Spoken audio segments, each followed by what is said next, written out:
layer's a hard place to live. Real hard. Ain't no soft landing nowhere in here. You either catch on quick, or this place chew on you slow. This life don't hand out directions. Just wait. Just pressure sitting on your chest every morning. Folks think trouble kicked the door in. Nah. Trouble slick. Trouble got perfume on. Smiling at you like it already know your name, already in the room when you walk in. That's the slings and arrows, you don't hear them fly, you just feel that sting and wonder where it came from. Whole layer wrapped in dark mystery. Old magic in the walls. Wizards whispering deals they don't keep. Dragons watching from the shadows, counting bodies like loose change. Succubus love looks sweet at first, then you wake up lighter than you went to sleep. Hard tax, soul pawn. It's war out here. Quiet war. Betrayal wears silk and smile real nice. Same cats break bread with you. Be the one selling your name 2 streets over. This whole thing a stone cold trip, baby. No fair fights, no refunds. So whatever shield you walk around with, it better be battle tested. Not shiny. Not shiny. Not fresh out the armory, I'm talking chip paint. Bent edges. Blood you couldn't wash off even if you tried. Cause the layer don't care how fly you look in your armor. They care what's still holding when the smoke drifts off. If you still here tomorrow, still breathing, still standing on your square, then yeah, you's a bad mother. Shut your mouth.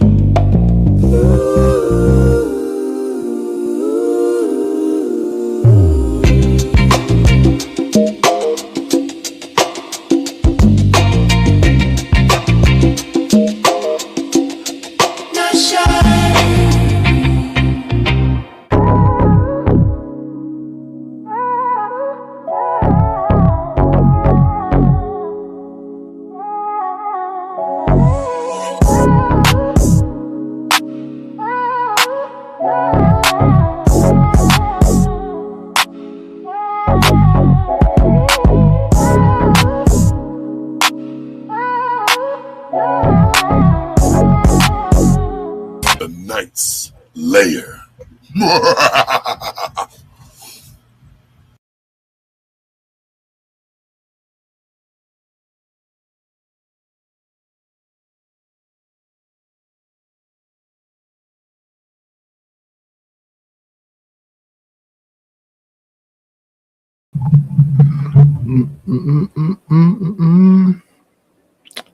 That's where I wanna be.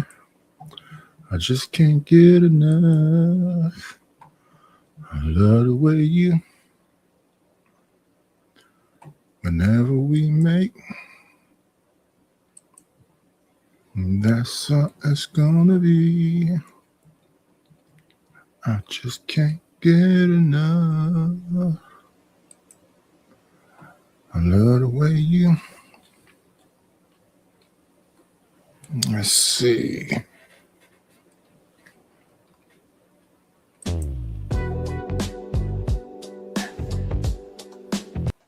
That's what happened. Let's go here. Is this it?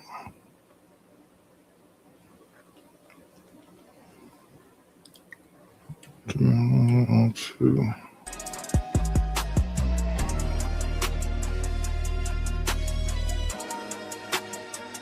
There we go.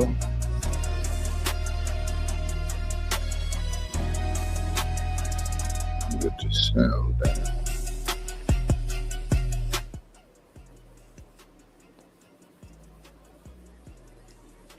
Just to wake you up a bit.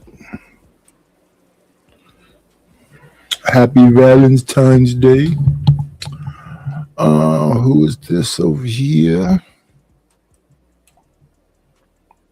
Hey, Harmonize. Do do do do do do do.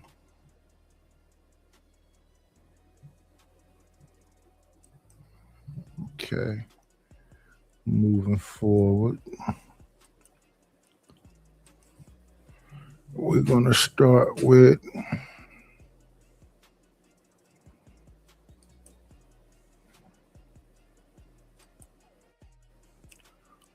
going here.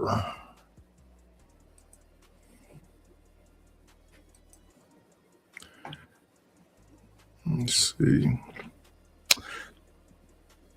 10 days ago, repeated clash. Charleston White and 607 Unk fires off on Finesse 2 times. Say Cheese, Woody, and Gucci. Let's see.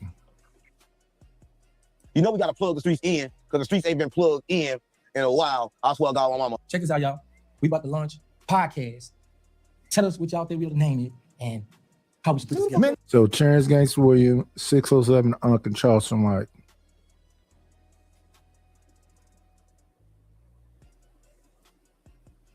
I have no idea. No, they can't come up with no name for it. I want to be a house. So where can a house fit in with some real shit? I don't know, man. We're gonna do snitch on this podcast? Yes. No, hold on. Snitching is a group of 2 or more individuals agreeing to commit crime. I tell and set record straight, nigga. Snitches get stitches. You should have got yourself a stitch then. Oh, no, that's now. Stitches, no, they don't. There's 2 lies they done told us all our life. Okay. That you can't make hoes housewife and snitches get stitches. I ain't seen a snitch get a stitch yet. I mean, I'm mama. Yeah. Everybody snitch. But I know somebody need to get stitched up. Stuff. I know the ad is big. Get it stitched up. Who? Young thug. So you say you need to get stitched up? Okay, get stitched up. Thug supposed to get a DP. They supposed to DP thug. Yeah. The podcast coming. And this podcast is me, you. Why? And Charleston ain't with this y'all see right here with this Confederate flag on that Uncle Ruckus y'all been looking for. You getting him here? I swear to God, you here, nigga. I swear to God on that mama, not mine. I'm taking us back to slavery with this type of shit. I'm saying we going back to slavery. Going back. I promise. You back to jail 1 and I ain't never been. I won't go to jail. You No. You know, I think other people need to understand that social media is social media. I was looking around today and I saw a clip of Gilly.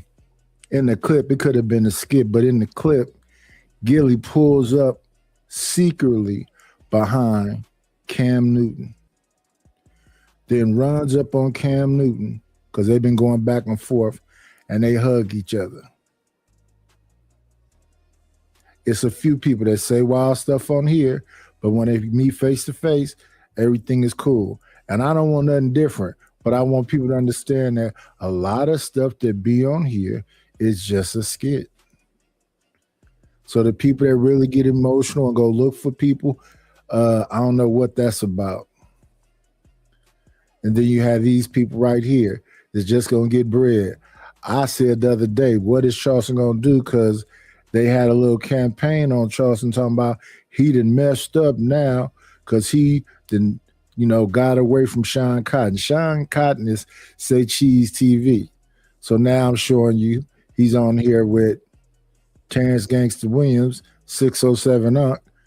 Then I see him again. He on Tasha K.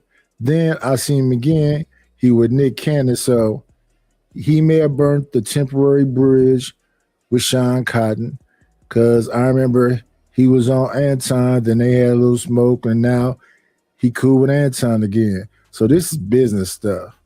This is give me your money stuff. He on parole, ain't he? People to jail. Yeah, that's right. He gonna be like a jack. He can't go beat jail.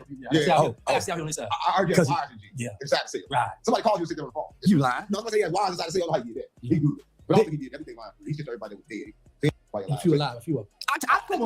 I told on some living. It man ain't no fun telling on no dead. Well, I told on some spirits. I told on the devil. Is that good? Am I in? I'm a snitch too. I told him. Oh, you ain't never told? I told him. He can't sit on the same couch. I told. So Clark say, me and you gonna have to have us a couch, and then he just have his little No, boat to I the side. tell him now. What I tell him? What We'll get the information later. Okay. Cuffy, Y'all stay tuned. you got to tell him from St. Louis. You got to tell him Cuffy from St. Louis. Big Beach already did that. Big Beach already did that. Listen. Yeah. Listen, I want to know one thing, right? And Yeah. it's crazy. He gone. Listen, it's some things you said, and it kind of like hurt you. What's it? What was It it? hurt everybody else. We brought you to court for one reason. Yes, sir. But you the judge of this. You talking about that dead ass. I mean that dead baby. Like I say this again. Earlier, I was talking about dark humor and certain people are shock jocks. I named Howard Stern. I said Fresh and Fit, Sneeko. They're not comedians, but they shock jocks. They say shocking things. This is what I'm seeing out of Charleston, even though Charleston went and did some stand-up. Yeah, baby. Woody dead, baby. You talking about the dead? To be absent from the body is to be present with the Lord. So I didn't say nothing about the baby. That baby's with the Lord. I said something about the corpse that's in the box. Once you're gone and you go in the casket, that ain't you no more. That's just a shell of who you were. And it was, I just, men to men, some people make healthy babies, some people don't. But y'all was just friends, though. Y'all was doing comedy stuff together. So is this comedy? This shit real? It may be real after this, but I make it all comedy. You know how them hoes be. They friends 1 minute, they ain't next. You know how hoes get in their feeling. Yeah. He got in his feelings and I got in mine. But I seen y'all do. I think everybody trying to do content right now. You think that there was like a too low blow, like that hurt, like kind of hard, like when you said, "Dead baby." Yeah, shootbox baby. They got shootbox baby. Yeah. Well, this is what I'm saying. The baby didn't live long enough for it to really hurt that bad. It got hurt. He had the baby. He had the baby. This is his first baby, I think. But you don't love the baby that much just right off the bat. It take time to love that baby. So you don't love that baby. That first day when that baby, when the Different strokes for different folks. Different strokes for different folks. If you carry the baby, you can love the baby in the very first day. Different strokes for different folks. If you overwhelmingly in love with your wife and y'all been planning to do this, different strokes for different folks. have a miscarriage, they really don't love the baby. They don't even know the baby. I get that. Don't know the baby. I get that. Yeah, man, hard to love something you don't know. Right. Yeah. No, that's just a sympathy tactic. Right. Yeah. Baby died under 1 year old. You really ain't Right. that sad. I get that part, but you jumped in this shit over finesse 2 times. Like you take up finesse 2 times. How y'all get so cool? I heard you say to him in Texas when he get the story down. And shit. Well, I still had a beef to pick with Woody. From his last interview, because me and Woody genuinely made up. Right. We genuinely made up. So there's no way I could say the things about your daughter and then come back and get in the car with you, and now I'm at your mercy. You can take me to go anything. And so I showed him, we back cool again, right? I trust you, you trust me, let's move forward. I trust you so much, I put my life in your hands. So I let him take me to his hood. So he think I called him to come get me. I'm minding my business. He don't know where I'm at. Hey, Woody, come pick me up. We had already been talking. So when he come pick me up, I'm full of that weed, I fall asleep. He think I'm playing sleep. I'm really asleep. When I wake up, I'm in his neighborhood, at his park in Mechanicsville with his family, his brother, and his daughter. And I got to face these people. That's how serious I am. So when I show you I'm serious, if you come back and show me you playing with me, so when he got on that Big Banks podcast, he made it seem like he set up the comedy show to test me. He had no idea he wanted to do comedy. I said, you serious? I made one phone call and put him on stage. He doing comedy now. That story is different. I listened to him tell that story before on Tasha K about he called the dude, I forget the dude's name, and the dude said no. He told this story before. You said you had to call twice. Now, as far as him being asleep and all that other stuff, I don't know about that, but I did see when he was with Woody, who they call Woody, and he was with the daughter and his family by himself, walking around, taking pictures with folks. So they spend a lot of time talking about, look how little he is. See, this is what I'm talking about. Like, I'm pulling back on some stuff. Look how little he is. And he only got one eye and he old. And you know, he could barely whoop that island boy, but he showed up to the island boy thing. He showed up to that other fight too, and the dude came outside tripping and he hit him with the pig poker. He showed up that other time when he got into it with Soulja Boy. He showed up the other time when he was in that stand-up comedy club and them dudes was down there and jumped on the stage and he threw that flower pot at him. So he out here agitating and motivating. He was talking about the story with Ja Rule and Uncle Murder and what's his name? Tony Yayo. Tony Yayo, Uncle Murder, and some group was on a plane that Ja Rule got on. And you know, they split. Nothing happened. Charleston said he was going. If that was him, he's going to go to jail. Can't nobody do that to him. And how many interviews they would do about him handling business because they've been beefing so long. Now, again, that's a bit of a contradiction. And this, somebody was talking about something somebody did and they was back. So this is a bit of a contradiction too, because some years ago I saw Charleston in an interview with Buntry brother. the dude that used to be on the podcast with MC8, Gangster Chronicles. His name is dude from Gangster Chronicles. Anyway, Charleston was up in there talking wild, and dude jumped up and got right up in Charleston's face. Now Charleston didn't just run off, but he didn't do what he said he would have done with in the situation with Ja Rule and them. So he don't even have to be consistent.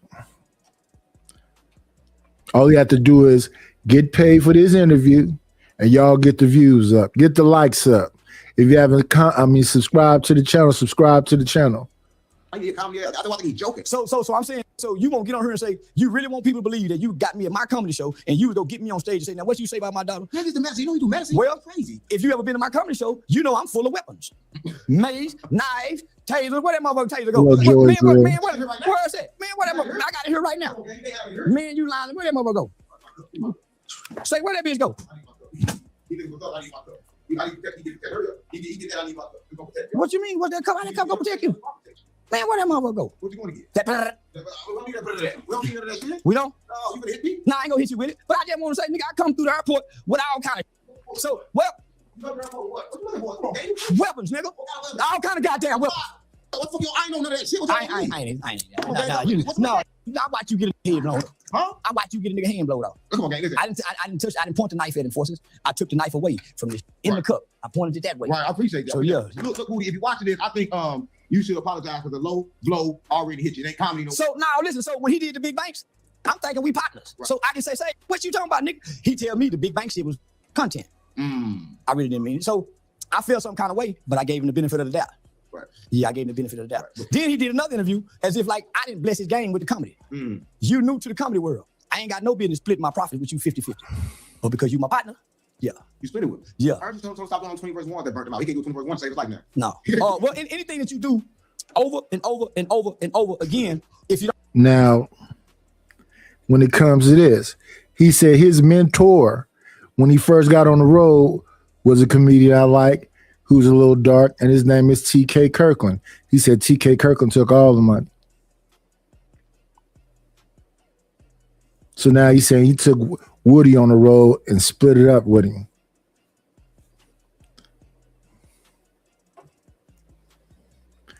That's the issue. When these interviews were spread out more and he didn't have to say the same story, he had a little bit more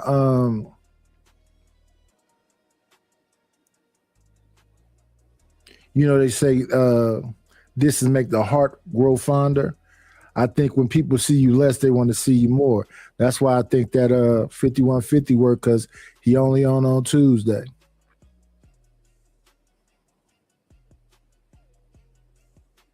People can get used to you and change on you, get sick of you. Don't add a twist to it, it becomes redundant. Right. He added a twist to it when they threw Shamar in it. But then, nigga, they killed the twist because they made him and Shamar become buddies. Right. They should have kept them distant for a twist and then brought them together for a new twist. Like me and you. Right. Yeah, I feel you. Listen, there's a new twist going on right now. A good new twist. Yeah. Blueface. There's a new twist. They said you gay. Listen, Blueface. Now, what Charlie said last time, this girl then posted messages and said that Blueface is classic. Said she put the finger up his booty. She said you put it in there, Charleston. She said she put that. Listen, she said it was his booty and the finger went in like this. She said she kept on putting it in like this. Ho say, no say. I'm calling the flag on the play. Ho say, no say. Shit. I'm blowing the whistle. Yeah. Ho say, no say. Say we ain't believing shit. No ho say. We ain't believing no. And I don't even like Blueface. I don't even like Blueface. But if he was gay, she would have said it for now. But she just said it right now. Damn. I can see in her feelings because that boy slanging that jailhouse dick everywhere, and she wants some. Right. Yeah, man. We already know how them nigga come home with that jailhouse dick. 6 months of good dick before it go back to being mediocre. Right. Yeah. So now, man, that whole line. If a Charles can say whatever he want to say. That's crazy work. But he could be true. Too long ago for me to remember. They want some of the jail rod. There's a little bit of some of everything in these algorithms.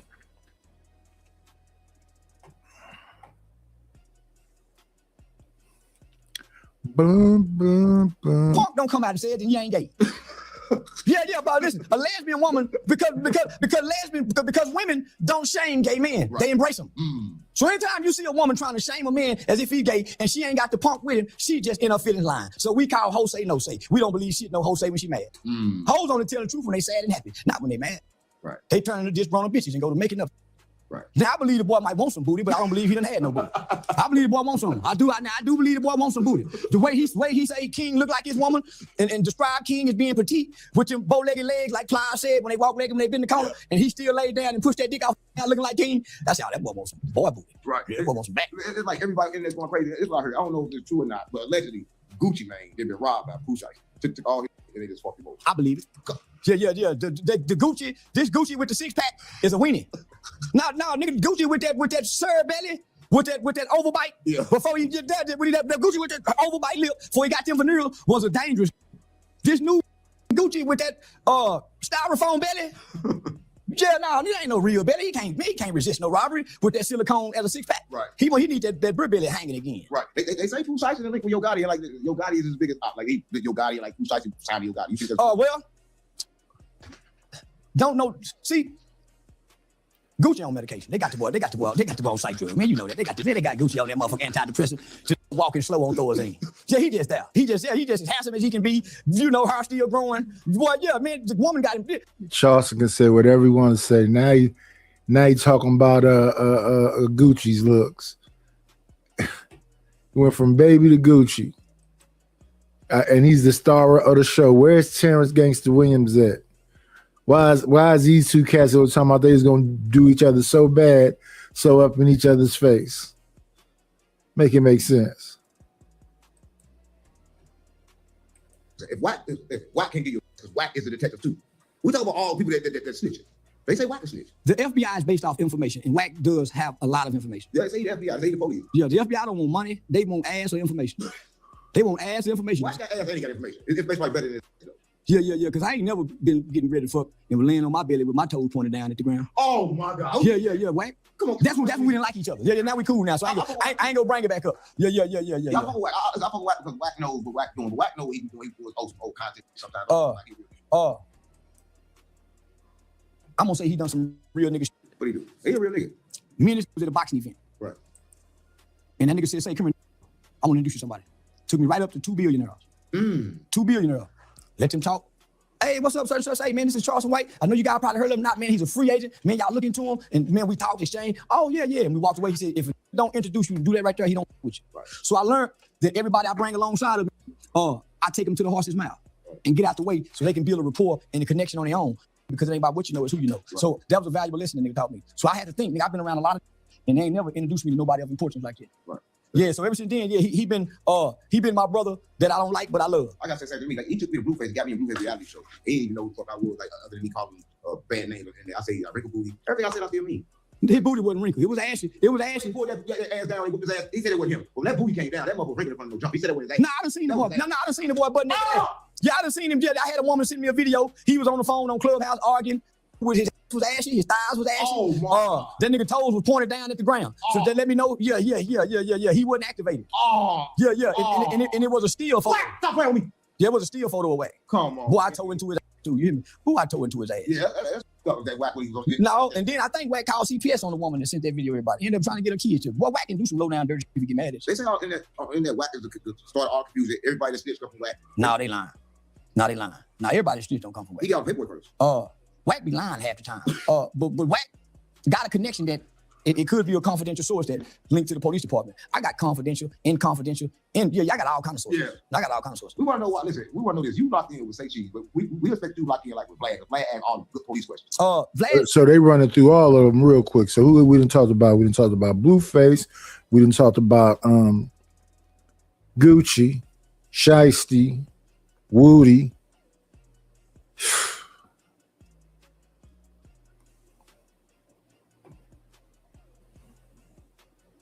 Vlad don't want to pay me. So my first interview with Vlad, I did it for free. You must don't recognize my value. You trying to Jew me. Right. So Vlad never wanted to go up. So I said, man, shit, you don't want to go up? You want to keep it reduced to its lowest value. Right. So I wouldn't go back. So he had to use the excuse about, I'm doing this for Boosie. Man, they don't give a damn about Boosie. Who ain't got to do Boosie? Man, Jews like business. And he a Russian Jew. That's why he takes some of the most heartfelt stories, nigga, and paint them and try to make them seem like there's something other than heartfelt stories. And he milk it minute by minute. Yeah, minute by minute. Like he put 2 minutes, so 2 minutes at a time. I can show you right now where I sent him my schedule because I saw Vlad posted where first I think he posted I've been shot and killed. Then he came back and cleared it up. So when I saw he posted on me being killed, I sent him my comedy schedule that was booked up all the way to the end of this year. He texts back, "What's this for?" I said, "Bitch, you know you want another interview." You know. So you think that he putting that out there because he wants you to know that he's still here? Everybody. I mean, you know how I hold peaking and not speaking. Yeah, that whole peaking and not speaking. But yeah, I'm some of his highest numbers on this whole platform. Yeah, so he know he needed and he know he wanted. Right. So why you fall out with AG? That was kind of weird. Oh, I didn't fall out with him. I didn't fall out with him. I went to my friend's face and I told my friend, "Hey, I don't like what you're doing, nigga. We've been doing business too long for us to have to come back here. And I'm telling you, every time we come back here, it helps your business, but it hurts my business. Because I'm gonna say something in this oral engagement that's gonna upset somebody because I go overboard. Right. They're gonna operate within the boundaries, right? He don't know nothing about me. I don't know nothing about him. All I know is he got a dead son. Matter of fact, I wasn't even talking about that till you asked me a question about it in my last interview. So are y'all playing on me? Because you asked me, did I hear about Meek Mills and Oshino beef because Meek liked the post? And I've answered that question. And ever since then, this nigga been. So I'm saying maybe they make an affiliate. Oskino just gonna speak on it because it's out here in these social media streets. He real raw, Oskino. But he like who he like. And then, you know, if you do something that don't fit within the parameters of what he says, what it is, then it's up. That's a heartfelt story too, the situation that's going on with Oskino. He got a whole lot of street stuff behind him, been involved in a bunch of things. So yeah. You I don't know if everybody's an imposter. I think some folks will crash, but I don't know why you will crash now when you just now getting to some more money. It was a lull for a minute. You just now getting to some more money. Why crash now? Why not say to these young folks, man, these just words. We might cuss each other out and I might go too far because I go too far, but these just words. Shout out to Oskino. Play on me without me knowing. Well, I started saying every time I go to jail, who be the first person to post it? Say Cheese TV. Say post my movie. Post my movie. Hey, I'm having a movie premiere. Send your camera people out here and get free footage. You ain't got to pay for this. You don't do. But all my negative shit ends up on your page. I know you're not posting. You my friend. So other people work your platform that's posting. Right. Yeah. So I'm saying, goddamn, all the good shit I got, you got my name with this. I didn't want to say it then. I wanted to bow out gracefully. But I wanted to tell him to his face. Everything you let him come on here and say, I wouldn't dare let a nigga say none of you. And I've done it. I've lost relationships because I defend you with other people. So I'm saying, that's what earlier today when we was looking at Dame Dash, that's what he was saying to Charlemagne. Everything negative about me, you post it, you talk about it. Now I'm up here trying to have this conversation with you. Honest conversation, you might not like the way it's going down, but I feel like I've been getting a lot of unfair treatment throughout what I'm going through. And because of that unfair treatment, now I'm trying to come up here and say, this is what it is. And you want to turn this into, I'm triggered. And what do you say? You triggered and you broke. Trying to get the same reaction that you got before. Dame is just yelling and hollering, doing blow. He said he wasn't not going to give you that energy.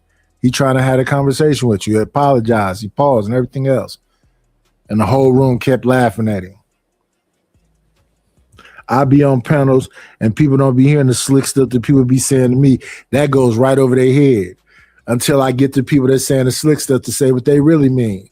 And what they say repetitively, time and time again is, see, this is why I don't fuck with you old heads. Well, if you don't fuck with you old heads, why did you begin the conversation? That's part one. And part two, I don't want to be mistaken, but aren't most of the people up here older gentlemen? Not the two that I can physically see, but the rest of them. You mean you don't mess with certain old heads? You mean you don't mess with West Coast old? In particular, what old heads do you mess with? I asked that question to read the room a little bit. Because I like them to go into just old heads, anybody old. So your uncles and everybody else. Because they give bad advice. I'm not giving you no advice. I'm giving opinions, not advice. This is my opinion of watching this stuff right here. This is not advice. You got to live your own life, young man. There goes some advice. You a man. When you make decisions, whether it's negative or positive, that's your life. And I wasn't giving advice a minute ago when I was talking about these old cats that's on here yelling and cussing each other out. That wasn't advice. I'm saying, well, why not set an example? That's a question. If we go be real, why not just put me and Tamir Rice mama on here? Because she been reaching out to you. Matter of fact, Tamir Rice mama contacted you and asked you, can you put me in contact, me and her together? Do you know what this would have done for the internet?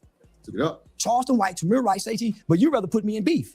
You rather put me in beef, nigga. Say, 607 Monk in Charleston, you know what they would have done? He wouldn't do that. He wouldn't do it. I've been begging him. Hit him up for that. I've been begging him. I got right now 607 Monk in the 20 versus 2 on Say Cheese TV. Do you know what that'll do? Let's start. He wouldn't do it. So I done went to a bunch of people. Now that we together, say, man, me and 607 Monk, they won't do it because they wanted us to be at odds. They're like, well, I mean, that looks better. One thing I saw Sadie Nash, and they said the same thing you said. He said, you act like it's on Say Cheese, but then you went and you now talking about who. Sadie Nash like it's you. It ain't Say Cheese. Well, listen, I'm doing what worked for me. Say Cheese TV make $100,000 a month off me. I make anywhere from 10 to 30. We didn't fall out. I'm saying, hey, I want to do my own beefs. You can't create a beef for me. Right. You can't orchestrate this for your platform. I'm gonna come over here and create my own beefs because this is what I do. Me and you don't do this over here. Why you tying me to beef? And I'm saying, say, I got some new information.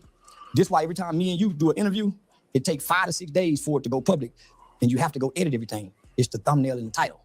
I'm telling them this. Man, change the title, capitalize this, take goes off. And I'm saying, man, he ain't hearing because that's what he need to push those numbers. That's what he need. And I'm saying, say, homie. Well, that's because he's in that algorithm. Knightish, you ain't gonna beef no more. It ain't gonna be fighting over there no more. You're not gonna have such and such over there no more. It's not that I'm not having such and such over here no more. It's that what I'm saying or what I'm doing is not what they feeling. We had something similar like whatever over here when who was over here? Stanley, Savage, Cellulite. But that's the thing. I don't really got no. I never see. Even when back in the day, it wasn't about no beef. It just the panel was out of control. Cause Granville was finna go off on the women, so that was that. That was no beef though. Pookie was gonna go off on somebody. Unkman is gonna come up here talking about the women. Happy was just gonna be yelling. Sherry Berry was just gonna be. It wasn't nobody beefing though. It just was a lot of yelling, and then me playing sound bites over them yelling. And they were like, "Oh, they was yelling in the chat about won't you get this under control and blah blah blah blah blah." And then it was about balance. I don't know how you balance that. I don't know how you balance that.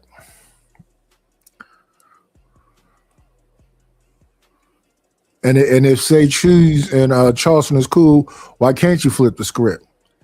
Start another channel. Have the other channel not be the beefosphere. I'm signed to an agency now. Eric Young Productions. I got Hollywood movie script. I got Hollywood game shows. I'm on Drewski. Say, homie, I'm growing. And I'm saying I got to come back. That's who he said he called to go do the comedy. He called the dude Eric. And the first time he called him, dude said no. That was the Woody thing. See, eyes be listening. Down here to an audience that don't understand growth and development. GD. On GD. So when do I get the rebrand? Everybody has a rebranding point. They change the logo, they change. So I'm saying, say, nigga, they don't let me. And that's it. We were listening to, I believe that was Six the Goddess, talking about the little dark-skinned lady with the big, tall white man.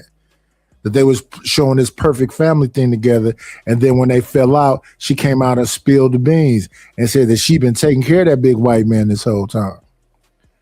Now she done came back around and she rebranded that, you know, the man got the money and his daddy got the money and the daddy is saying, You can say everything. You can say everything. You could have all kind of smut put on your name. Go back to work. You can't keep beefing though.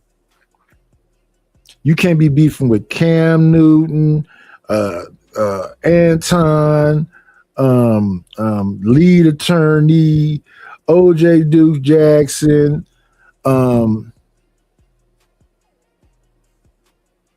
TMZ. It's too many things.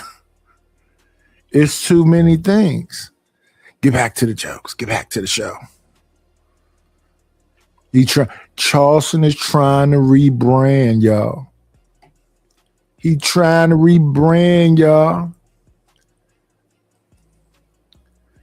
Get on him some more TV shows and some 20 versus 2s or 20 versus 1s. So far, he ain't win nowhere. When everybody, now he's somebody that's his brand. His brand is talk crazy about everyone. Everybody. And he been doing it for a minute now. Now let me see. That was Charleston and 607 Unc. And then here's the other thing. He said he liked to charge $10,000 for an interview. That's one interview right there. $10,000 for an interview. This is what Clifton Powell was saying. I like to get $10,000 a day. He do 3-4 interviews in a day. He got $50,000 in a day. We're gonna go to this one.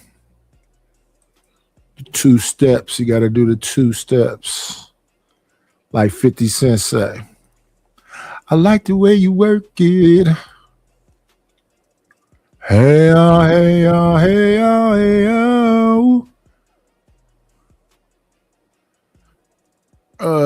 This man got a.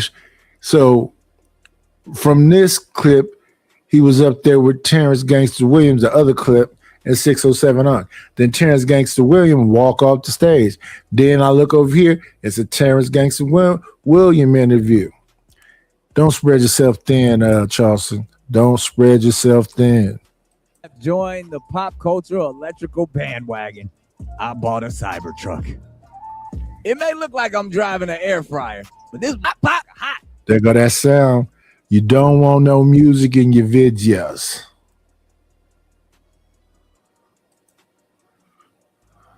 So we're going to turn the sound down for a hot second. Taking social media Let's see. by storm. His unapologetic stance has ignited fierce. So yeah, he done got in. Now he didn't talk about the dance report. He talks about everybody, but that's his brand. And that brand is a rebrand, because at first he was just talking about community working kids when he had the braids and the overalls. So here's the third rebrand. Debates making him a lightning rod for controversy. He can't be it. They don't have big. This is going to be an unforgettable episode. So buckle up as we roll into the mind of Big Drive. And Nick Cannon got a bunch of. So Nick Cannon got the. Is it dominoes that he playing or spades?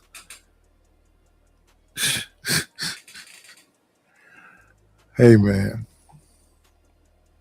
Charleston White. Yeah, come on. How we get in? Nigga, what done all that? They didn't make this for. Yeah, they definitely didn't make it, but What they you just gonna do? push your hand on it. Put your hand. Yeah, right.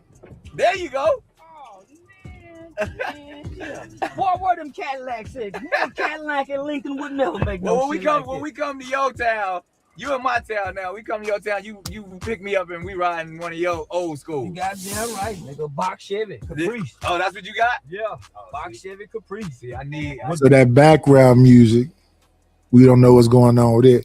That's probably there so people don't watch this. They can't play my stuff because I got this music track back here. Because they don't need music to have this conversation. Bad time. Oh. the front end of line. You gotta take me. So Dallas, right? Yeah. Fort Worth, actually. I ain't gonna get Okay. they gonna get mad if I claim Dallas. And I be wanting to claim Dallas too.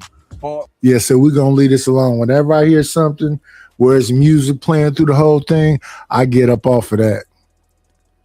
No, I ain't messing with it. Cannot. I cannot.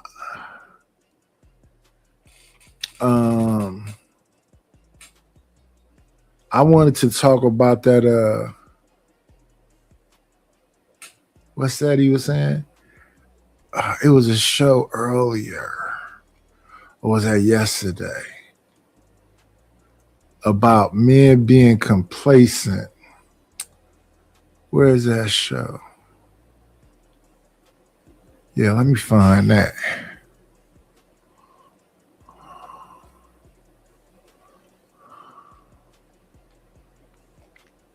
Yeah, I've had folks say, see, this is why you can't listen to Knightish. You got to go on an apology tour. No, I apologize.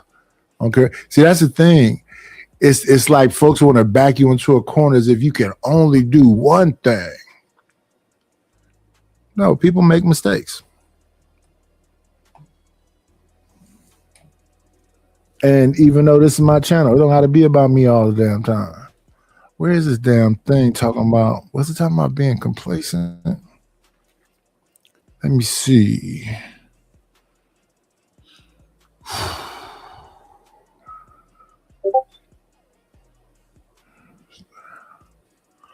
Let me see. What the hell was the name of that show?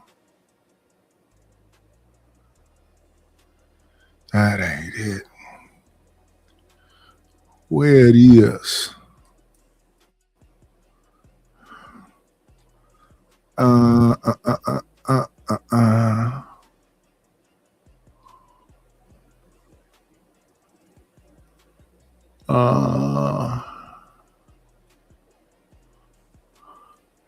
Oh, that's a good, look like a good title too.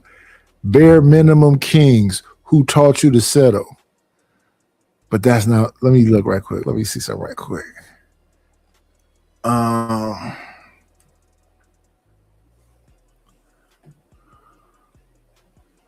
This is what I'm talking about. Don't placate to the behavior. Check it. Ooh, that's one that's easier said than done. Here we go. Let me see. Let me see.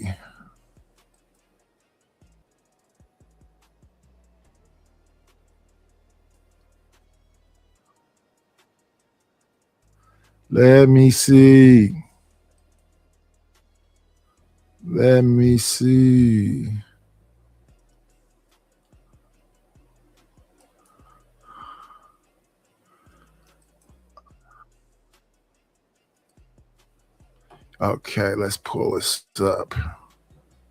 We can't mess with that music. We got Ant Wine. We got Rapid Fitness. Oh, we might break a record tonight. We got 5 people, y'all. What he's saying?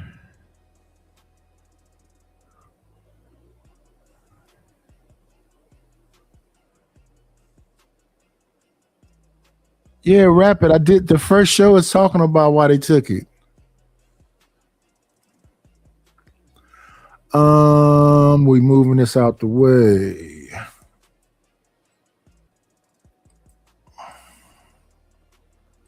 My music competing with their music. It was called Don't Placate the Behavior. Check it. Let's go.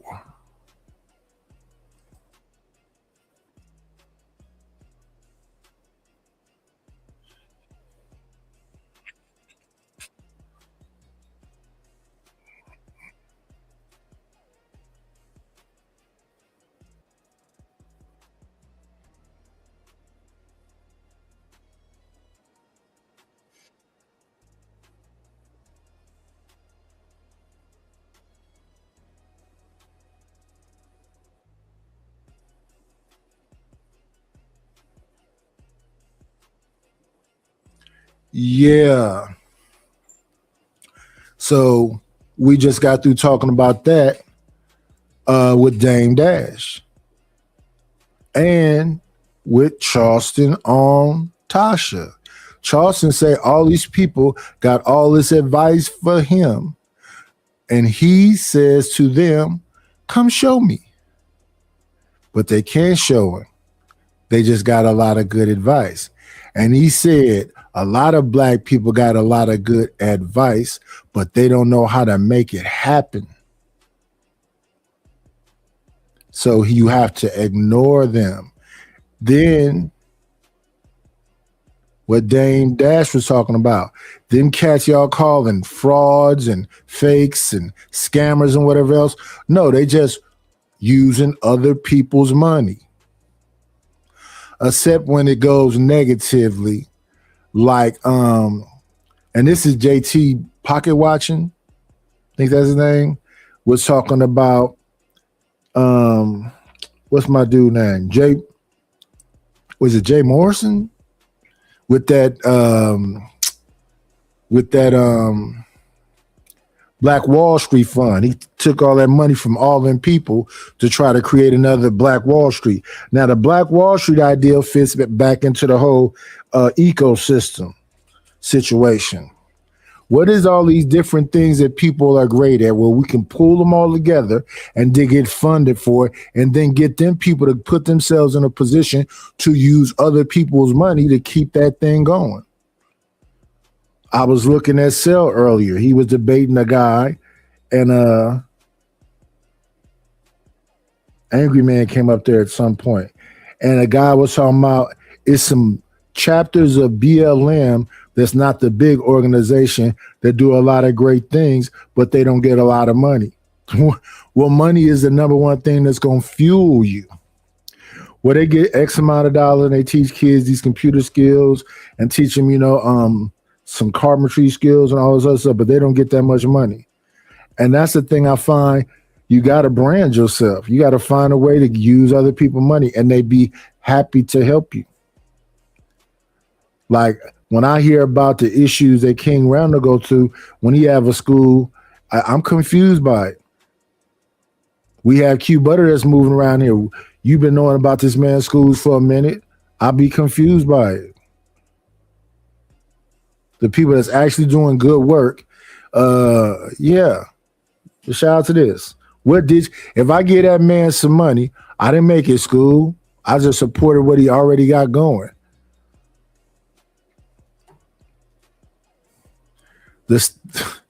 Hey man, let's move forward.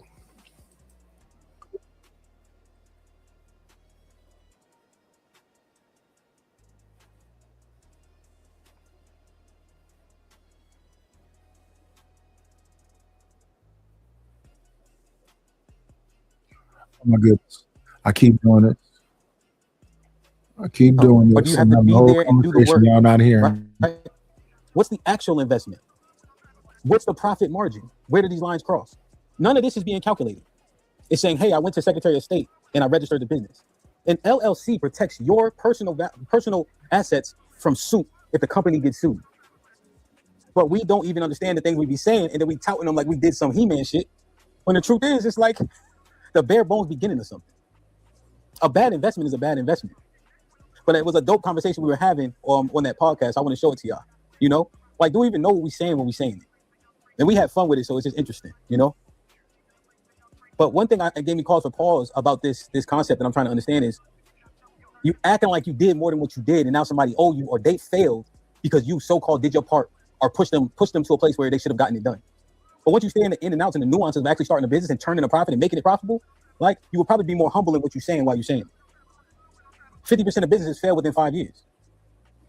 But in this conversation, like, yeah, I gave him this and I did this for him. Did what? In the grand scheme of starting a business, did what though? So like, share, subscribe, tell a friend, man. Hit that like button right now if you can. That helps the channel. Sometimes they say they support the channel. and I used to go, are you supporting the channel or are you trying to control the channel? Just having an honest conversation with whoever I'm talking to, because I've talked about this a few times. Supporting the channel or trying to control the channel. What do you mean? you get into these long rants. And I don't mind people talking, but you get into these long rants. Now, we've been doing this because now I'm going, well, now that thing is over. Now I'm starting over. But this is going into year 4.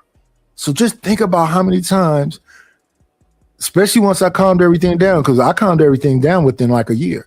So about 2 and some years, it's just been a couple of folks who just get on these long rants. And it'd be like, do you understand? I don't think none of us really understand. I think we're talking over each other. Like, what you mean? I mean, like, I've had conversations where I say, in real life, I don't talk that much. I don't have nothing to prove. I don't talk that much. Well, then how you do X, Y, and Z? I don't.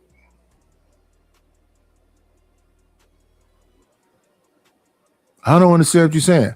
I expect adults to be adults and understand the adult things that they're doing, whether they loving you or effing over you. I expect people to understand they've been talking for hella long and just stop themselves. But if they get to a point where I have to say something, I literally say this. So y'all can listen sometimes. Do you know how long you've been talking? Well, I'm trying to make my point. You're not making any new ones. Well, you don't make any new, but I don't talk as long as you. Because what I'm saying is kind of simple. I expect you to be an adult because you are one. And I expect you to know when you doing too much and stop yourself.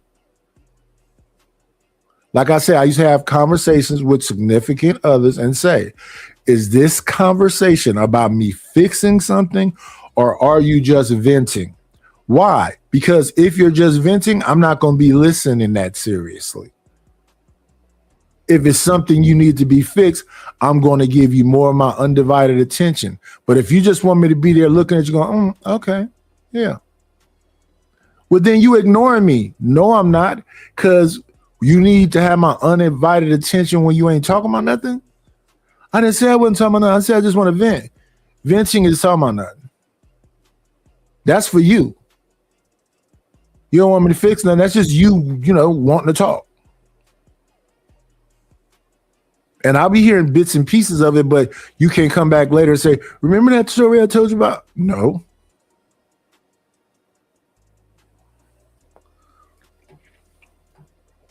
Well, what about these people up here? Did you say we talking too long? They've said it so long and so many times. It's like a record you don't like, but it's on the radio all the time. Like, here's a song I did not like, but I know it now. Da da dee da da da da da dee da da da. That thing used to be so annoying to me, but I know it now because it was on the radio. Like right now, here's a song that they playing to death. You just hear it around.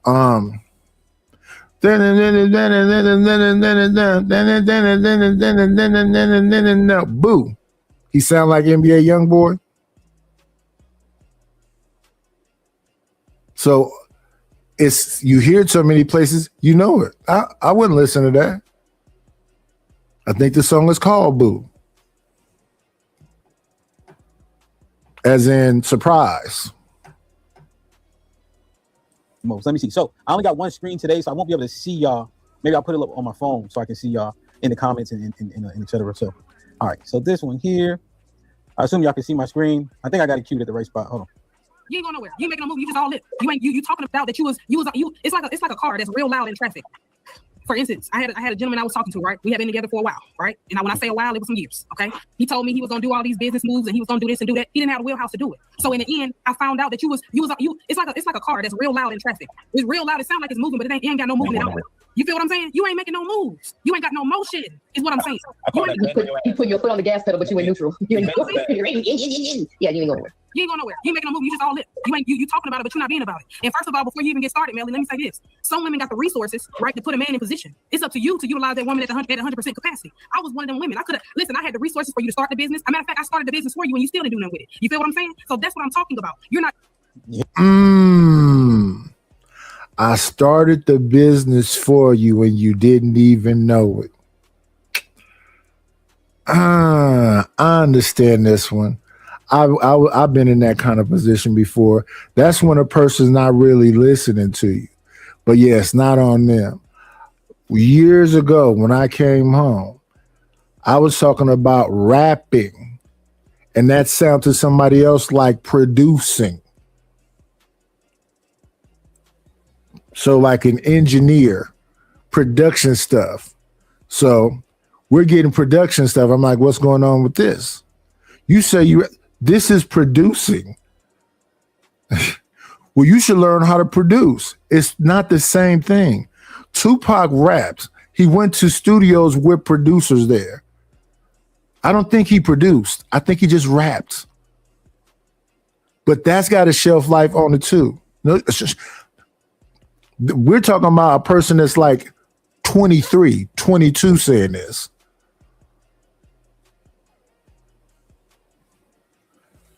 Hey man, when did you get that equipment? When I was like 20 something. Why did you use gonna produce? I don't know. I was learning the different pieces, piece by piece. It's overwhelming. So shout out to the producers. You don't even need to produce no more. There's people that still do. So it's patch bays in here. It's ADAT players. It's DR4D recorders. A whole lot of bunch of stuff that independently can do things and then can be sunk together so they all work together. And all of these things got books to them. And that's it. A lot of people do things to tell you that I did this. Yeah, I can get it already. Shout out to this individual. What's her name? Akira. Hear it, right? We kind of hear this rhetoric a little bit. Put you in position, resources to start the business. And I just want people to be edified while they saying something, make sure it's accurate. And that's kind of what I opened up with in my initial diatribe. Let's keep listening. Utilizing the resources. So this is why we're always in positions as women as being the hard ass or being the one that's labeled like we. Hey, Deborah Leonelli, this is not somebody starting a business though. This is somebody that I guess gave up a couple dollars or I don't know. This is not somebody starting a business though, or helping somebody start a business. Too independent, no. I'm gonna still show up for you as a woman, but what you gonna do with it when I give it to you? Mistake number one that I learned is starting the business for him. So, Callie, and this is the part, right? You didn't. We think of filing is starting a business. There are several things that you need to calculate and address before starting a business. Filing paperwork is one step that is unnecessary, frankly, to start a business because sole proprietorships exist, right? There's no P&L even put together with forecast numbers to say whether or not you should start a business. But then we have an expectation of a person of a thing that we don't even know is viable. And then we pointing fingers like I did all this and that for this person, but did you actually? Or did you put them in a place to fail? Furthermore, if someone has never showed you ambition, they haven't been ambitious consistently, who's the fool? But we hear this type of shit happening often, and then we act like we did something for somebody, but then we do them a disservice. Let me see.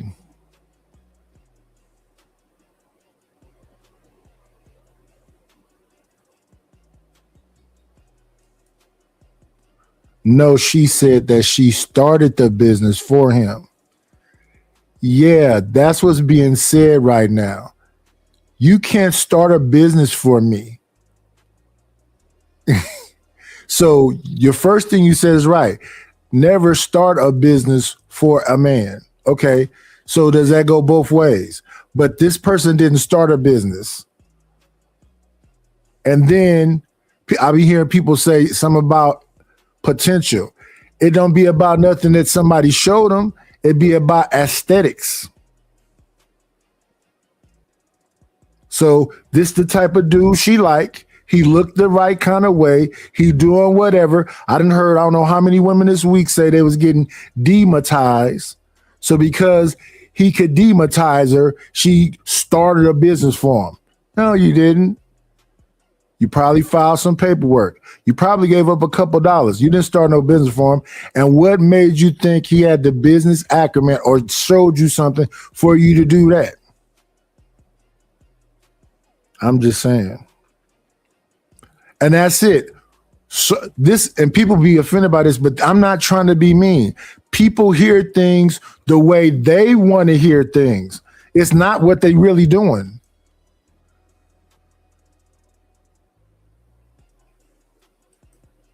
Yeah, but this is what they're saying. They're saying they started a business, but this is what they really did. And I guess we're about to hear it in a minute. Because the people I hear saying, I started a business, this and that, and then you listen to what they said they did. They gave up a couple dollars. They filed some paperwork. So that meant both people didn't know nothing about starting a business. Good intention, but that's not what happened.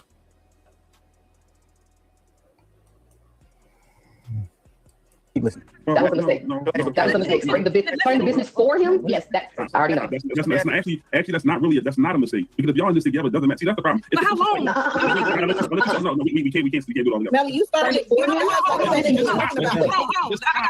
a good. Hold on, Melly. No. Before you start, Melly, I got a good one for you. That's just like no. Let me ask you a question. That's just like you telling a young lady you gonna pay for her tuition to go back to school, and you found out that she didn't use the money to go back to school. She doing everything else, right? So how would you feel as a man if you gave her the resources to level up her life so she can be on the level with you, right? How would you feel? She ain't utilizing the resources, right? That sounds crazy. I ain't gonna lie. Yeah, that's a different. Listen to it. Listen to what she said.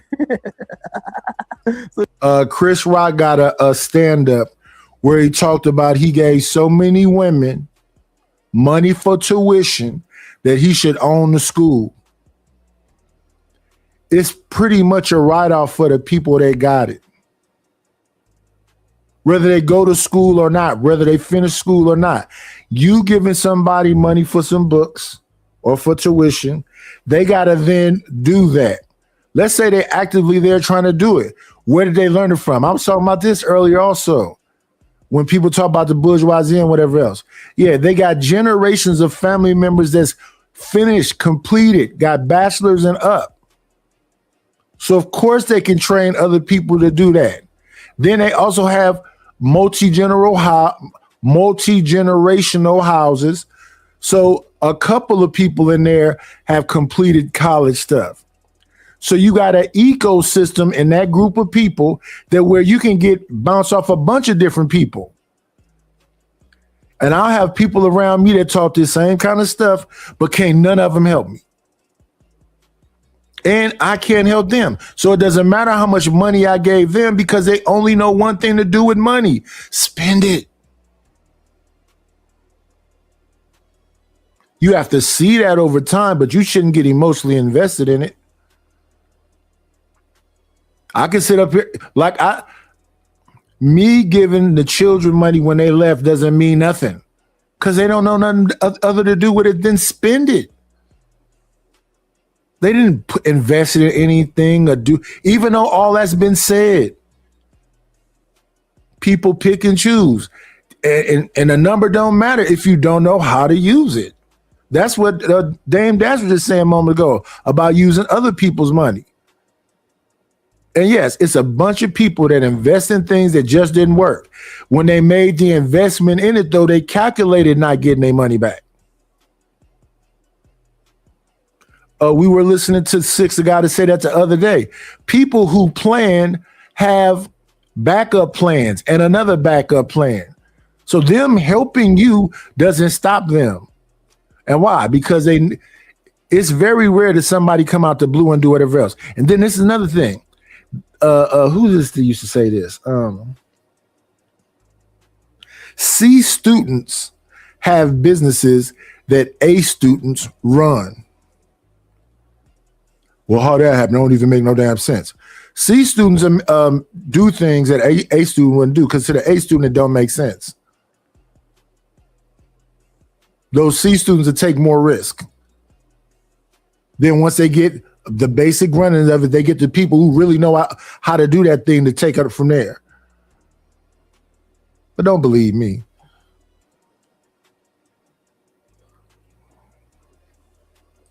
Take care of, man. I gotta get her one day, man. She cool though. But listen.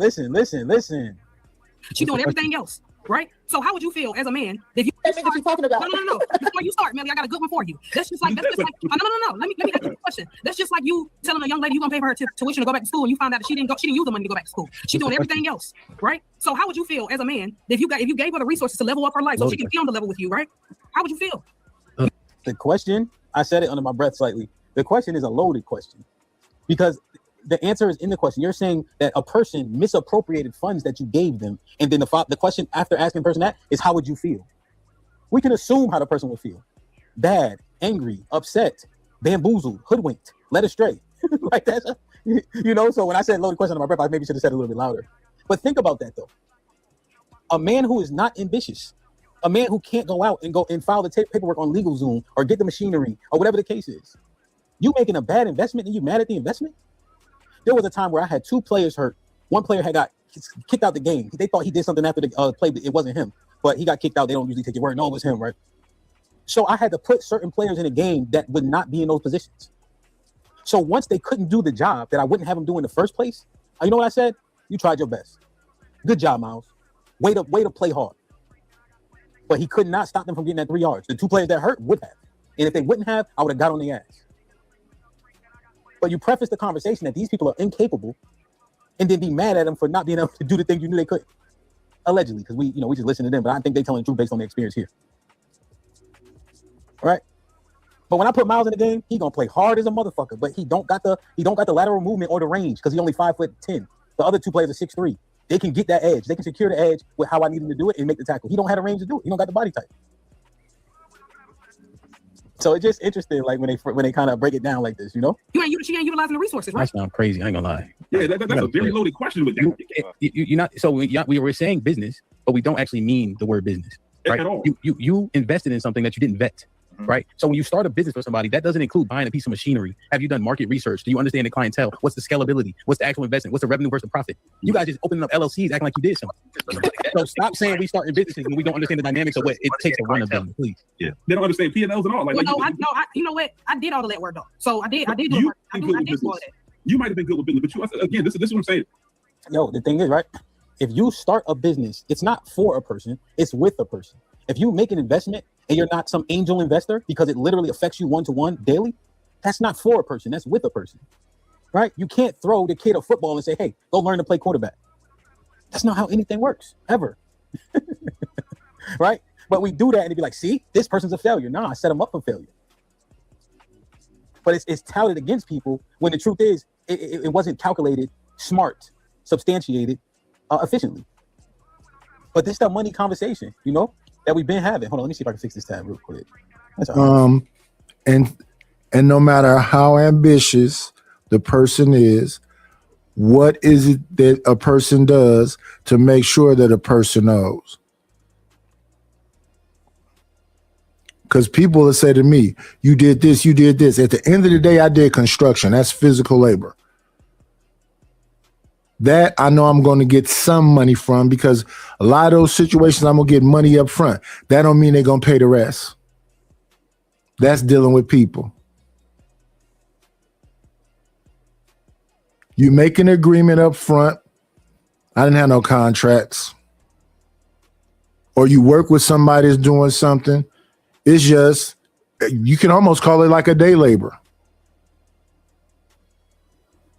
So it's almost like you got to be happy with the money you get up front. So now, once you get to a physical place where you can't do that no more, and that's the majority of your money, you try to make smart decisions. Oh, I'm going to be a landlord. Then I get a tenant up in here that don't pay for months because of these goofy ass California laws. It wasn't nothing unlivable about the damn house. It's a chip in the window. Is air coming through it? I saw the chip. It's just a chip. Well, why can't you fix it? I don't think that's that big a deal. And before the person got here, new floor, well, I showed the place. The landlord came over here and said, why did you buy all that stuff? Because I don't want to be a slumlord. But once again, I'm doing something for the first time. Most of this stuff is stuff I'm doing for the first, even down to this YouTube stuff, even down to these thumbnails, even down to all of this stuff, first time.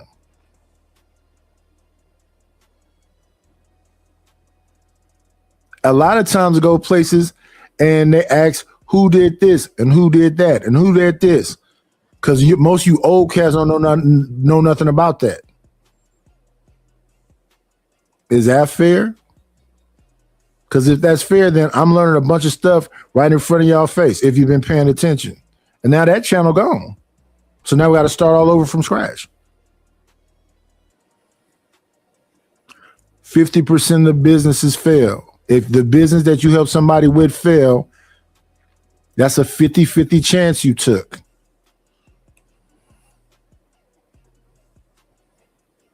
It's the money conversation that we continue to have, you know? And so now let's transition just a little bit, man. Like, share, subscribe, tell a friend to tell a friend. Hit that like button right now if you can. That helps the channel the most. Hold on, let me make sure. I guess I can stay like this. So I can't see all my damn screens right now. Oops. Oh, I don't want to do that. Can I make this? Let me see. So even this, listen to what he's saying. This is being learned on the fly. And he spent a lot of time over there doing it. How to make this go right here. And then here's the thing that's also happening.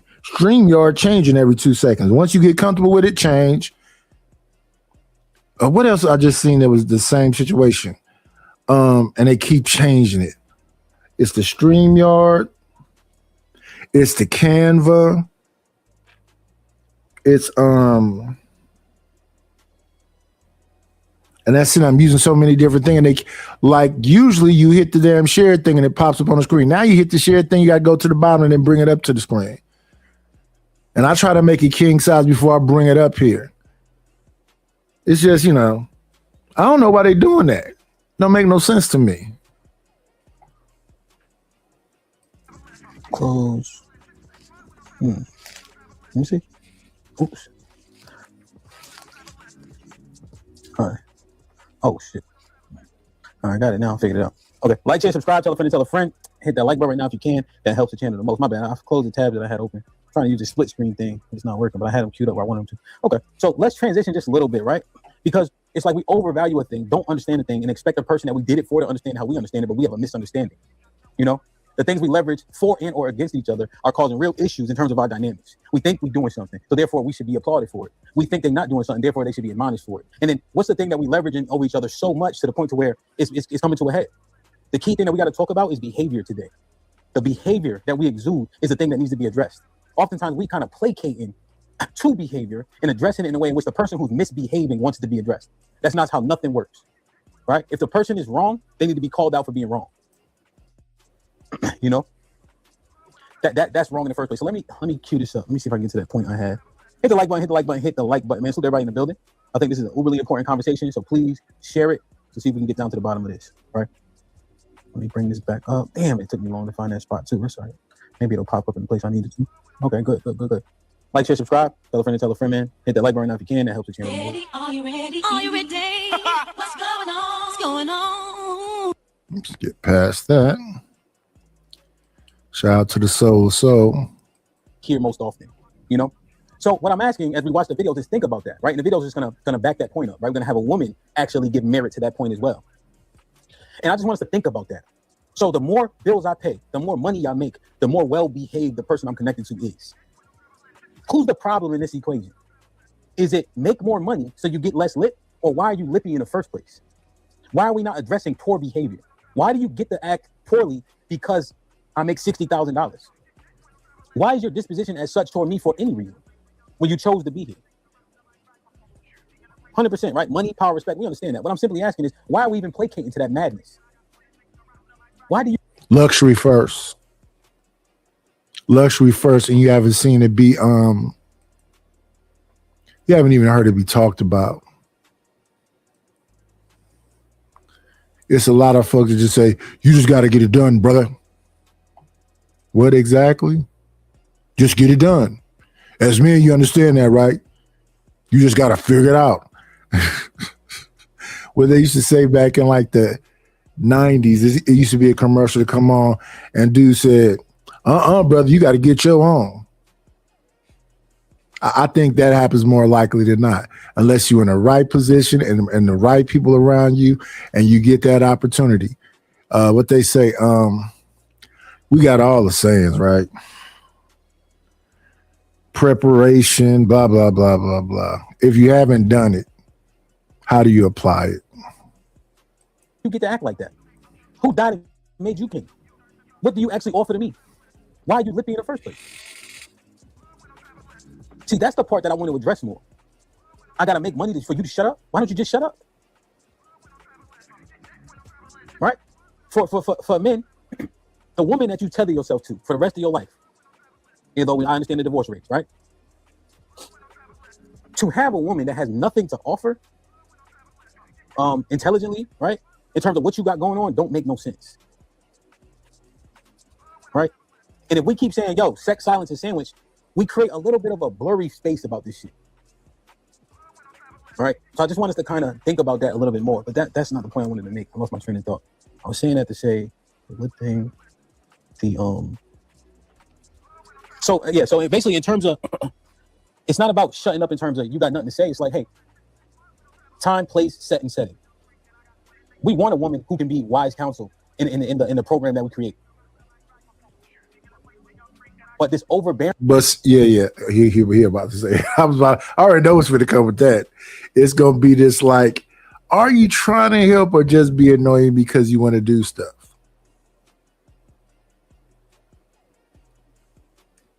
And then the people that's around I never thought about this stuff because I was so young. The people that are around is so influential and they shouldn't be because they shouldn't be in your business. Girl, you're not this and good. You're actively out to dinner.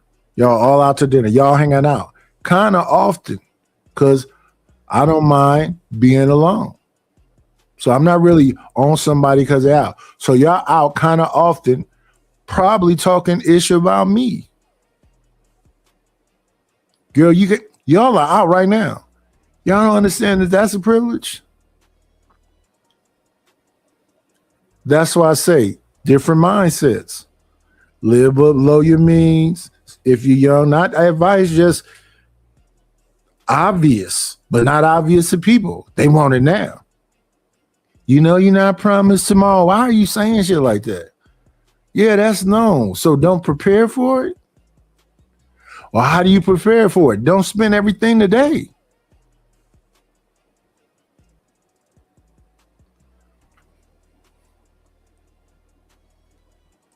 Shit is unnecessary. We can discern the difference. So it's not the basically thing like, oh, see, I just wanted to shut up, have sex, and make a sandwich. Nah.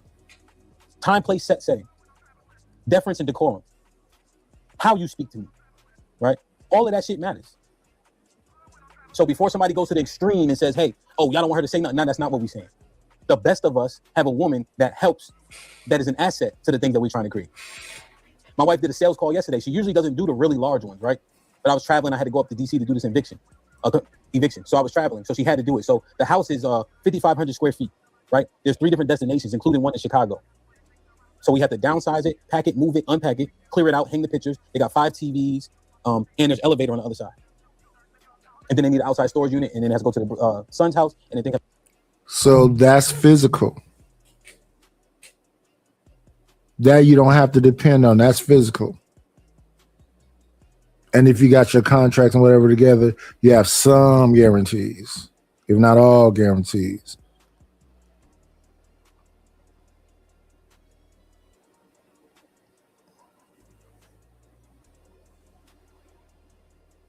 And even with that, you want to go and get licenses and be apprentice and all that other stuff. So you have all that paperwork because it doesn't really matter all the stuff I know and all the people that are so happy about all the stuff I know because I didn't go and get licenses and papers and all that other stuff.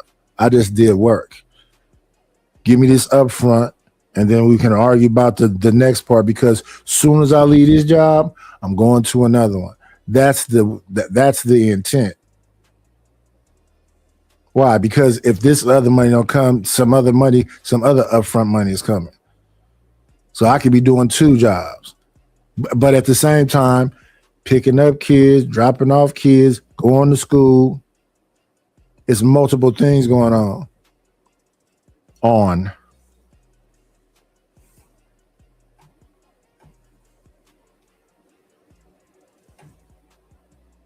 to go to Chicago, right? I was unable to do it. But this is a $20,000 job, right? But she girded up she got her intestinal fortitude up and went there, walked through, put the estimate together. She sent me the estimate, and she was probably 80% accurate, which is a huge feat for her because, you know, she's good at the small ones, she's good at building report and networking, but that level of estimating was tough. She was probably about 80% accurate. It was just a few things. It was a few $1,000, but it's a few things, right? But because she was able to, I say that you got it, trust yourself, refer to the other estimates that are similar, go in there and be confident you know more than them. And you can always call me too, right? Hey, what you think? Boom, boom, boom, boom. Damn, it's pretty good. If your woman is only sex, silence, and sandwich, she's not gonna be able to get that done. So that's not what we're saying. You understand? Yeah, she's just gonna be around. And the same thing with you. You're just gonna be around.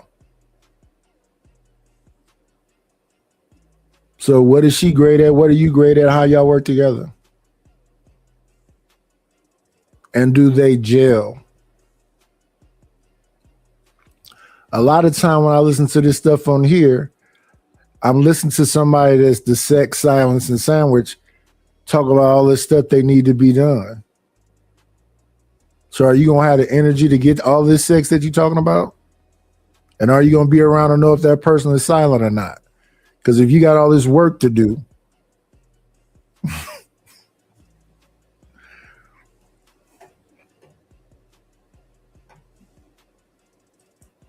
setting, time and place, decorum, right? Deference, all of that shit. But my money don't got nothing to do with you comporting yourself appropriately. So if you behave better, the more money I have, that's a you problem. That's a you problem.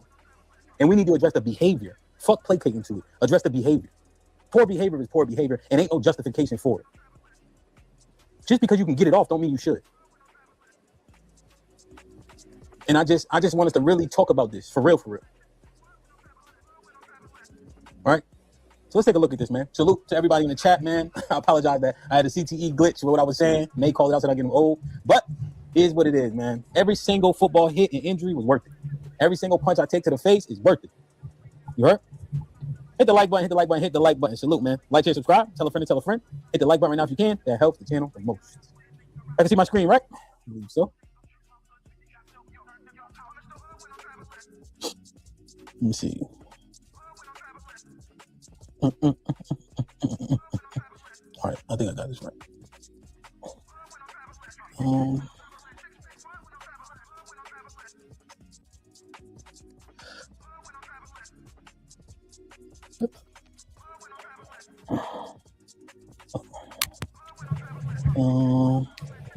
y'all see my screen? Top chat. Is that me? Right. No, that's I get it right. All right, got it. All right, I'm good. Yeah, so we can look at the chat. That ransom that they had, hey, I'm gonna be a good girl, or our perceived perception of it. I'm gonna be a good girl, you know, and listen when you do all the shit that man's supposed to do. And then once you reach that goal, then they pull the rug from under your feet and give you a different requirement for them to in a way be submissive. But so like, they acting bad all across the board, whether you paying rent or not, whether you rich, white. This just ain't a black community thing. Like the white men having the same problem with their girl who they taking care of, bro. This is just the time that we're living in, if I got to be honest. That sounds like getting bullied. You got to do all this stuff for me. That sounds like getting bullied. Then once you do all that, oh, you could do this too. That sounds like getting bullied. So I do construction and all this other stuff. I come home, you know, the significant other's down the street talking to another lady. She doing her yard. She got a big old bush in her front. This is something to fight about. Oh, my husband do. I don't do it for free.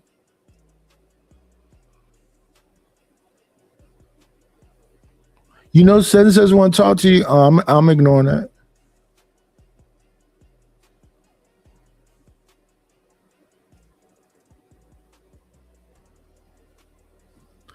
Some of it is what the other person is doing, and I would say the majority of it is how much you're accepting, how much you're willing to accept. I hear the women on there talking about that's why women don't want to be with y'all. I just ignore that for the most part. Well, what's wrong with you? Because You think it's weird that somebody don't want to kiss ass. And I don't want to fight about kissing ass. I just don't want to kiss ass, period.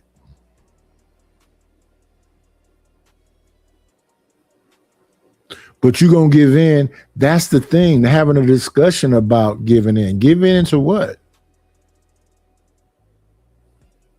Seconds of excitement or the build up to the excitement? It's not something bigger than that. Because if you got to work, then you got to come home and fight. Then you got to perform when everything every day has been nagging and annoying. What's the reward? If both folks ain't feeling each other and both folks ain't working towards the same thing, what is the reward? I really don't get no joy out of fighting with people. Arguing. It's the most annoying thing. One of the most annoying things. Versus this statement that's been said before. This is what it is. What do you mean? This is what it is? You can't get no more than that's an argument. If I can, great. But what if this is what it is? Well, I don't want to settle. That's an argument. We both settling. You got things about you that's irritating. I got things about me that's irritating. We both understand what that is, and we try to make the best of whatever and try not. It's crazy. I've been on panels where you'll hear a person just blah, blah, blah, blah, blah, blah, blah, blah, blah, blah, blah. I know y'all know it with me. Blah, blah, blah, blah, blah, blah, blah, blah, blah, blah, blah, blah. I know I'm talking too much. You know someone's annoyed. You know you're talking too much and you're still doing it.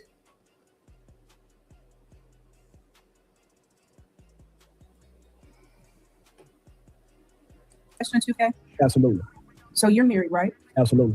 And you take care primarily of your household, right? Take care of everything, yes. So in general, your wife's behavior is meeting your expectations, correct? Sometimes. No, so the majority or minority? The majority. Okay, so Hemp, you're married, right? Yep. And you primarily pay all the bills, right? Yes. And your wife, if you had to say majority or minority, she's in alignment with your expectations, right? Yes. My husband pays all the bills. My behavior, 9 times out of 10, because ain't nobody perfect, is in alignment for what he wants. So what I hear the married men that are taking care of their families, they're getting the behavior that they want. So because you wouldn't be considered a weaker, and because you are providing and you are taking care of your families, the behavior that you get is completely different. See, now see what I'm saying? Right? Tiff said, hey, you paying all the bills. Now look how nice he is to you. As though men don't need to provide more than just that. It was all encompassed based on paying all the bills. You guys pay all the bills, take care of your family, and look how she behaves towards you. The correlation between all of the men in which she named was paying all the bills. That was the correlation right there. Not even reading into it. That was literally the correlation. Because the only clarifying question was, do you pay all or most of the bill? Yes. See? Look at the cooperation you received. It's not good. It's not right. Furthermore, men provide much more. I want you to understand, everybody. They don't look at it like that. Why do you think Mother's Day is like, and Father's Day is like, here go a macaroni tie. Here goes some socks. I got you a lawnmower. I got you a saw. I got a bunch of tools in here I'm not using no more. I got somebody to take to a pawn shop. They say they don't take them tools unless they're what they said, Mahita. I got some pretty, not that long ago bought. Well, it doesn't matter how long ago they've been bought because they haven't been used in some time, but they work perfectly fine. I use them in here. We don't take Ryobi tools. Miter saw, table saw, all in good conditions, all of the parts. We don't take Ryobi.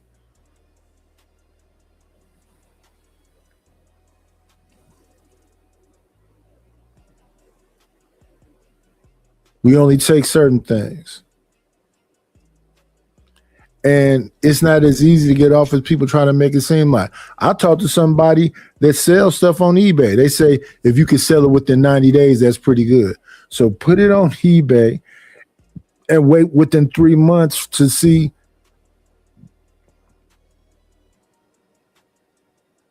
I just bought mattresses, frames, all this stuff, all these boxes you see around me. Trying to get them out of here. Would love to be able to sell them in bulk. It's just not that easy. If somebody could take all of this crap in one big thing and let's find a number and get this crap up out of here so I can have my house back. Why it ain't going yet? Why you?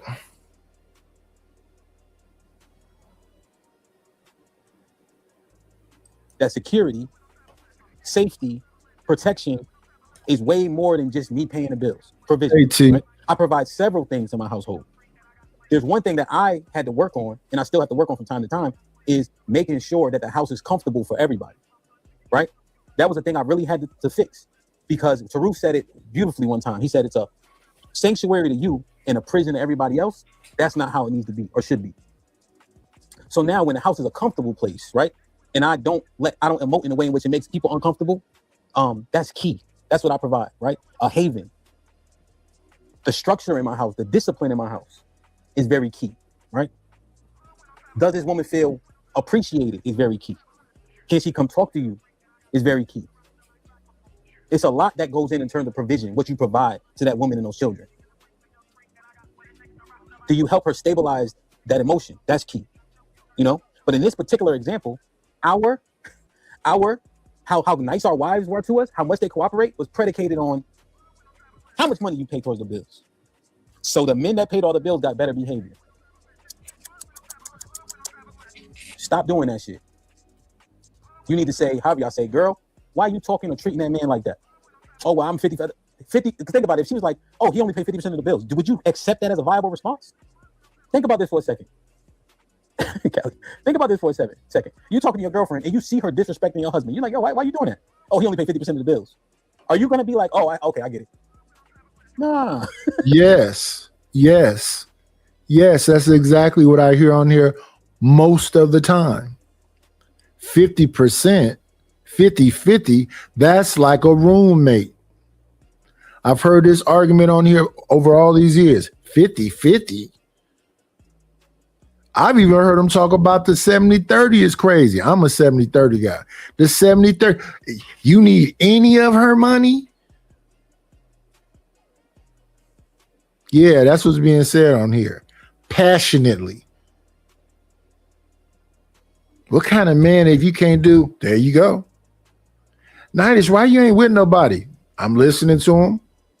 I'm hearing what they saying. And I'm not being mean about it. I go, oh, okay. Well, we're going to be friends. You know, no. Wow, you told me what you want. I'm listening to you. We're going to go out. We're going to go on vacation. We're going to do this and blah, blah, blah, blah, blah, blah, blah. Yeah, I'm listening to you. I'm listening to you. I'm knowing myself. I don't want to waste your time, so I'm alone. People make it try to seem like I'm a 50-something. You know, I've been married, got grown kids. I don't even force them to do nothing. They call me on, or they texted me. I believe it was New Year's. Let me check. I believe it's New Year's. Now understand, these are grown folks. So they know when my birthday is and everything else. These are grown folk. These are not young people.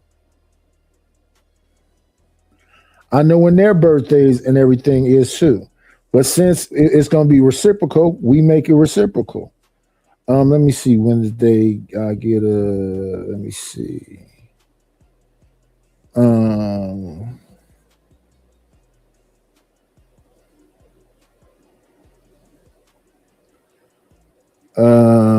Okay.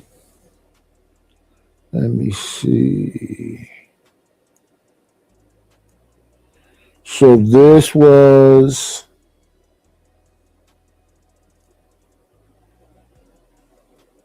This was Christmas Day. They called me on Christmas Day. My birthday came. No call, no nothing. And I do understand about making the house comfortable and whatever else. Super comfortable.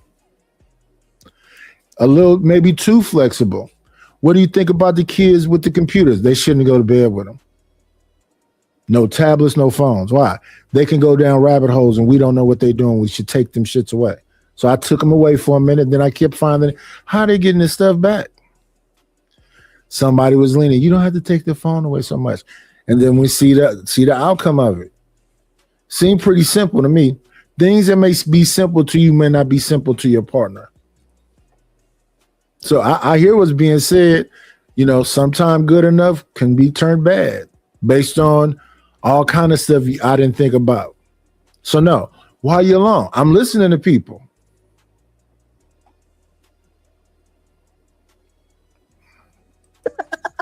That's crazy, right? Like, oh, okay, I'm paying 50%. Oh shit, okay, yeah, where's this bone? Talk to that nigga like that. Nah, right? So it should never be okay. 50%, 40%, 60%, 80%, 100%. Right?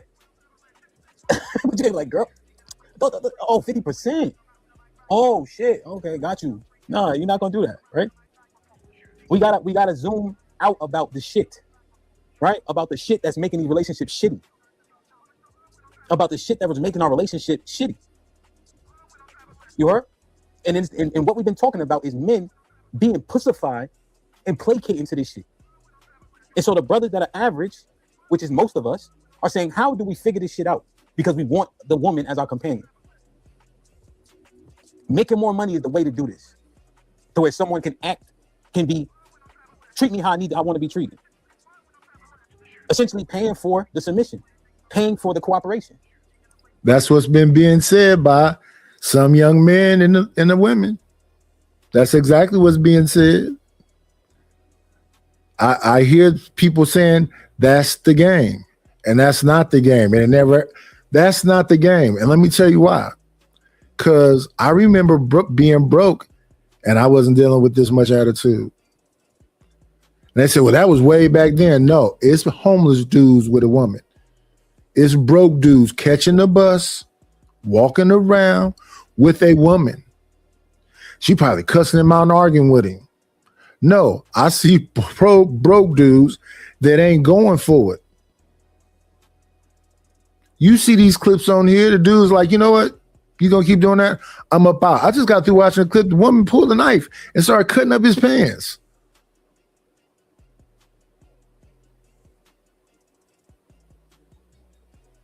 And it wasn't that complicated.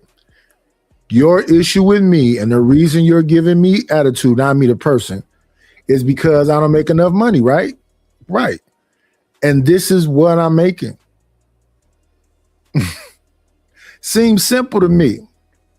So you got an attitude because he don't make enough money. He goes, okay, well, I'll just leave.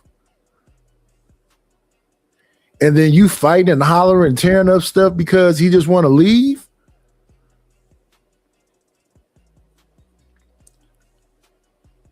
I didn't seen that in real time. But not that often. That's why I don't like to make them blanket indictments. But I've seen it in real time. Maybe just a couple years ago. And I've heard it on these panels in the last couple of days.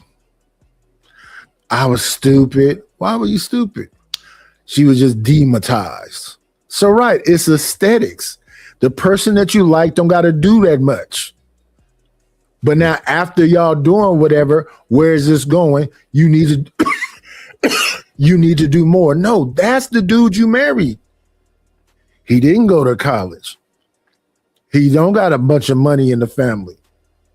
He pretty much got to do entry level type stuff because he dropped out of school in the 9th grade. He been going to juvenile and whatever.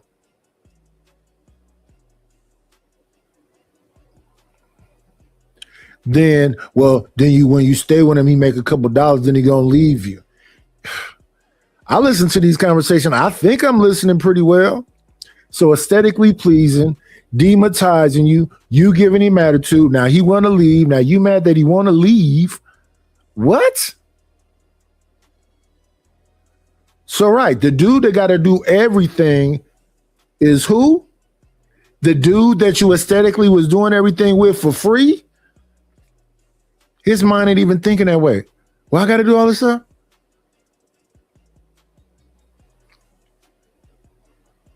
And then the people that are already doing it, y'all take for granted.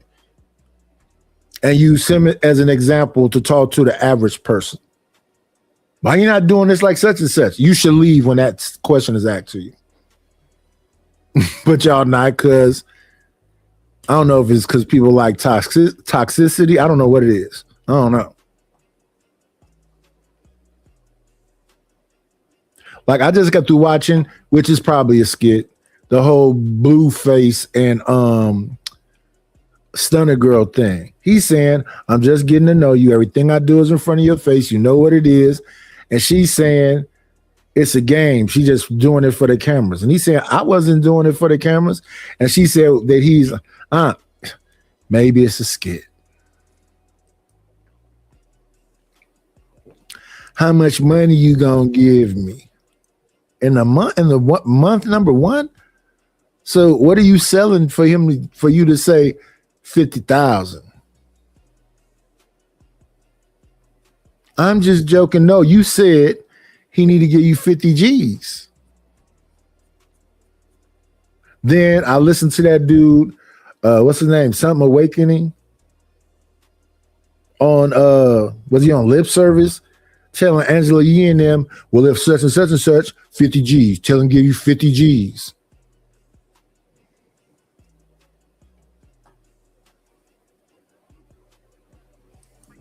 That's the pivot that the men were saying, yo, we got to get your money up, and then boom, get with her so you already at where you need to be. So by the time she come in your life, you ready, and you already have a game plan in place so she can act accordingly. But if it's predicated on money, it's going to fail there too. And we see that, I think a third or fourth reason for divorce is often financial.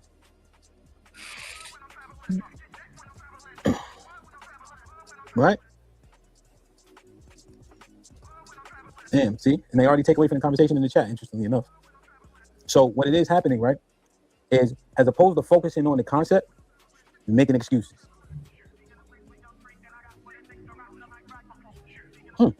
Interesting. Got it. Okay. Yeah, man. So I don't know. It's just like, yo, why am I behaving like this? Why am I behaving like this? Not right. That's the thing that you want to address, because there's no justification.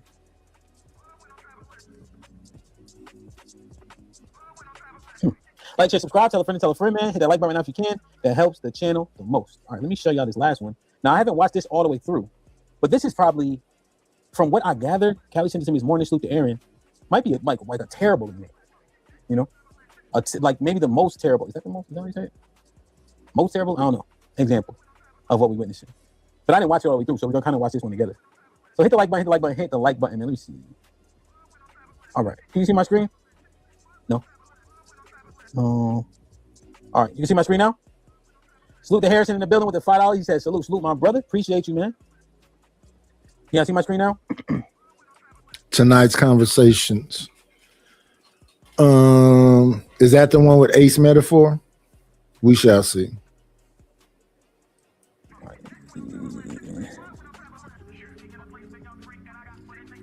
right, hold on. Sorry, I'm trying to figure this split screen shit out. All right. Yep. Salute Aaron in the building, man. For the pot, pass it around. Hold on. Try to bring this up. Hold on, 1 second. So I got this new like split screen thing on the Apple, which is cool, but I don't use it that often. Let me refresh. All right. Good. Thank you, Nate. Appreciate you for the pot. Appreciate you 100%. Hope y'all picking up what I'm putting down, man. Let me see.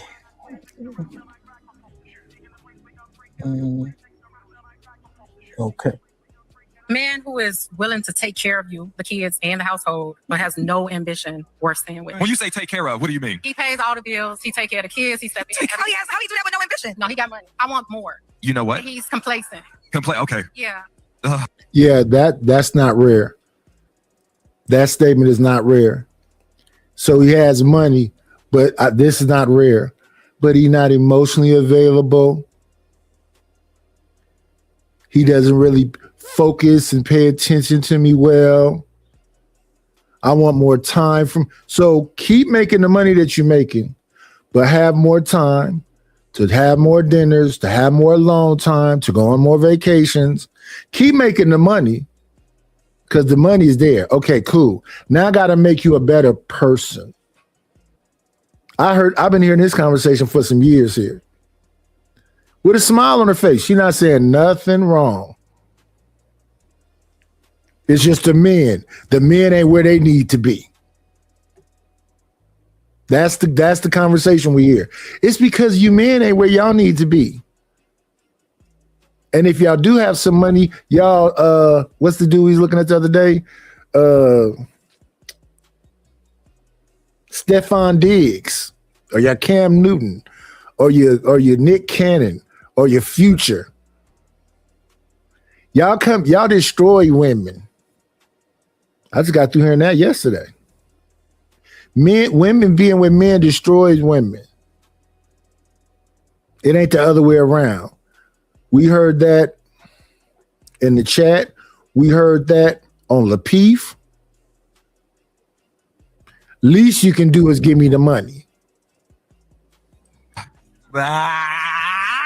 In a year, when the job market is cooked, when the housing market is cooked, when people are walking away from their children, you got somebody at home that is paying your bills. He is taking care of you, and he is taking care of your kids, and you are figuring out, should I leave him? Are you cool? Unfortunately, for a lot of men, there are so many women telling them you have to be more ambitious. And it's because they want the ambition to look like what they want it to look like. But his ambition is waking up every day and going to work, waking up every day and showing up for my children, showing up for my home. Like, that's just as ambitious. You know how ambitious you have to be when you are going through depression. Your girl is telling you you need to do more, and then you don't feel like you're good enough, but she don't know the mental and emotional and spiritual battles that you have and how you're still trying to show up for your home. These people know how to say this, and the thing I hear is what they would call this person a mammy. They would call this person a pick-me. They would say that she's male identified with the things that the first woman said and this woman said. They're male identified. They got all the psychobabble for everything.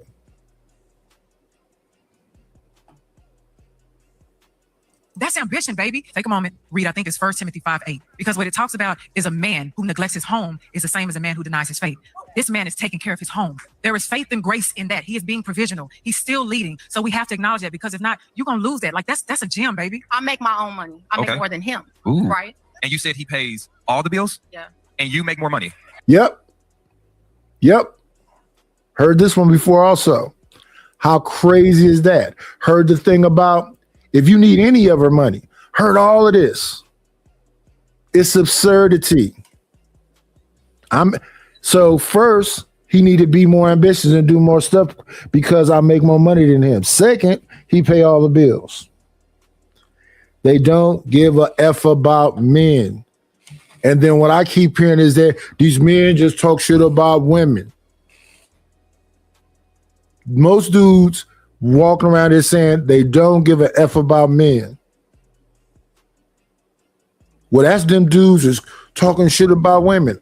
I got to hear now, don't get me wrong. It is some folks that hate the women. And I question them folks. I'll be like, so when you make statements like you're making, what's the alternative? Because that sounds crazy. But if somebody making more money than me, and I'm paying 70% of the stuff, and they paying 30%, and they complaining, and then it's an army backing that up. Why should you need her money? And get her away from me. Y'all all get away from me. Y'all all get away from me. That's a bad deal from the get-go.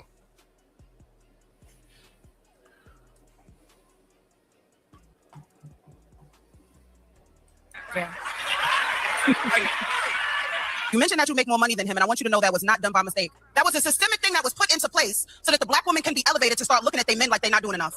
Oh. It is very intentional, the fact that you make more money, and even though your man is showing up for you, you start looking at him for like, why can't you do more? The fact that this man is covering the bills, even though he knows you make more, let me tell you what he's doing. This man is willing to maybe put things on pause so that you can elevate.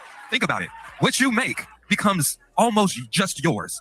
what you choose to do, you have the freedom to pivot and pivot and pivot. Try this, go to school because this. It don't almost nothing. It completely does. What you mean almost? If you don't have to give up nothing and every now and then buy some cologne or a saw or a drill, and then the attitude, I don't know what he complaining about.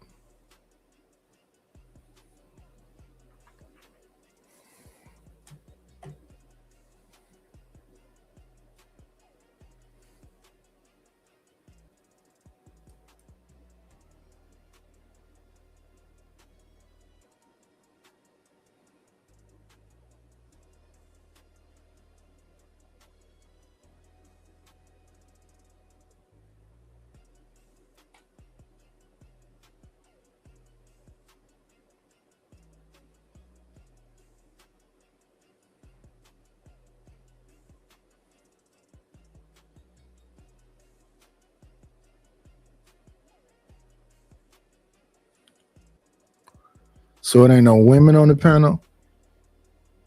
It needed to be some women up here. Man, I would like to hear what the women would say about what the women said. Because see, after a clip like that, I would like to see a whole bunch of women justify, because that's what I see. People, yeah, what's the problem?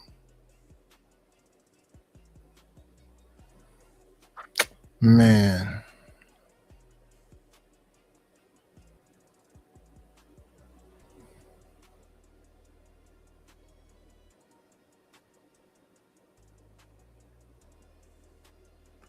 Da, da, da, da, da, da.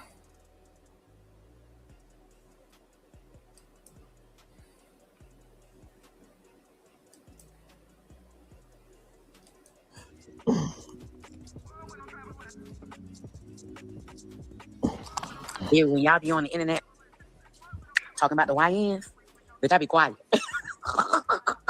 Bitch, Auntie, let me tell y'all something. Auntie love a good YN now. Bigger than YN, bitch.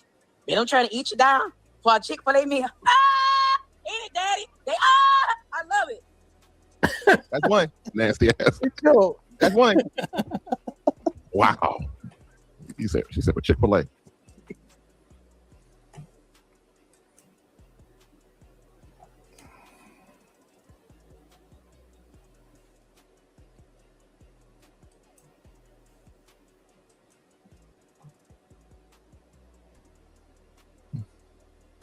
Da, da, da. I like the way. Favorites. Believe it was at the bottom. The cat that they like don't got to do much.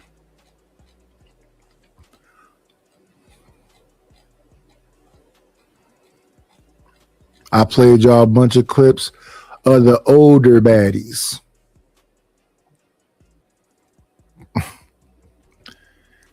The cat that they like don't have to do much.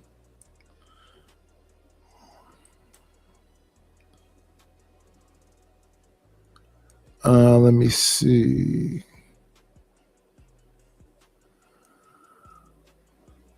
Bam, bam, bam.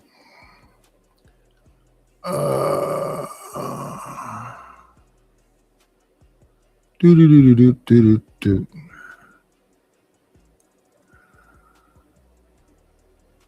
Man, I gotta find panels with more women on it talking about this specific stuff, because it can't be 6 and it can't be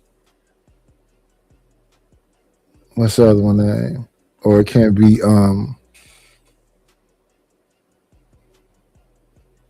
Crimson Cure, because they say, oh, that's a mammy, that's a pick me,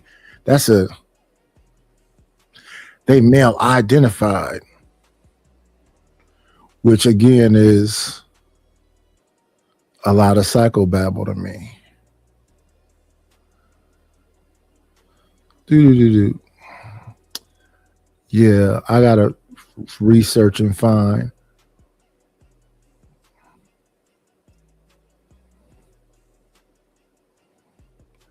the men gotta fix themselves panel. It's really the man. I guess I could look at Bomb Cherry, but they already know Bomb Cherry gonna say.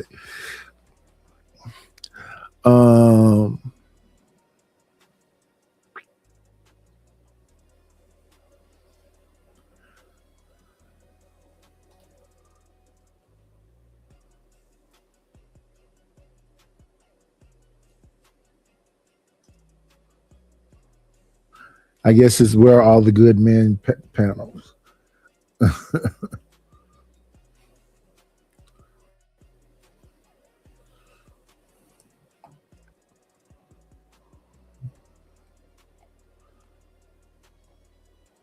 Just a bunch of shorts.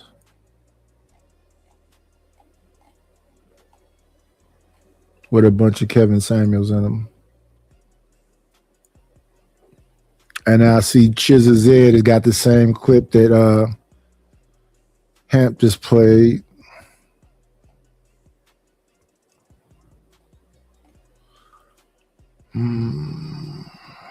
Then we got people talking about character when a man loves you. These people want the bread, and that's secondary. And then most of these are shorts.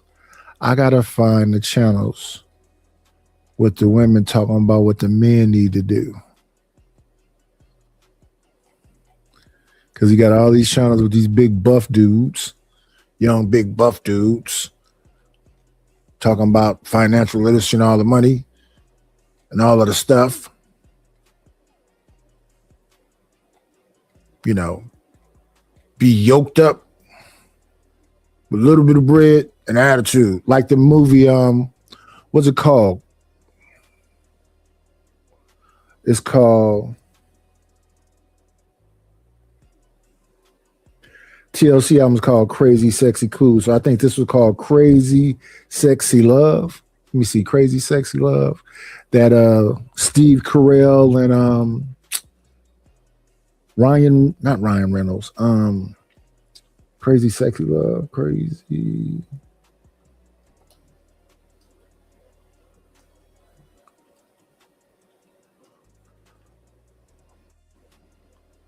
Yeah, Crazy Sexy Love.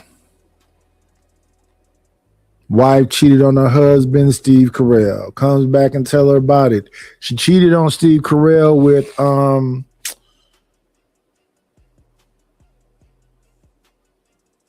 remember his name. So then he went out as a sad sack and met a young cat who I can't think of his name right now, but it's not Ryan Reynolds.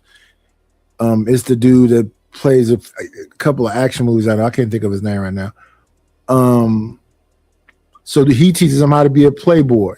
So then he goes and sleeps with 9 women, meets back up with his wife. One of the 9 women that he slept with was the teacher of his son. Now he's divorced, so he's just with the young cat. Later on in the movie, the daughter of Steve Carell, an older girl, meets the guy that Steve Carell has been with. Now, the guy that Steve Carell been with is a playboy. Young, physically fit, kind of mean. Says 2 words with women and say, let's go home. Taught Steve Carell how to do that. That's what this stuff sounds like. So those people, when they meet you, you got all this work you got to do.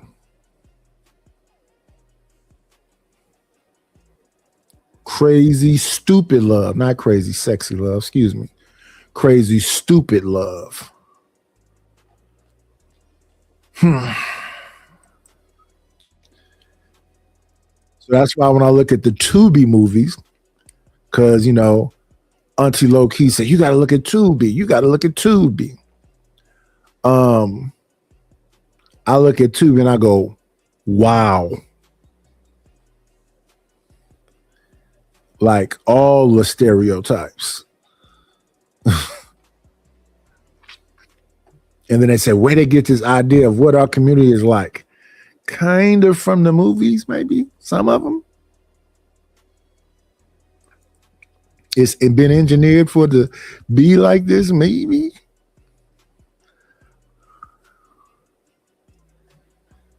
Okay, so here we go. We'll go with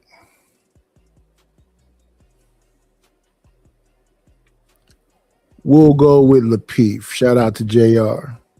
This one is nobody feels safe to commit. I guess I could get thrown in that pack. I don't know. Safe to commit is the wrong word though. I don't want to fight about nothing.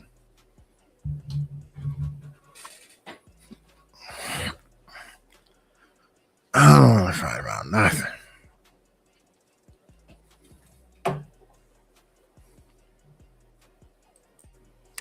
Let's get this up out of there. Thank you, Hemp, for that piece we saw.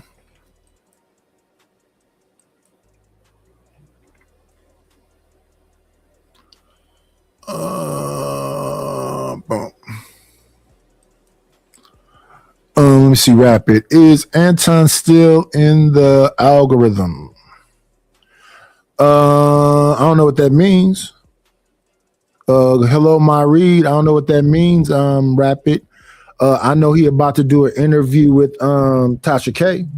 I know that Room 9 still comes on. The morning show still comes on. He went back to business as usual, it looked like to me. He still got a bunch of people going over there to watch him. I think it'd be 1,000 people in the chat. I don't know why it would be bumped out of the algorithm. He stopped talking about that other stuff. Smart move. Don't talk. That's toxic. Don't even talk about it. That's why you see me getting out of stuff quick too. Hey, I don't want no smoke. I ain't got no beef.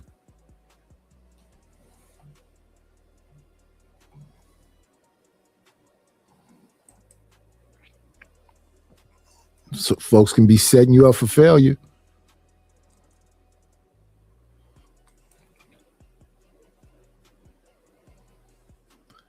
I mean, just look at the drastic change. I got to start from scratch. Now, I know the other people, they say, well, that's pretty much what it is. Nah, I don't think so.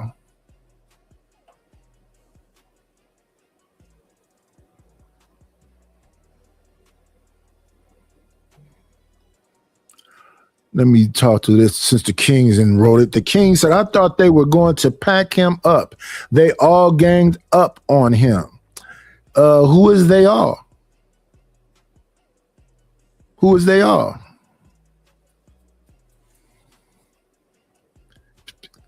For example, we were playing Charleston White earlier. Charleston White gets into it with everybody, but that's how he got into the algorithm. So I don't think that Anton is going to change much. Why would he? With all the stuff that's being said about it and everything that people are going to hear, it's like the cool kid. Patrice O'Neal had a joke where it was about a dude named Tony, and when the girls would say his name, they would go, "Hi, Tony." And he said Tony used to walk around the school doing all the disrespectful stuff, thumping people in the head, all the crazy stuff. And girls just loved him. And then, you know, Patrice said, okay, I'm looking at Tony. I get it now. He said he thumped a girl and she had fallen and hit her head on a sink or something and be in a coma. Whatever that swag is that he got, he not finna losing people. They calling him a hip nerd, a hip square. A disrespectful, lying, manipulative hip square. And if that's what's got him here, all you got to do is be quiet and keep being the hip square. Think about it. Al Sharpton was a black leader somehow. When folks knew that man had a wire on him, was overweight with a perm that James Brown told him to have, and got all kind of scandal with him. Leader. Black leader. All them people have asterisks next to their name and they still in leadership positions. I don't think you can really cancel people. But if you don't know how to transition and don't know how to get away from it, like I'm hurt because the channel got lost and because of the algorithm and because of the super chats and whatever else. That's cool. I understand I still got to do this. I got to start from scratch. I still got to do this. But it doesn't change the fact of whoever them 30 people that was in the chat before or 60 people or whoever was in, I'm still the same person. So if you see a thumbnail, it's going to be some likeness of me on the thumbnail. So I got the landscape, which is this horizontal show going, while at the same time I have the vertical going. So people can see me, and people that know me should recognize me. I'll throw a couple of shorts out there. Same old thing again. It's just a slow process. It's just a slow process. I don't think I need to say every 2 seconds, send me some money, support the channel, blah, blah, blah. You already know that. People already know that. The ones that can will, the ones that can't won't, the ones that got to refine me again, it's just going to take time for that to happen. It is what it is.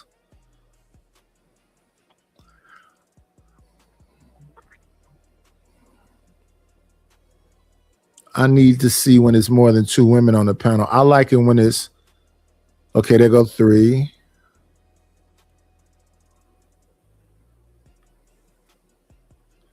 Okay, we got 4 up there.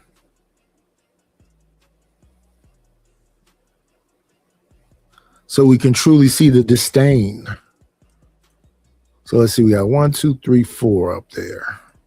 It's almost like you show a woman a shack, like a house that could be built, she probably ain't gonna see the beauty in that. But if you show her a key, what do they call it, like a turnkey?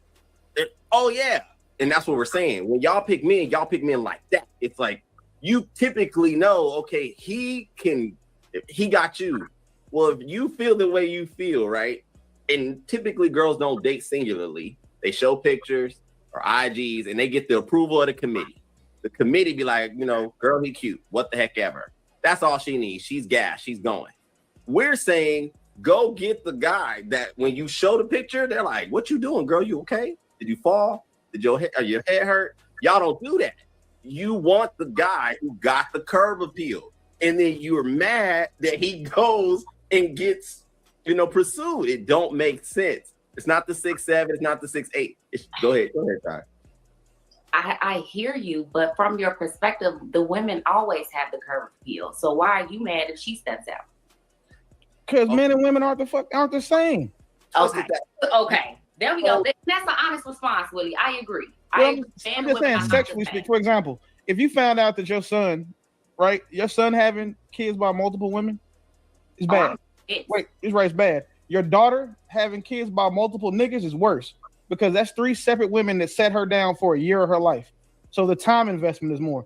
That nigga could have fucked 3 girls in 10 minutes total, got them pregnant, and now also her body could be drastically different from those men. Yeah, so I wasn't gonna do the body part because everybody know what I can't C-sections talk about and stuff. Because C-sections and all that type of stuff, like it can really change your body. I don't have any room to speak on talking about the change one's body goes through because you seen what happened to my son's mother. So she gained a lot of weight. So yeah, we're not the same. It's drastically different. When y'all cheat, I will give y'all this in general. When y'all cheat, y'all typically cheat to replace. The nigga y'all cheat with, y'all typically ride off in the sunset with. Trev or M. White will go cheat with a bitch that's in the club, hit her in the car. He's a good nigga, so he gonna stop. I'm saying, wash the condom smell off his dick before he go home. Go back in the house and then forgot that, oh shit, I'm about to fill up my wife's car.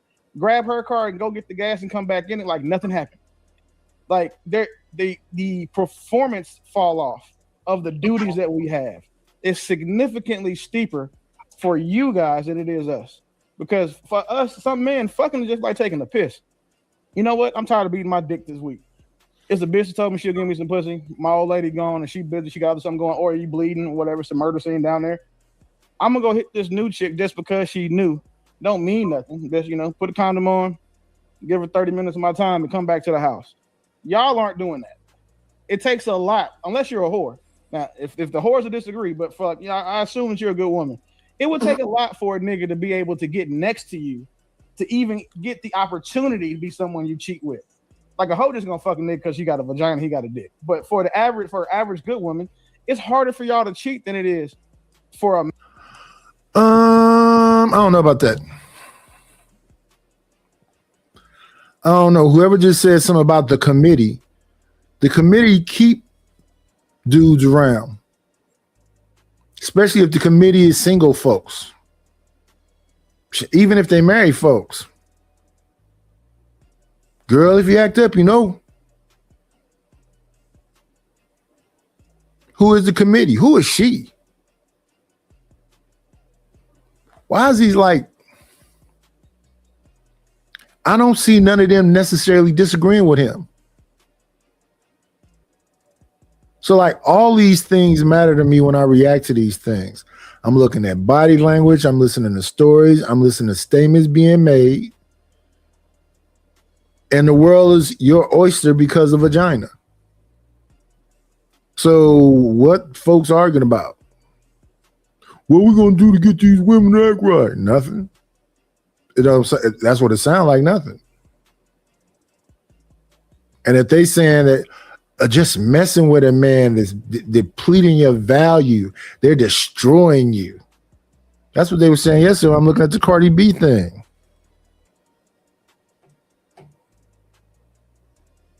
Man, because you guys cheat with intent. We cheat to get to an end point. We just like, hey, I just want to bust a nut. But see, that's you just proved, Willie, like you said earlier, you disagree with me, and that's fine. But from your explanation, that's why I built the premise of women only deal with whom they want to deal with. They're not, in my opinion, they're not settling. I just don't know women to settle. They may say they're settling from the standpoint that they're going to take a guy who's at the highest peak of attraction, maybe like a Idris Elba or something that they know without a shadow of a doubt, or a Chris Brown, they'll never get. And that's just hyperbolic, right? But most girls, even just regular chicks, are not dealing with just any dude.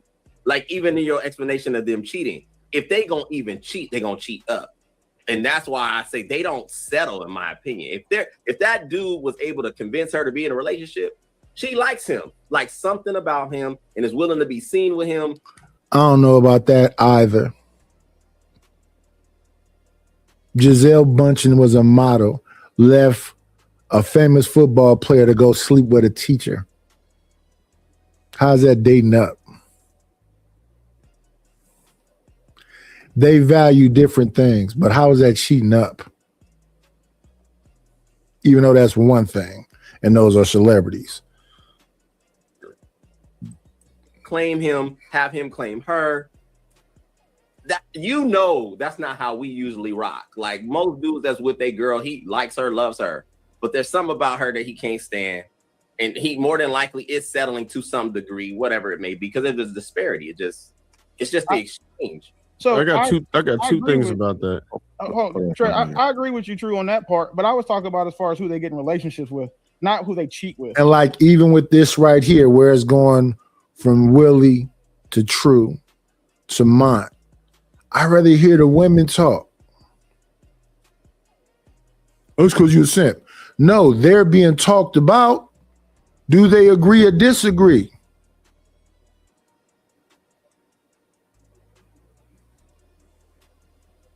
These look like a lot of you think you know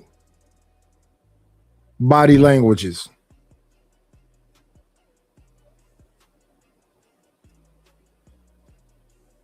When this lady actively saying, no, I could just sleep with somebody and, it just be a body. There's some women out here saying they're active hoes and you can't shame them. So who is all these women that's doing all this, picking the top and blah, blah, blah, blah, blah? I would rather hear them say that.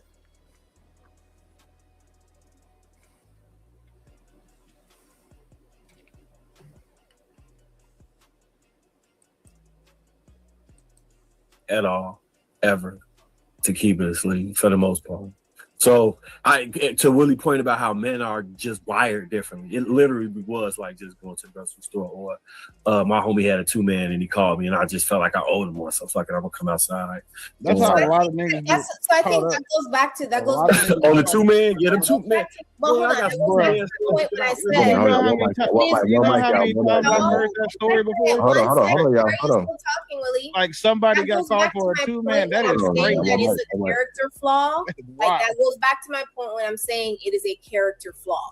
So yes, I expounded in a different way, but the fact of the matter is that it is still a character flaw. What you and what M. White and what you and Mont are speaking to, these are character flaws. This is not natural. These are ways that y'all are socialized to disregard commitments. Why a lot of those same men who will talk about cheating this way, y'all can't hold a job. Y'all can't hold a job. Y'all cannot show up on time to work. Y'all keep getting fired. You got 11, 12, 13, 14 jobs, and that's why a lot of people become podcasters. Like, it's when we're sitting here, like, these same character flaws, they exist in other sectors. That's why I want them to talk. They're talking shit. No, they're telling you how they really feel. What you're hearing is, what her name, Pretty Intellectual. What you're hearing is that you niggas ain't shit. Let's be honest, most of you niggas ain't shit. I just want to, because this gender war thing, it got to be two participating parties. And if it's more people that think like that, they will come and get your uncorrupted girl and corrupt her. Have her waiting for the other shoe to drop. It's something better out here, girl. You could do better, girl. What do you do? Huh? What's good? Huh?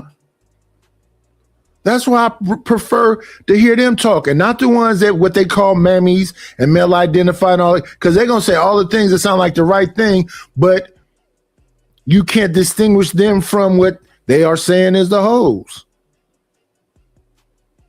Well, why can't you? Because they're saying they want the top, and if they're gonna deal with the top got to be able to acquiesce. That's what that clip we just saw was a moment ago.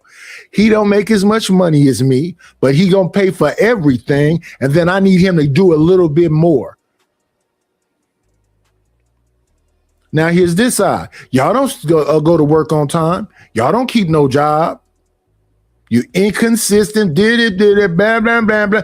This is what I want to hear.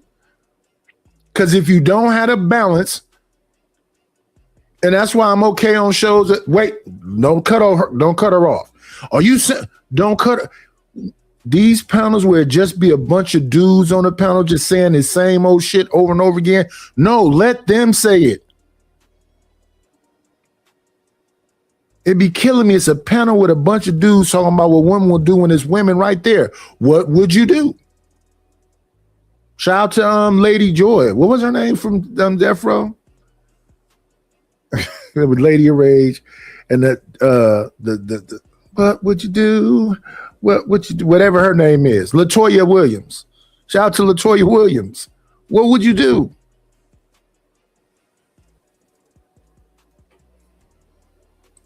Of life, your credit's bad, right? You eat garbage most of the. You eat bad. You don't go to work on time. You can't keep a job. Listen to them.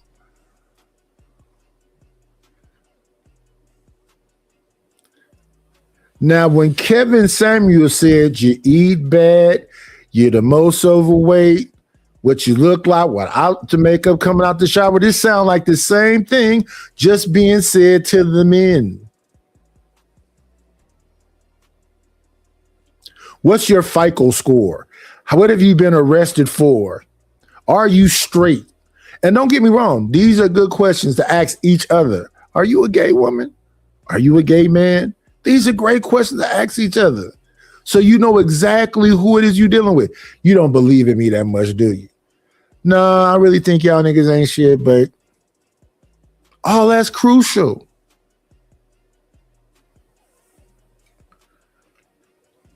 Time. Like, oftentimes these character flaws, lack of discipline, Hey, exist Candy in Cane. other sectors of life as well. And that's why I'm saying it is a flaw. Like, if you lack discipline, if you lack commitment, oftentimes it's not just showing up in one area. It's going to show up somewhere else where you're going to be an addict of some sort, whatever that may look like. It is going to show up. I'm not saying all. I'm not going to say you're all across going to be a POS. No, it is going to show up somewhere else that you have a character flaw. You think discipline is more natural than my bad. Ho. All right, so I truly disagree with the premise of why women cheat. Former scumbag, by the way. So I can tell you for sure, women cheat for sex plenty of times, right? And for anything, we can't just say that women are going to be selective about who they cheat with. A lot of times it's that 20%. That 20% is all it takes. Now again, look at the faces of the women when he said what he just said.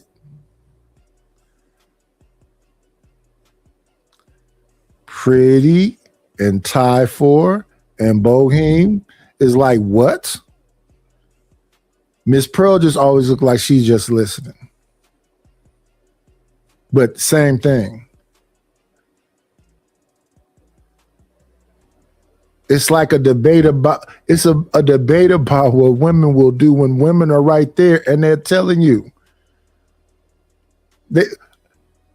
What's wrong with if the person is saying, no, y'all say that black women don't be there for y'all. Yes, we do. You just ain't shit. Well, then they go, well, what do you mean by that? She just said it.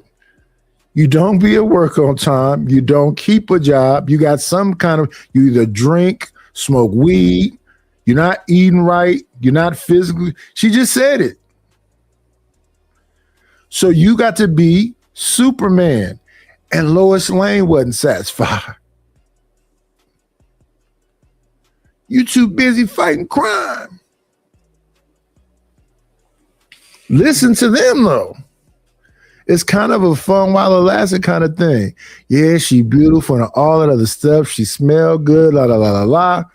Probably fun while it lasted kind of thing. Because most people are average. And most people have those issues because they're in average situations. It's not the greatest. Why is he late to the job? They don't like that damn job.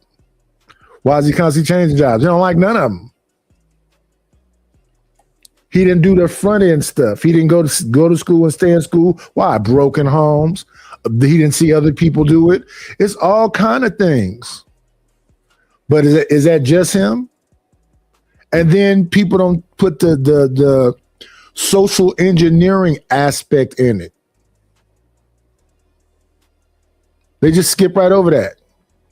If it's a black man, that's a qualified hire through affirmative action or DEI, blah, blah, blah, blah. But if it's a black woman, that's a double hire. And if it's a black woman that's a lesbian, that's a triple. Why?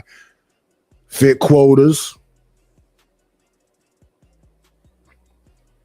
Women fit better in schools based on this scientific bullshit they said because they work in groups better. They can sit still longer and all. None of that stuff is going to come up into the final product.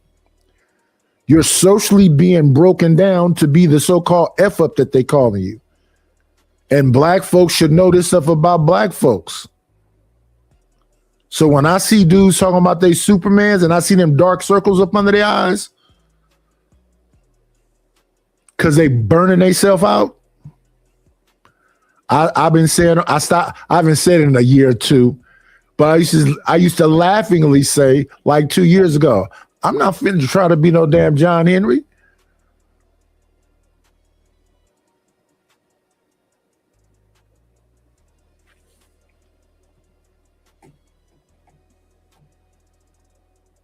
If a dude knew how to beat you in the head, that dude could have all the bread. He could be doing everything right except for one thing. Maybe he got a flaccid homeboy. Well, guess what? You're gonna get cheated on. Whether she's bored with you for whatever reason, you get cheated on. I know plenty of dudes who only deal with married women. Why? Because the barrier to entry is extremely low. There's very little that they have to do. All they have to do is the one thing that the other guy is not doing, and the women will give them access. So I think we're pushing out a pretty bad narrative by not recognizing, and we're frankly giving women too much credit for what it is that they are capable of and what they'll do. Because I've seen the other side. I know the darker side of women, and I have a lot of women friends who have no vested interest in keeping things from me. So nah, y'all can't get that off. We know, a lot of us know, right? The people who do it, they know that women will be out here just like dudes will. sometimes. So it doesn't take much at all. All right, go ahead, Pearl.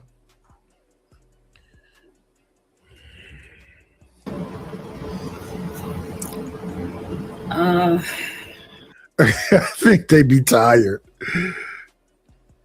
Like, how do you just? So if somebody's saying this is what my reality is, and the other person has an anecdotal experience, which mostly probably all these are anecdotal experience, and how can you even trust the statistics? I think it's a lot of them statistics is to make us look horribly at each other. But when I hear about what they want from a man at whatever age, I'm like, yeah, that dude exists, huh? Shout out to her for dating up and blah, blah, blah. Okay, cool. Because when I go to a person, I go to the person as I am. So when people was around and talking about, well, Knightish, why did you say this about yourself? Because that's the truth. People say they want to hear the truth. That's the truth. Well, Knightish, didn't you say you used to use drugs? What's that booger sugar like? I don't care about them jokes. Didn't you say you used to go to jail? How many years was you in prison? I never been to prison, but yeah, I used to go to jail when I was younger. That's 30 something years ago. But it's still a fact. It's still a truth.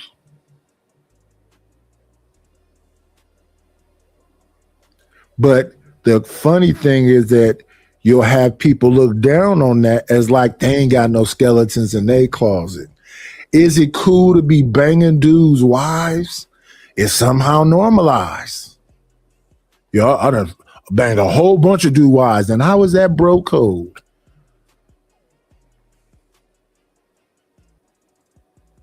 I don't get it. I would like for the ladies to be comfortable to really say, you know what, that might be your anecdotal experience, but no, it's this. And it can be a bit of both. Gosh. So my take on this is that I feel like a relationship is a responsibility, period. I feel like most of us are not in relationships. We're in unhealthy attachments, and there's a difference. The space was created. Well, let me respond to what the king said. The king said everyone has to talk on the panel. Can't just be the woman. King, have you been watching this show we're watching right now? Forget every other show. This one, Lapeef, right now that we're watching. The one where pretty intellectual was trying her best to talk. This show. Because True was talking, Willie was talking, and Marcus was talking. And then Mont. And she kept trying to, like double dutch get in there. You know how they be looking at the rope trying to get in there? And then when she said something, pew, shoot that down. So now what I'm seeing from Pearl is, now what do I say? When a woman already said this, and I kind of more relate and I'm comfortable with that, it's combative. Yeah, everybody should talk on the panel, but freely. So what she said was wild about folks not keeping jobs, folks going late to work, folks drinking or smoking weed or not fully committed, keeping people in relationships for long terms. Then the dudes, the top dudes, got chicks everywhere because if he paying the bills, he should be able to do whatever he want to do. They saying that's putting a weight on them. That's not a real thing. And I be seeing some of these folks, like some of these cats don't like women. Not these people on this panel, I don't know them. I know Marcus. I don't really see Marcus do it. I know JR. I never really see JR try to do it. But I don't know none of the rest of these.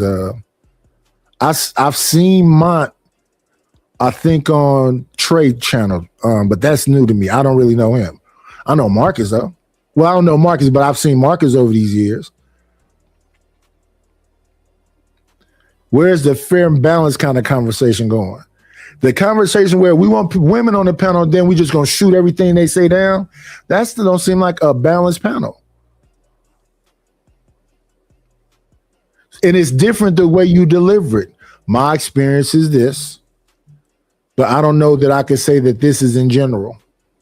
I have experiences, like I say, I have seen the women that get in men's face. So rare. And I used to be outside, not that long ago. That is so rare. And when I'm around places, and I be around some places, I don't see that either. I be in places where I would expect to see more of it. So yeah, it's just, who are these people? What are their friend groups like? Are their friend groups coming together like, okay, we all got OnlyFans? It don't sound like, I don't know though.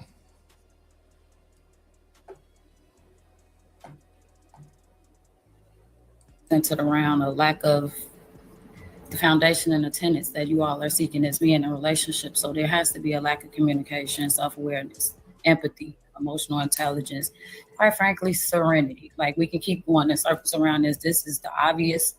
I think a lot of transparency and consistency is what makes a healthy relationship, as well as collaboration and cooperation. We could barely get this on a panel. So I couldn't imagine what personal life is like. And I'm not taking shots at anybody. It's just, I understand what she just said. It's what I just said.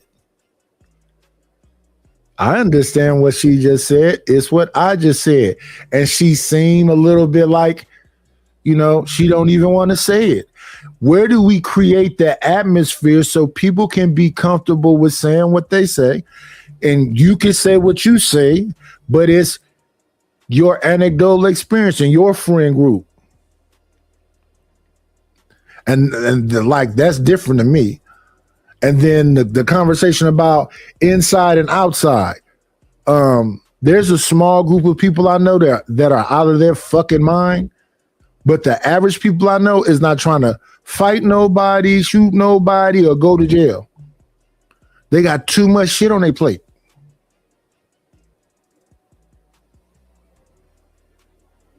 And they don't want to lose none of it. And I mean, outside, around all of the BS. Yeah, you see skirmishes. This like I was talking the other day about our hood movies. Menace to Society, Boys in the Hood. All them movies make it seem like that's every day. That's why Friday is so much more realistic to me, and it's a comedy. So Just Another Day, Living in the Hood is a real song too. Today Was a Good Day is a real song too. And it's ebbs and flows. Sometimes I hear police sirens a lot during the day. Sometimes I don't hear them at all. Me physically fighting with somebody, the last time it happened, I was incarcerated. That's gotta be 34 years ago. And don't get me wrong, if somebody say a little bit of crazy something to me outside, I don't give a damn. I keep it pushing. It's about imminent threat. Not because somebody said, if we down to, nigga better watch what he say, we lost. Bitch ass nigga, I'm gonna keep walking. I'll beat the fuck out of you. I'm gonna keep walking. I'm not gonna change my step. And it depending on who house I'm, if I'm at my aunt's house and she live on 87th, I'm not going to drive my car around the corner to the store. I'm going to walk to the store. I got to walk past T's. I got to walk in front of the Dragon spot to go to the burrito truck right there. And I have my own family members out there like, where your car at? I said, it's around the corner. Why didn't you drive over here? Drive around the corner? Some people is on 10 like that all the time. You live here. Why are you on 10 like that all the time? Do you do that by your house? No, because where I'm at is concentrated. The store's not around the corner. It's a child care in front of me. You got to walk 5-some blocks this way, and then you turn over here. You got Jack in the Box on this side, and damn a Pollo Loco on the other side. Then McDonald's across the street, and then the Dollar Tree on the other corner. I don't really shop in a Dollar Tree. I'm cool on the Jack in the Box.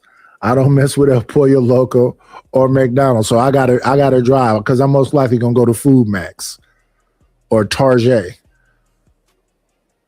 I don't be running into people because I'm not around folks like that. And when I am over my aunts or over, because my aunt live on 87, my second cousin, because it's my first cousin's son, I be at his house sometime because that's how my family is mixed up like that. I got cousins that's way older than me. So the kids a little bit closer to my age. So I'm either there or there. All these places is right in what they would call the so-called hood. And it's a crowd of people out there. But ain't nothing popping off every day. When it do pop off, it be some extreme stuff, but it ain't happening every day. And the black folks I be around talk like that to each other. Casually. Bitch, fuck you. Blah, blah, blah. Ain't nobody fighting. And they having a conversation, and it's loud. Well, they know each other. I guess. But I'm saying that so we kind of know each other in this space. I'm not just going around the people and doing whatever else. So we kind of know each other in this space. And people can't differentiate between somebody joking and blah, blah, blah, and something being serious. And then when somebody joking and blah, blah, blah, well, I don't play. Okay. It's too intense. And I'm saying it's too intense online. We online. We're not nowhere near each other. Why are you so rattled by whatever the fuck I'm saying? People done said a little bit of every. I do not care. We online. Old motherfucker, fat motherfucker. Why do everybody fuck with that motherfucker? That nigga stealing my content. They doing they trying to do and say everything to crush the last channel. So now that it's crushed, ta-da, y'all won. I'm still around. Well, it's 5 people watching. I don't give a fuck if it's 1. I had to start. Well, I did better when I started off, but I don't give a damn. It's just, a process. But the whole what people do online and what people do outside and da-da-da-da, we got to get better than that. We got to get better than that. I don't want to, we got to get better than that.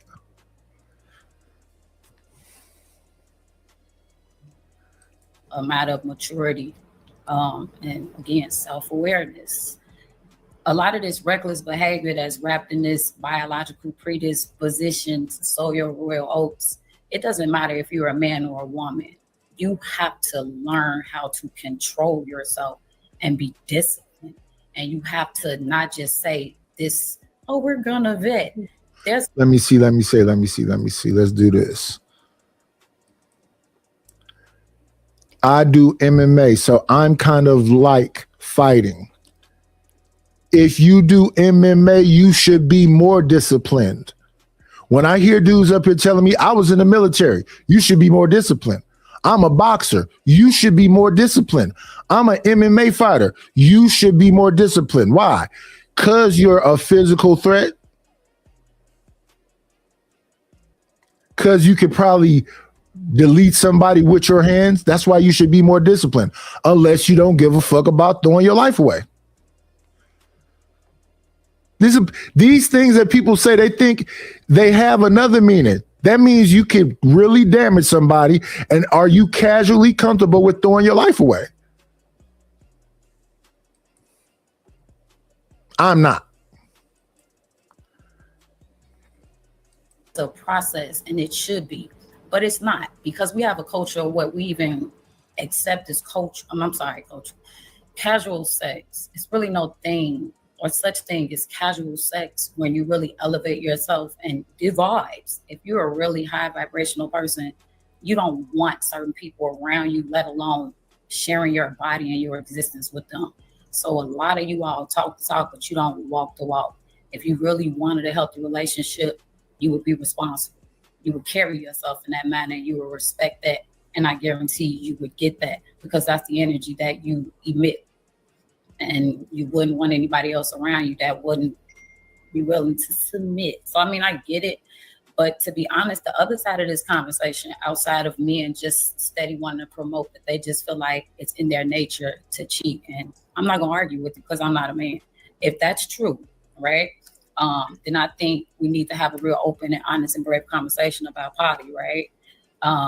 Because I also think on the other side of that too, there's just certain men that just, they don't want to cheat.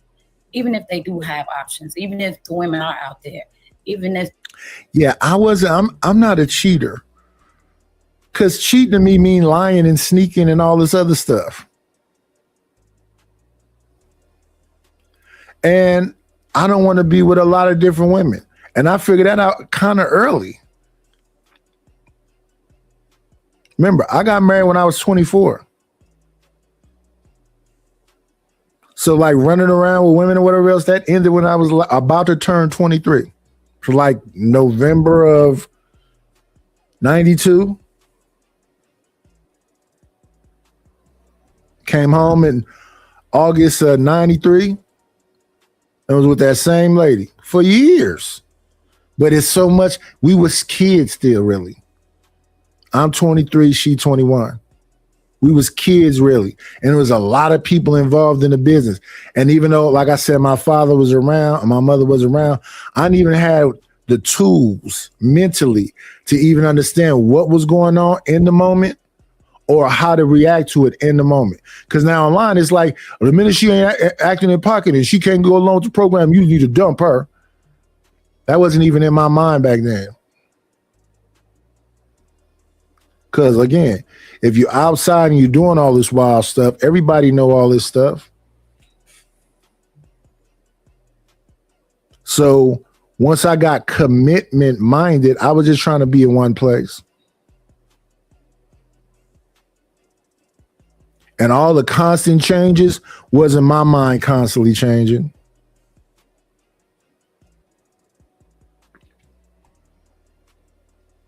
But if you have somebody saying you need to elevate, you need to this, and you need to that, and then it's this, and now I'm gonna start yelling, isn't it? And then you stop me go, why are you yelling like you can beat me up? Oh, so you go, I'm not talking about fighting. I'm just saying, why are you yelling like you're gonna beat me up? Well, you're not listening. No. When I hear something and I already understand what it is, I accept what it is. It don't need to be repeated to me over and over and over and over and over and over and over and over and over and over and over and over and over. Well, why aren't you doing something? It's the fact that I'm being told I'm not doing something. Is what him was just saying earlier. It's like all the things that are happening are being explained like they aren't happening. Like that woman said, this man make way less money than her, but he pays all the bills and she wants something more. Have you tried to help him make more money? Help him try to make more money easier so he can have more time for you? Or are you just telling him, I need more time, but I still need you to be able to provide in the same way? It needs to be more said in the situation. But as casually said, you know, these niggas really ain't shit. I'm really settling.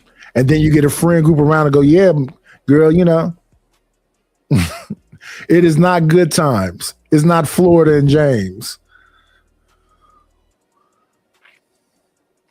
That is what it is. They just don't want those women because they know it's a difference between quantifiable and qualitative. I can have one quality woman that stands by me instead of 100 dirty broads that I'm really putting myself inside of and risking myself and saying, hey, this is what makes me a man. It doesn't. You're reckless. It's immature. So like I say, we can keep going roundabouts. It's subjective, but if it's really not, it's objective. If you really wanted to be a responsible adult, you would move as such. So I'll land my plane up. Why do you say dirty broads like that? Dirty broad. Because it's always we want holes. It's not like you want a slew of quality women. It's like you always want those degenerate women, like the low hanging fruits that are easy for you to get in excess. I mean, to be accessible to, because you don't want the hard work that you're already putting in to get that quality woman. Like, I guess you don't want more of those. Just want some easy access. Like you were saying, I don't want her because I care about her and I don't care about my woman. She was just convenient. So that's why I say, like, if you had a rent, do you take better care of your rental car or the car you actually pay for that you finance in your name? That's why men treat hoes like that. It's the same thing. Niggas want the low hanging fruit because they just want to bust a nut. Niggas are not trying to go out here and start a whole new relationship to get some pussy. So when dudes are out here fucking these hoes, that's the dirty broads, right? So I don't know if niggas is out here fucking dirty bitches. That's different. That's nasty. I guess we seeing dirty as. I'm thinking about dirty like your Gucci's right? dirty. The ones that you refer to as convenient. No. We'll just say that the low hanging fruits. I'll just low hanging fruits. I'll land. Go ahead, Bo. Hey, let's try to make sure we we'll put the time up shortly, but I just want to make sure we kind of passing the mic around like 1 minute 50 seconds. Is check in and out. We can always come back. No people Don't say patient. that after I talk, JR. What you? No, I'm messing with you. I'm Go sorry. ahead, I'm sorry. It's Treya. So I'm not sure why this is a discussion. I mostly hear men talk about how women cheat, and it sounds like men.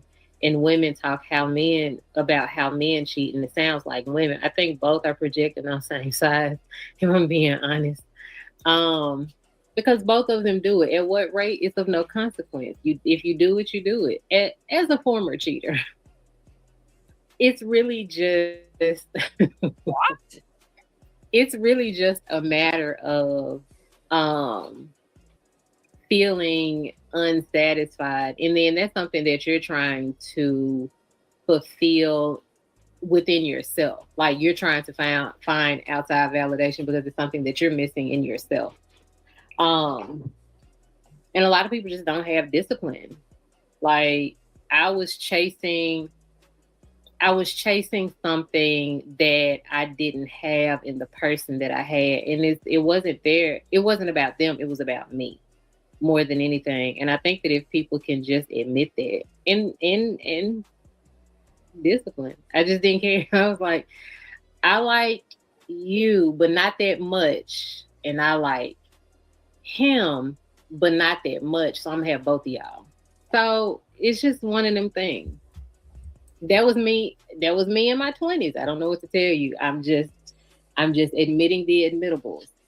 But I think that we all do. And if people are being honest, why can't that be said and then we just move on? No, we got to address that. No, we don't.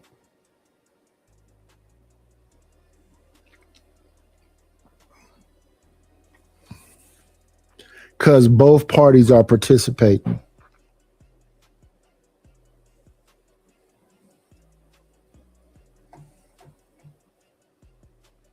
At some level, and it doesn't matter at what level, it's all disrespectful. It is like for men, it's so easy to do and make an excuse for, and make an excuse to not have discipline for, because they can just like succumb to society's expectations of them, and that's spreading it around, giving it to anyone. And so they make it okay because society tells them that it is okay to do it. It's women that get the shame because society tells us that we are supposed to be chaste. And so I think that it takes a better man to not just get a nut and actually like respect his own body and give it to those who would like to give it to those women who have proven their worth to him. And it don't have to be a whole lot of work, don't get me wrong. But like, you know what I'm saying? So anyway, that's my piece. I wanted to say, Yes, oh, you know, That's on my next. My bad. One time I had thought about I don't know what made me think of it, but I was like, damn, like in our community, we can see a man, right? We can see a woman with a man who takes care of her, provides for her, protects her, and does all of these things that we think a man is supposed to do, right? But because we might see something inadequate in him, we might say that nigga don't know what to do with that. Like a girl got a fat ass, this nigga short, or like he just look like a dweeb. You like, yo, he don't know what to do with that, right? And I was like, dang, that's some immature thing. That's an immature thing, like as us as a community to think. Like we see a girl with a white man, right? Like, yo, we don't know, man, he don't know what to do with that, right? But then I had got on social media, and I had saw so many videos of women just kind of agreeing with it. Like they talking about like, yeah, if a nigga dick ain't this big, I can't do it. Like, and if I can't, I'm like, damn. So like, are the men justified for thinking like, yo, I can fuck good? You don't need to be with him. Like, so I just wanted to, kind of bring that up. All right. Pretty, you want to respond to what he said? But if you stop right there, so if a person looks at themselves as just like, I can fuck good, it's some females, I don't know how many, that's good enough. No, they'll just go, okay, that's not enough. So it's almost the same thing, vice versa. If you spreading yourself and you can throw down, okay, that's what that movie, what I said it was called, Crazy Stupid Love, kind of was about. One dude was a playboy. He messed with all them different women until he sat down with a woman that met him on a different level. Then he wanted to be with that woman. Then you had a man who was in a marriage forever, and his wife went and cheated on her, and she said it was like a midlife crisis, whatever else. He's a great husband. So then he was slumping around and sloughing, and he met the young cat that told him how to be a playboy again. So he went and slept with 9 women in a short period of time to come and find out that the playboy that taught him whatever is now with his daughter. So in his mind is swirling, oh, he's just finna do my daughter like he do all these other women, which is a reasonable thing to think, but that's playing the game, right?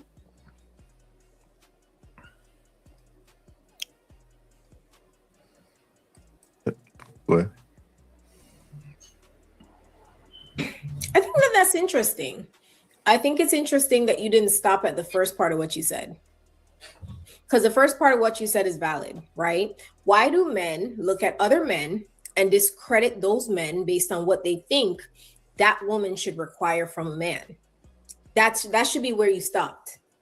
Then you finished by saying, but then I see women co-signing. So then I think, I always wonder when y'all talk, are the women the leaders or are you guys the leaders, as you guys say? And every time you talk, you give me the inclination that you guys are confirming to me, which I know this, that women are the leaders. You're following our lead. When you see us do something, that's when you decide it's okay. When you see us co-sign something, that's when you decide it's valid. How about you stand on your own 10 and say, hey, it's not right that us as Black men, we continue to tear down other Black men in relationships because we think they don't deserve that women. Maybe y'all should just have that conversation amongst men at the barbershop when you're getting your lineups that's all the way in the back.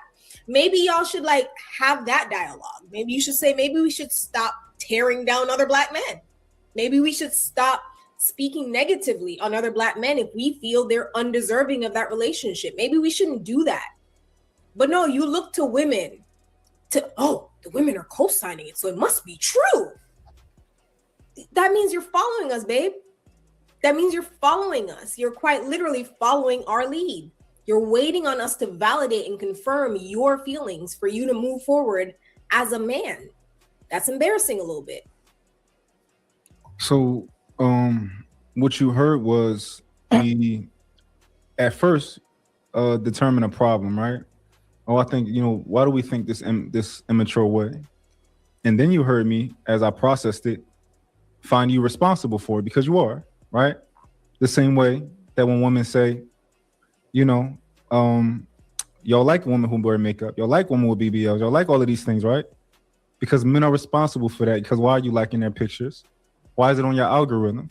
We can say it's not our fault, but you're looking at it, you're clicking it, you're on it for 3 or 4 seconds. It's your fault, right?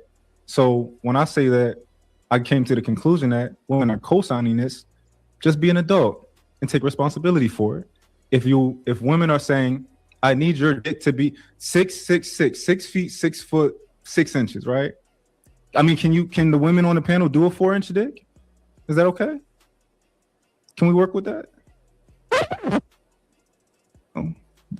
Is that your minimum, or is it? Can we go to 3? It's the motion in the ocean. If you Can know, we go to 3? What's your minimum? I don't have a minimum. Okay. I don't rate men based off of their penis size. That's crazy. Very mature. Bo, you got a minimum? It's insane. Okay. We got some good ladies on the panel. Okay. I like y'all. Y'all are anomalies. And I think we should be mature and admit that. A lot of women, I don't know how much y'all have talked to women. I don't know how much y'all have talked to women, but do you find that women actually care about these things? Okay, that's all I'm saying. You know, we can ignore it. We can act like, oh, Lamont, you're talking crazy. Women don't care about dick size, right? Where did I get that idea from, right? Like I must have heard that from them. You on demon time, ain't you? You said what? You on demon time. Oh, my bad. I'm just saying, like, you trying to make it look like I'm crazy, like I'm talking, like I'm gaslighting or something. It's not me. I'm just want to make sure that's clear. I had to do interference. I don't know where I was about to go next. Man. Go ahead, White. I know you've been trying to get it there, brother. Pause. We gotta watch Trev. I knew Trev was going. Especially after what we were just talking about. This nigga Mont said it's 4 inches of like, bro, you can't ask these women if You think they lying? You think they fraud? Hey, I'm not. Look. So look. All right. What was I gonna say? It was a whole lot of these things. So pretty intellectual. I agree with your point initially about it being cowardice to not keep it a sleeve and tell the truth about all that stuff. I disagree with the other things. Some of the other things. Because I think the framework in which y'all view how we're making our decisions is completely different than the framework for which we're making the decisions in. And that's the part that like I be trying to get over and over and over again. Like I wasn't blaming so I took accountability for saying I don't think it was because of the woman. The way that maybe it's socialization. No, you know what? I'll even go as far as to say it's absolutely socialization as to the framework for why, right? It's not the reason that y'all were saying. It was loyalty and discipline, but it was loyalty and discipline to my friends, my homies, and as opposed to the actual relationship. Because we was raised to be like homosocial. Yeah, homosocial. I'm not using that word, but I'll describe what it was, and you can call it whatever you want. I don't got no homo nothing. I'm not even a homo sapien. I'm just a real nigga. So,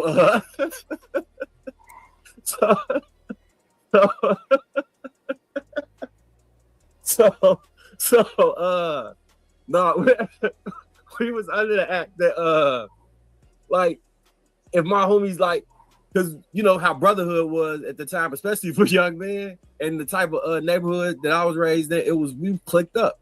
So you damn near would catch your case and not say nothing and take it for your friend in the situation where you would have to put him in a position to get yourself out the jam. You just have to sit there and go through the case. If one of the guys needed you to go in a 2-man, you was just gonna go in a 2-man. It wasn't about not being loyal to the girl. It was about you kind of had a loyalty to your homies that kind of extended past the relationship with the girlfriend. And what I'm saying is, as I got older, and that shit cost me a relationship, I reframed a whole lot of shit, right? A relationship that I actually cared about, and I reframed a whole lot of shit. But it also, here go a word y'all love. It was intersectional with the testosterone drop because I also think there's a huge biological aspect to this that we don't we kind of negate, and I think the reason it's negated is for for a reason to equalize men and women and say, hey, we just need to have the same type of discipline as women. But it really is. I'm being 100% honest about all of this. It's complete. I've never been a woman, so I can't tell you exactly what a woman's entire thought process is. But when I hear y'all describe and talk about why you're doing certain things, that's completely different than the reason we're doing it. And men more consistently across the board, I've been able to go ahead. Wait, did you take the ugly friend or the other friend on the two man? I always took the better friend. Okay. Yeah. Wow. Yeah, yeah. I don't even understand. I don't even understand. So, I don't even really quick. understand that with a two man, did you take the ugly friend or the better looking friend is crazy. That's crazy work. Did I take the ugly friend or is crazy work? And then to answer it is even crazier work.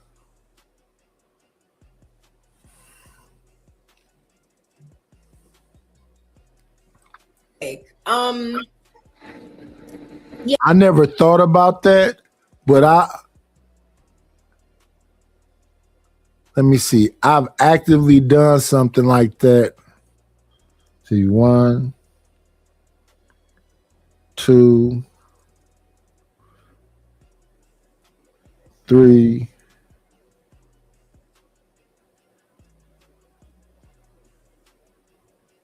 Three times in my life. One time is with my older cousin. The other time it was with let me see. And it was 2 women each time. It was 2 with and they was from different parts of the same area, but yeah. So 3 times.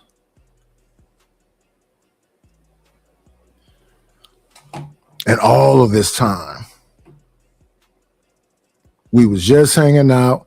Went and got let me see, the first time, both times. No, one time I'm with my cousin, we wandering around the street, we wind up somewhere, we hop in the window. The other time I'm with the homie, my girlfriend got a girl.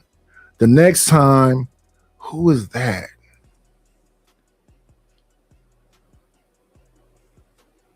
Oh, that was my wife. And the homie was with a whole nother girl. We were splitting money for a room. Yeah, what you were explaining is homosocial behavior, which I know a lot of you guys have. I could see even in these conversations how you guys kind of like when you find out like a man disagreed. Like actually, it happened just now. Like there was a point that Mont had disagreed with something. I think it was Trev that said, and he was like, "I slightly disagree with that." And Trev was like, "What?" And then Mont's like, "Only with this one little part." Like, and it was kind of like this moment of like, "Oh, how could you betray me?" And like honestly, like y'all do that a lot. Like it's like this bonding loyalty thing, right? Like that's where you feel a greater loyalty to another man than you do to a relationship, even if you literally stood before God and promised your life, forsaking all others, and betrothed yourself to that woman. You still will prioritize your male friendships over that person you committed your life to, right? And so like what you're explaining, MY, honestly is very normal. So I'm not meaning to crucify you. It's something that y'all do a lot. I see it happen, whether the man's married, single, young, old, it doesn't really matter. You kind of just have that thing, but then you guys will in turn turn around. And when you see women attempt to replicate it with the sisterhood, y'all turn around and just start attacking it because you don't want to see women have it, right? You want to see women at each other's necks while y'all build this partnership with each other, right? Like you don't want to see women kind of replicate that same thing. You'll turn around and you'll attack, oh, the sisterhood, that's the sisterhood. Like, and y'all will just crash out over the sisterhood while y'all have this weird brotherhood cult situation that like is sometimes inexplainable. So I agree with you. Yeah, I never had that situation. Even when I was younger, I never had that whole brotherhood situation. However, I wasn't invested in the people kind of similar as now back then as I am now, because so you in these groups, and in these groups, you have the people that's really social. And since even though I'm in these groups, I'm still like a loner. So I'm in your area, I'm new to your area. You know these people in the area better than I do. So you know the women around here that's ran through. If you really the homie and you see me messing with somebody that's ran through, I would think you would instantly, the minute you see me with this individual, say, that person's ran through. That wasn't my dynamic. So when little things like that happen, I was like, oh, so I'm really not connected like that. And I don't freak out behind it. I just accept it and slowly move on. So I wasn't in college, nothing. So I wasn't in no frat. So I never had those kind of like bro code type of mentality. And the crazy thing about it is, so when I was younger, and that was the dynamic, and you know, some of the folks I used to be around, I usually, when I was messing with folks, mess with somebody that was from the so-called friend group, niece, sister, cousin, blah, blah, blah, because they know me from being around, you know, this member of their family. So they're saying I'm cool because the family's saying I'm cool. So they willing to do stuff. But in those dynamics, I don't like that either. So I didn't really do that often.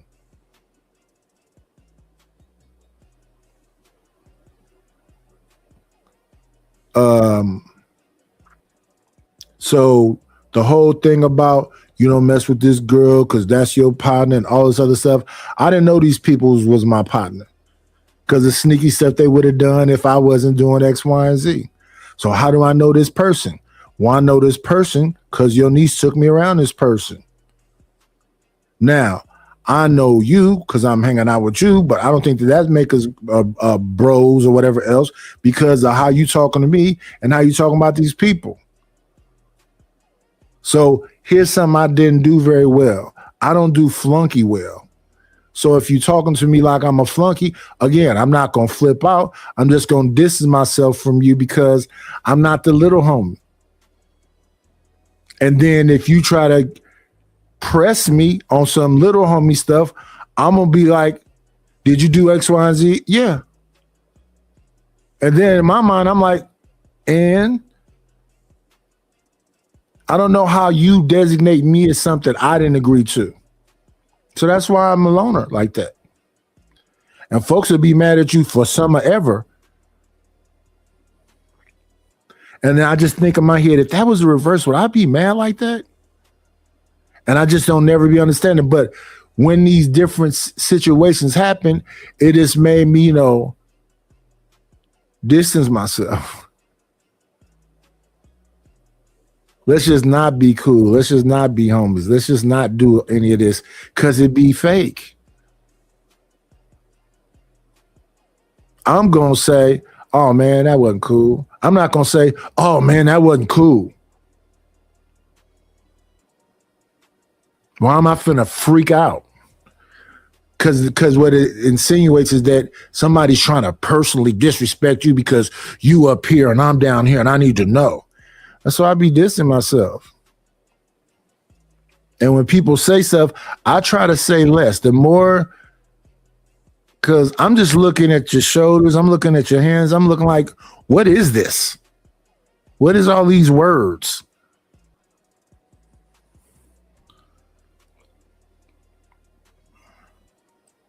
I just want to go on record pretty intellectual. I don't know if you ever heard me say this before, but I'm the person that said I love the hoes, but I don't got no issue with chopping the sister, especially if it when I was younger, it created the two, man. I'm not the nigga that dislike the hoes or care about the other shit y'all got. That's not my issue. I don't even care. Like, the sisterhood to operate, to replicate what man was doing, so the replication of that would be women being sexually promiscuous, right? To some extent. No, okay, you're just talking about the relationship amongst. Yeah. Well, I was going to say I never said sisterhood before. You never heard that shit come out my mouth. I don't be talking about that shit. True. Do you mind if I? That was my 15 seconds. I'm not just. Yeah, go ahead. Like my dynamic was never with trying to be with all the hoes. So how can I be upset with the hoes when the hoes are doing what hoes do? So that's why when I be on these, listen to different things, I'll be like, I can't be that strongly committed to the so-called frustration or whatever else because it's equal parties participating. It's a we thing, and we trying to say, no, it's you or you. They're saying it's the men because y'all supposed to be the leaders, and since y'all not being the leaders, then we'll play the same games y'all playing, and now everybody just playing these games. Well, the women just says who empowered them to? So you say it's dude's fault. No, I'm saying people are equal participants. If she a hoe and I don't sleep with her, she ain't getting no money from me. And you looking at a picture versus liking a picture is some other stuff too. But I guess since I'm a content creator, I should be liking these try-on hauls. They making content too. This stuff is wild. Commit to the fault, old man. Commit to the fault. Pick a side. So the problem with what she just said is right. Like the sisterhood, so for example, I just obviously disagree with Trev. I disagree with a lot of the guys all the time, right? The problem with the sisterhood is one day when we had you on, we was talking about SA on here. You refused to hold the sisterhood accountable. Actually, I did. I very clearly did. You didn't do it. Very clearly said. No. Thank you. I very clearly did. You're just mad because I didn't say it the exact same way because your situation was a lot worse. Got you. Okay? No. Yeah, see, I don't know if y'all remember. I remember. She's also cutting me off. It's cool though, because you have to. You have to cut me off because you won't get smoked. It's cool. Don't let me talk. This is what happens. Pretty, don't let me talk, Pretty. This is what happens when somebody takes that 30 cents a day. You too can save a child on UNICEF commercial. We get motherfuckers like this.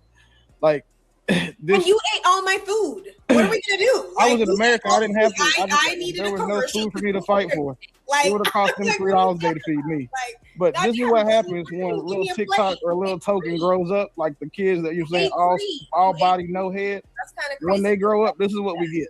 You didn't need. They come over here, they get hot dogs, and then next thing you know, they start talking like they fed the children. Queen shit. All right, y'all, let's go ahead. It's always the end. You could have just fed the children. You didn't have to. Okay, y'all. Let's go ahead and get True in there. Go ahead, True.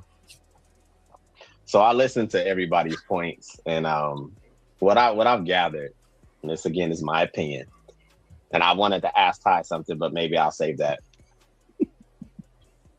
I don't think women respect men's commitment, and I'll tell you why. I think I've seen this a lot, right? I think somehow, some way, this is my opinion again, in a woman's mind, it's expected. If you get with me, and I'm going off of what even Ty said earlier, if you get with me, if you commit to me, right? Therefore, in her mind, it comes with certain set of things, which I wouldn't say that you're totally off because yes, relationships have components.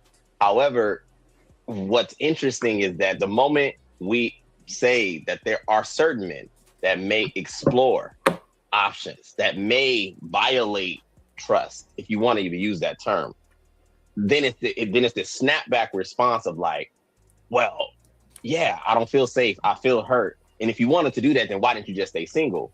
But what I don't often hear is the respect behind he was able to, which has been the premise of my argument this whole time. There is a myriad of men who, depending on that girl, would literally kill to have her. And for whatever reason, they don't get picked. But then you want to go over here to the league. Like you want to go to the MVPs of the men. You want to go to the men that could replace you, but choose you. And you don't respect that when he's actually committed and faithful. It's almost like this energy that I think women have, that their job is to minimize the man at every point they get. Like the idea of even getting around the fact, I think you said, Ty, and I'm not picking on you. Just a lot of the things you said, resonated with me, right? I'm not picking on you, I promise. But it's like, well, if you're not giving her what she needs, you can't expect her to want to get freaky with you. But that only when you're with a guy that is almost subject to that. That's where I'm operating from. I'm assuming you're with someone that at the highest level of desire, he had the ability to grab you, to get you. And he probably, if he can cheat, more than likely has the ability to expand past just your attention sexually. You don't even respect that crap. It's almost like, well, you got with me, so you know what it is. No, chick, that's not how that works. Like, I don't think women truly grasp when a man decides to be in a relationship, right? And he is able to exercise options. It is almost the highest level of sacrifice, in my opinion. And I don't hear women in mass respect that crap, nor even give him like kudos for it. And I don't even know if they're receiving this right. So this is what I sometimes, and I don't be calling dudes women. What I'm saying is the way that they're listening is like women. They don't hear the actual words that you are saying. They're interpreting them. So when you hear me say, why are you listening like a woman? And then when you hear them respond, I go, and you're responding like a woman. And they're like, so you calling me? I'm not calling you a woman. I'm saying you're doing it that way. Like, he's trying his best to talk women speak. He can't speak womenese. So they don't hear what he's saying is that you got a highly desirable guy. You did. That highly desirable guy has other women that he could be with before you got with him because he was highly desirable. He's still highly desirable. Now you want to chastise a dude with options that's highly desirable. And he's probably only highly desirable. Because when I listen to what Pretty says, she said, but he go to work late. He don't keep a job. And all this other. So if he's highly desirable alone and he can blow your back out. So that's two things. The fact that he's not doing X, Y, and Z is something. But y'all don't think that's nothing because he picked you. So now he picked you. He needs to do more. He needs to be more consistent with that job, need to be on work on time, need to do all these other. So it don't matter that he's highly desirable. And why that's a big deal, it's not a big deal, but it's something. It's one of the things that's dismissed. He's not just highly desirable to you. So when you think you got the best bomb thing between your legs and all this other stuff, he's not thinking the same way. If you got a roster and whatever else, he's not thinking the same way. It's supposedly, based on what she just said, natural for him to not be monogamous. So if he is being monogamous and he ain't just trying to put his thing and everything, does that have any value to you people? That's the question. But everybody already know the answer. No, because he's supposed to be disciplined.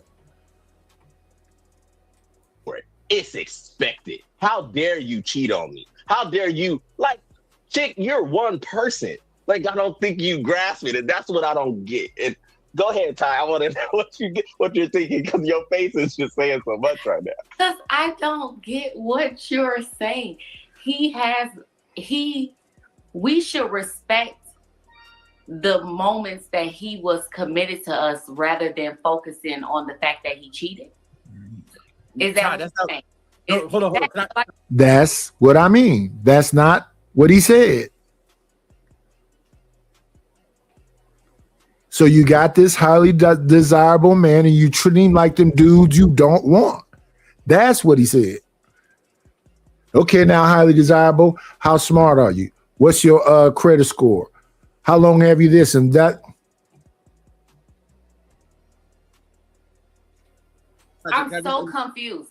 First of all, let me ask this, because you keep saying that you keep putting it as if only these upper echelon type of men cheat. It's not true.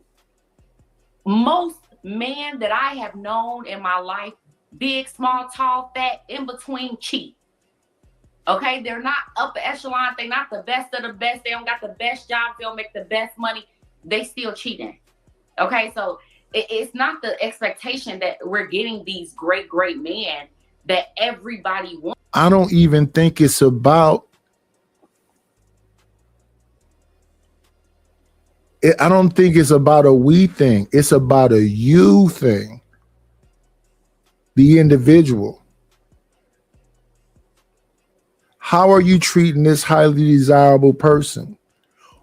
Is it just that they just cheat, or are you treating them like they're not highly desirable? Like when I'm with my woman, I'm not thinking about cheating. How much does she value that? I'm not cheating. I'm not putting my hand. I've heard one come up here and say, well, yeah, you think that's enough. Just because you're not cheating, you're not beating on me, you're not that you think that's enough. I'm not saying it's enough, but why is it nothing?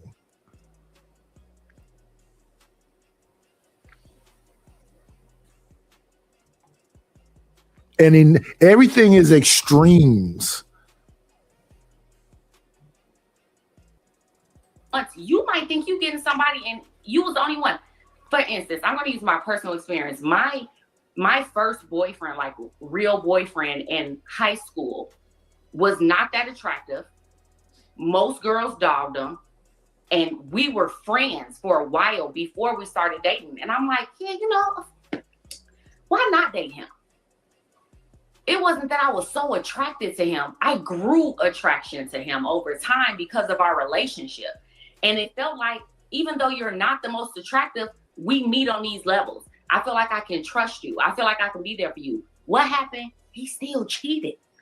He still cheated on me. Now, we can say he was young, whatever, but the fact of the matter is, no, I'm not going to give you credit for the things that you should be doing in a relationship, which is being committed. If you really, in your heart of heart, don't feel that you want to be committed, you have all of these options now, and you're still trying to juggle which one is the best, don't commit to one person. Don't commit to anybody. Say you're still playing the field.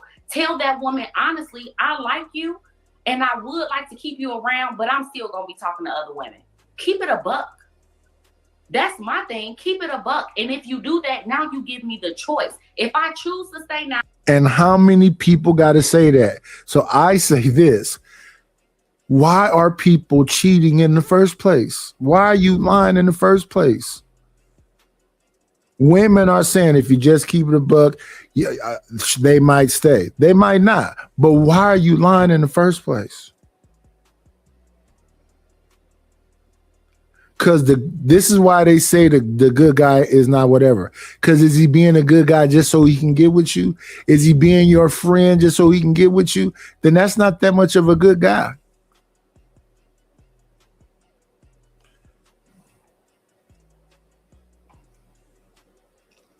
I know what I'm playing with. Now I know what I'm dealing with. But don't sell me a dream that is just us and we're in a committed relationship. But now you still want to play the field because you can, and I should give you some type of credit for doing what you're supposed to do in a relationship, which is stay committed to the person you said you wanted to be with. And I totally agree with you, which is why I use the premise going back to, like you said, the MVP or, your anecdotal, he wasn't a part of the league. But that's again my argument, right? It is damn. How do I want to tackle this? Yeah, how you gonna say this? True? Come on. Yeah. It's I think that just from what I gathered, there. Now let me tell you what I think. If he wasn't that attractive, and back in school you were considered attractive, you boosted his ego.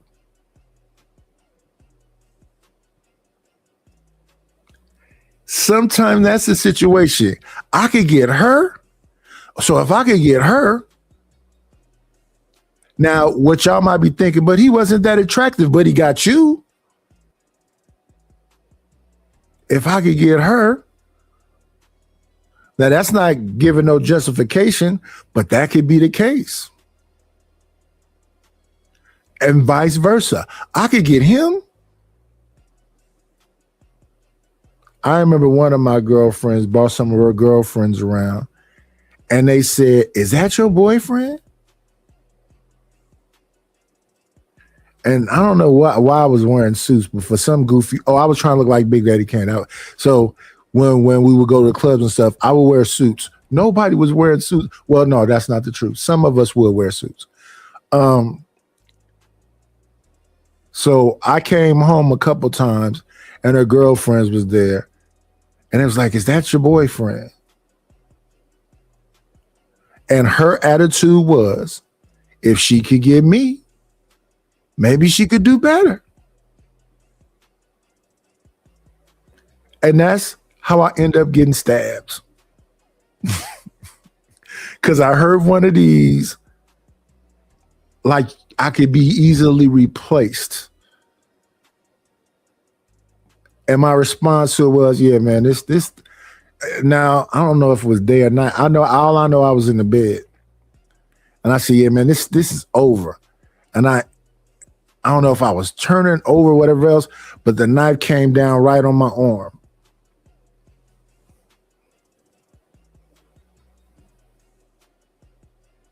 And whenever people hear a story, they go, "You was cheating." No, I wasn't.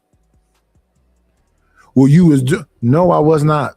I said, this is the last time I'm finna listen to this, whatever this cavalcade of drunk conversations that used to be going on. And I was really young when this happened. Let me see. It had to happen when I was like 20. So the year before that, I got shot. Then, it was when I was 20. No, I wasn't doing nothing but sick of hearing another drunken rant. Is this assumption that we're operating on the same equal footing, and that's not the case. So I'm not saying you should be like, throwing the rose petals at his feet. I'm saying that it just seems to be that most women truly don't grasp. They put us all in the same ecosystem. You a man, but men generally know, and I'm not saying he has to be like super tall or have a bunch of status or any of these things. It just blows my mind that I'm like, in most cases, the guy who elevates you, because what you said, Ty, was interesting, which again, I appreciate you being honest. So again, this is not attacking you. You settled for him energetically. You made him feasible. Mm-hmm. In that, to me, that's disrespectful. I wish, because, okay, let's take that. Okay, I understand what he said now. Did you treat him like you settled for him? Even though he was your friend? Now I get what he's saying. Because at first I was like, oh, he bugging. But he's saying, see, and I got to listen more intricately. You said you settled for him because he wasn't that cute. He wore you down. So what does a woman that's been worn down act like in a relationship? That is a very interesting perspective.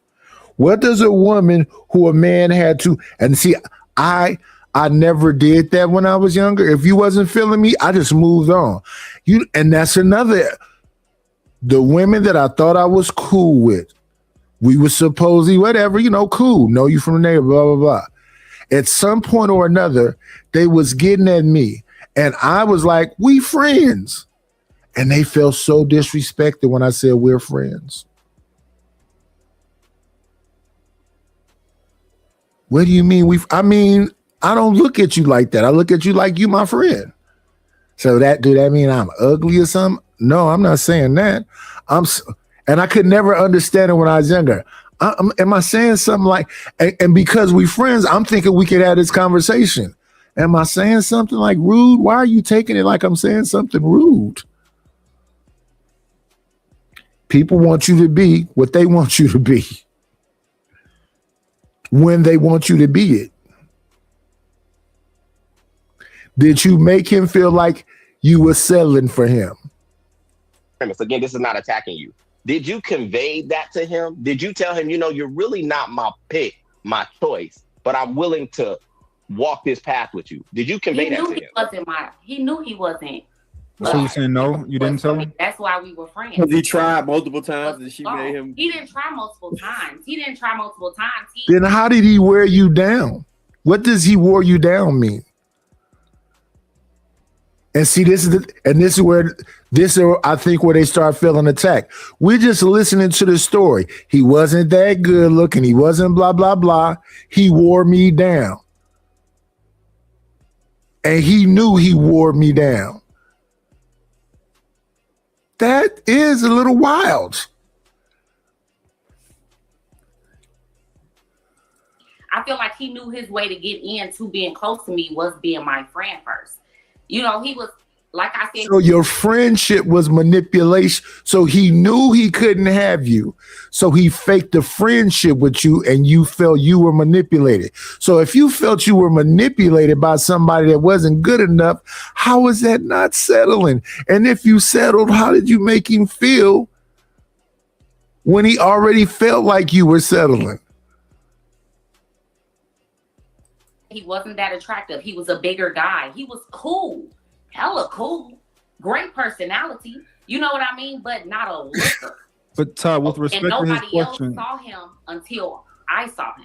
You know why that is? That's Are you normal. saying that you didn't communicate it? Are you saying that Say it you, again. with respect to True's question, are you saying that you didn't tell him? You just assumed that it was. I didn't ever tell him that you're not my top type. No, because You treated him like it though, for sure. Let me explain though. Because by the time that I decided. No, that's why I say I had to listen to True for a second. If he already knew that and he had to do that, that's what I'm saying here is I'm a grown old man now. I'm not finna do all that. Why? I didn't do it then. I'm not going to do it now. So people be like, well, why are you long? Because I'm listening to somebody tell me that's really kind of in the same place as me. Tell me I'm going to have to do all this work. And instead of laughing in their face or getting disrespectful, I just let it go. What do you mean getting disrespectful? Because when you saying I got to do all this work, when we both in a similar place, what do you mean by that? And if we start having an honest conversation, it's going to get emotional. Like this. He's trying to say this in the kindest way he could possibly say it. It doesn't mean you're a bad person. You just saying your honest feeling. This dude knew you were out of his league. So, and you're saying it yourself. He's not your type. And he knew he wasn't your type. So he had to do all of that work. So if he could get your type that respected him, maybe that's it. I just think we just be far extremes both ways. Did you make him feel like he was something special to you, or did you make him understand that you know where your place is? It's a group, a couple on YouTube that I look at. A dark-skinned big dude with dreads, got a little light-skinned girlfriend. And I was listening to their story, and at first I was like, oh, they really care about each other. They go to the range together, they doing this and that. And then they broke down the story. Because that's what these chats do. That's what the trolls do. He's paying for everything. Then they come to find out later on, he don't even live with her. All the mushy kissy stuff is when they get together. And then he still has to do more. So paying for everything, buying other stuff, doing all this other stuff, and he still and people, well, shout out to the people in their chats, whatever else, but people are saying, yeah, he does have to do more.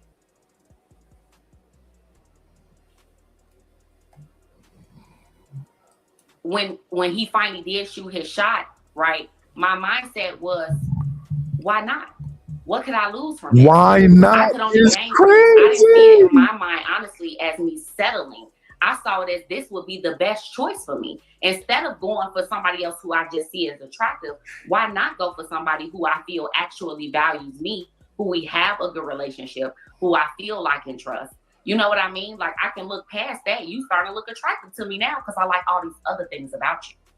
Fair. So basically, what I took from what you said, right?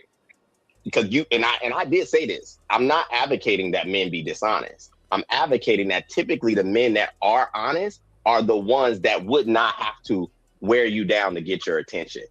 He got your attention because you picked him off the strength of his attractive level or whatever it is he does it for you. And then you're saying, well, then tell me that you just want to do that. And I'm coming from the premise, most of the time when he is that dude, he does tell you. He don't have to play that duality of like, oh, I'm gonna pretend to be faithful. No, that's not that dude. That dude is letting you know, like, okay, this is how I'm gonna slot you. This is what's gonna go. This is how this is gonna work. But that conversation wouldn't happen with a guy that has to wear you down, or wouldn't happen with a guy that doesn't have that ability in most cases. It's not a common thing. And I'm saying that sometimes it seems like you guys are enemies of your own selfishness, your own levels of desire. You want to take the best option and minimize him. You want to put the Ferrari, you want to put a governor on the Ferrari. You want to limit the ability. And then you're saying, well, if you're in a relationship with me, you should do that yourself. The thing is, the Ferrari came to me. I didn't pick the Ferrari. I didn't go to the Ferrari. No, seriously. And I've never, honestly speaking, I have never been in a relationship with a man and he's told me from the beginning that he still wanted to explore options. I've never had a man just be upfront and honest about that. They've always wanted to be with me. They've always asked me to be their girlfriend. They've always wanted to be in a relationship with me. I didn't even have to necessarily. Well, as far as exploring you, that used to be the norm. I will tell somebody I want you, and I won't beat around the bush about it. I say well, that's kind of aggressive. No, that's what it is. And these are conversations I just had maybe a couple years ago. Oh yeah, such and such and such. I seen you this and blah blah blah this and da da da da. So and I'm telling them exactly how I'm telling them, and they're like, don't you think that's kind of a rush? That's kind of no. But we can talk about it if you want to talk about it. Why do you think that it's a rush? Why do you think that it's aggressive? Now this isn't happening so many ways. And then I hear the things that's being said back. I go, oh, okay. Then they say, but we can be friends. We can exchange numbers. Blah, blah, blah, blah. I say, no, I'm telling you, I want you. I'm not going to be around something I want, acting like, but what? That don't even make sense to me. That makes sense to you? And then they go, are you mad? I say, no, I'm not mad. You've rejected me. And they say, well, that's because men get mad when you reject them. I said, no, you had a right to reject me. And it really wasn't like a rejection, but it's like wait and see and indecisive. It really wasn't, but that is a rejection to me. Are you upset? No. It's cool. I'm just telling you where I'm coming from. I'm not finna keep calling somebody I know I want and do all this stuff that you're talking about. I know I'm not gonna do that. Well, we could I know I'm not gonna do that. I'm not gonna come into some situation and be in the friend zone. I know I'm not gonna do that. And that's what I'm saying. I don't got time for none of that. If you're willing to do this, cool, let's do that. You're not willing to do that? Okay. And I don't know what they think they're hearing, but if you said somebody wore you down and they knew you wasn't, what kind of did you make them feel like they were special, even though they wore you down? How do you do that? How do you make your friend that you saying is your friend feel special? Or do you get your friend that's saying your friend and tell him all the stuff you need to do now? Push that. It was brought to me. So in those situations, all I'm saying is don't bring that to the table if that's not what you want. Now I understand that some women put that out there. What do you want? What we doing? What's going on? And you have to make a decision. But even in that honesty, right, and saying, I want what we got going on right now, or I really don't want to be committed because I'm a Ferrari and I'm grooming to do. I'm sorry, Ty, go ahead. No, go ahead, True. So I'll ask you this and then I'll pass the mic. Mm-hmm. Has it ever been where a dude did ask to be with you and you were like, me? Like you want me? Like you felt out of place because he wanted you? No. You know what? Honestly, yes. Okay. Yes. In one relationship I did because I just felt like he was way out of my league. Thank you for being honest. Thank you for being honest. I would say most women don't. Every woman feels like she's qualified. That's, in my opinion, the problem. The fact that you're being picked is one part of it, but whom is picking you, I think, is more equally important. And the assessing word that Willie used earlier, I think is a good word. Women don't assess. They all think that they're qualified for the best of every option, which is why I'm saying if you just so happen to catch his attention in whatever season, I'm not saying he should be dishonest, but read the room, know the lay of the land, and where's the appreciation for that? And you don't ever hear it. That's why with these people who celebrities and stuff, and they be like, oh, girl, he cheated on. I'm like, you're shocked? You're surprised? It blows my mind. It's blasphemous. And I land. Let's go get boy then. Man, I think that we ignored something that Pretty said. And it just, like, alarm bells went off in my head when she said it. Men have had this bros before hoes protecting each other, like riding with each other. Like, I don't understand that. Is that not what's happening right now? If he's trying to talk his nicest and he's just saying what he heard, which was, this person knew he wasn't in my league. He knew it. He knew I was better than him. I didn't have to tell him. And then he wore me down. What does wore me down mean? Then after he wore you down, you settled. These words have meanings. Now he's protecting the bros because she said the dude was beneath her.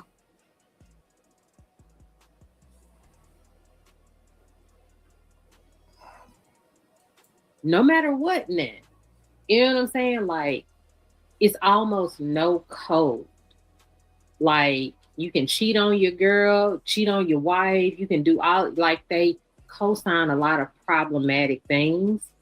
But then we always hear something about the sisterhood, as if men didn't have this for a long time. And I just don't understand that specific double standard, because why is it that men can excuse and enable other men's problematic behavior, but when women do it, it's I do see that here and now in recent times, that a lot of situations that happen, that protection. No, you're not finna say this about dudes.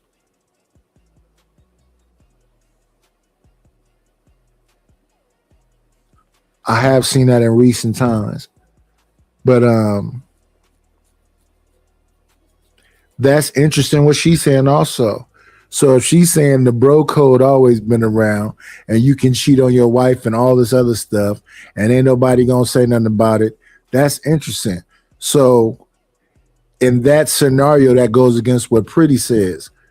Because I hear a lot of women say this when they doing something inappropriate. Well, the men do it. What does well the men do it mean? Men cheat and then protect their bros. Men lie and they protect their bros. So then when I hear a woman saying, well, the men do it, so you're saying you learned it from the leaders? Because Pretty say that y'all are the leaders. Which one is it?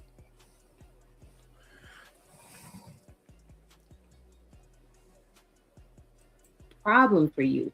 I think that if you all get to have bros before hoes, we should have the sisterhood, and y'all should shut the fuck up about it. Like, I was just like,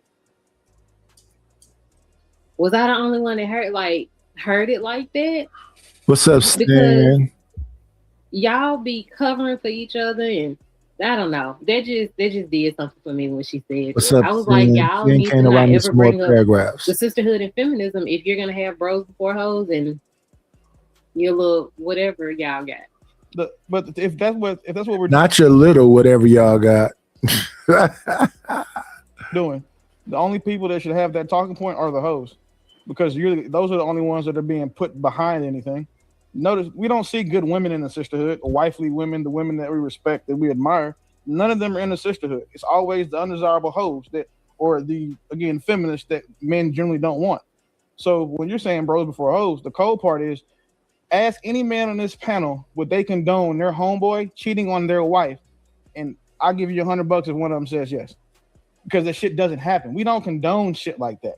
Now, me and White kicking it, and he like, listen, he got a girl, but it's a bitch he finna go with.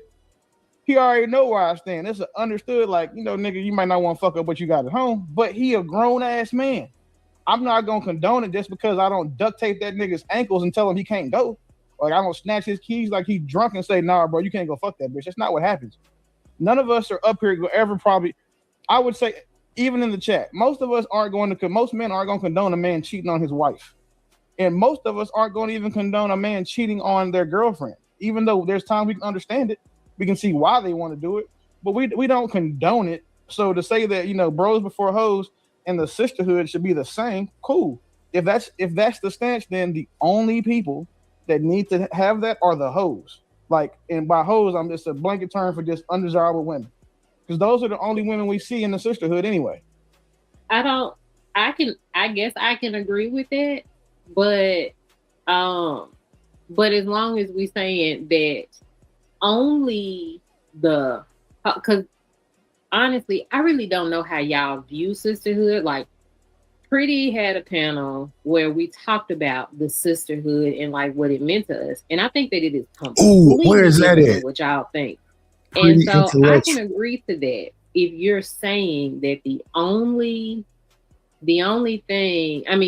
people that are in that bros before hoes condoning and enabling problematic behavior are fuck niggas. And then the only people in the sisterhood are the hoes. Cool, great. But you can't put the sisterhood on every woman just because it sounds a way to you. Because the way we view sisterhood, not the sisterhood, but the way we view sisterhood is completely different than what y'all think. Yeah, I think I don't think it's purposefully disingenuous, but I do think that it is. So to what Willie said, like, we grown now. Like, bros before hoes, like, we in our 30s. Like, we hear that with boys in their young 20s. Like, I'm not here to defend bros before hoes type. If any man say that, leave him. Like, get away from him. Right? We don't. That's ridiculous. Like, I remember being young and like covering for my homie. I would never do that. Don't even play with me and ask me to, like, bro, don't call my phone on nothing like that. I'm not covering for you. You're not about to make me into a liar. Like, you just not, right? And I think what I think about when I think about the sisterhood, I think about being a girl's girl, right? I'm not a boy's boy, like, at all. Like, can no man look at me like and get me to condone Facts. That's why folks be pissed off with me. Because first off, it's like, and like I say, sometimes it be a knee-jerk thing.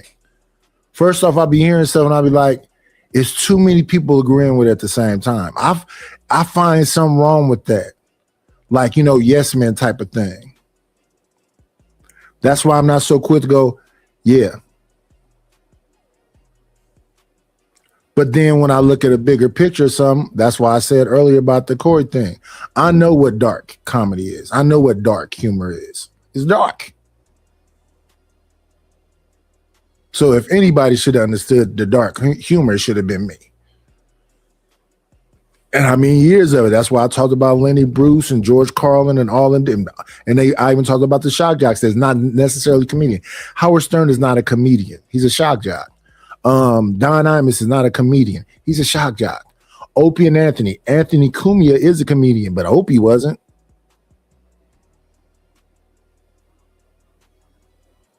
They're more so shock jocks. And their group of friends are dark type comedians.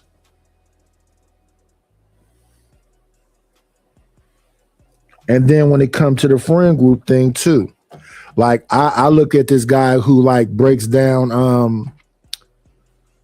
what's my boy name? Joe Rogan. Breaks down Joe Rogan comedy network of friends. And amongst that comedy network of friends, to me, Tony Hinchcliffe is funny. Dark comedian though. Says stuff that sounds kind of racist, whatever else. But Tom Segura, no, not funny to me. But he's not for me. Bert Kreischer, not funny to me. But I saw Bert Kreischer had this thing on Netflix I like. This little series he had where he's a dad. I like that. But him just on stage telling jokes, no. And a lot of that group, Ari Shaffir, not funny to me. Brendan Schwab, not funny to me.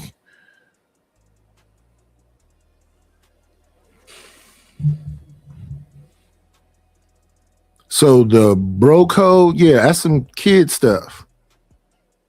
But these are grown women talking about the sisterhood. And then I hear girlies girl, then I listen to the stuff they're saying. I'm like, what's the girly part about it?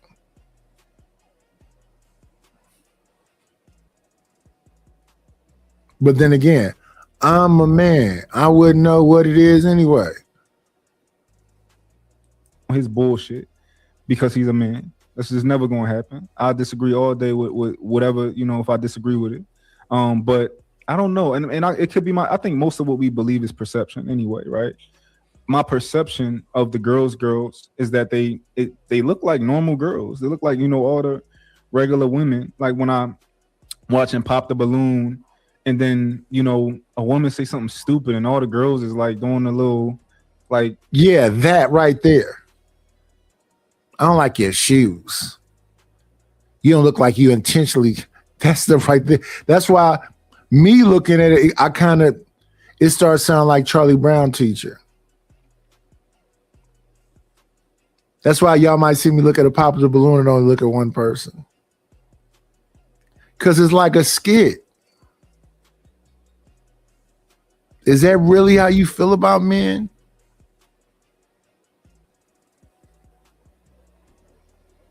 And the same other way when it be a woman and the dudes be like,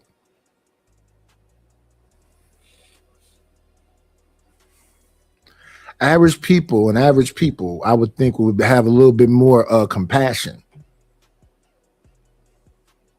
But nope, it'd be an average person talking mad wild. And the reason why I don't really get upset because I know you're an average person. So you talking, I'm average. That was stupid what you just said. So I don't know. It could just be my perception. Maybe I'm looking in the wrong places. But I see adult women being a part of the same. If any woman that's an adult say she's a girl's girl, she's a kid. She's immature. Like that's just I don't know. That's just what I find. But I say that I'm a girl's girl. That's because I'm looking out for my fellow women. Like my answer to Pretty's question was literally like the sisterhood to me and being a girl's girl to me is I am looking out for and supporting women, black women specifically, and only We just gonna just black women. Because I know what it's like to be unsupported. I know what it's like to be out in the world and feel the way we do and being looked at the way we look, the way we are looked at. And so, not that I enable bad behavior, because I've called out bad behavior before for women. It's not the bad behavior. It is, you need support, and no matter what, I'm going to support you. I don't have to condone it, but I do have to support. It's the no matter what.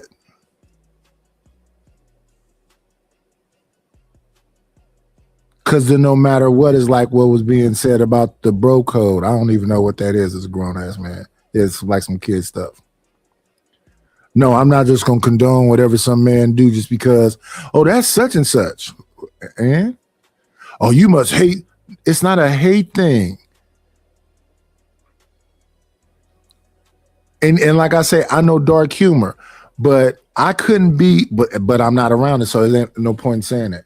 But could you imagine being around one of the homies that's always saying, if you're around homies, that's always saying some wild stuff, and everybody just like, oh, he just telling jokes.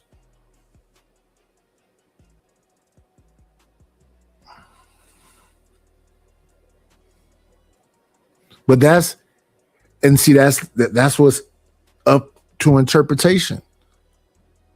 Corey is a comedian. Corey been telling them jokes.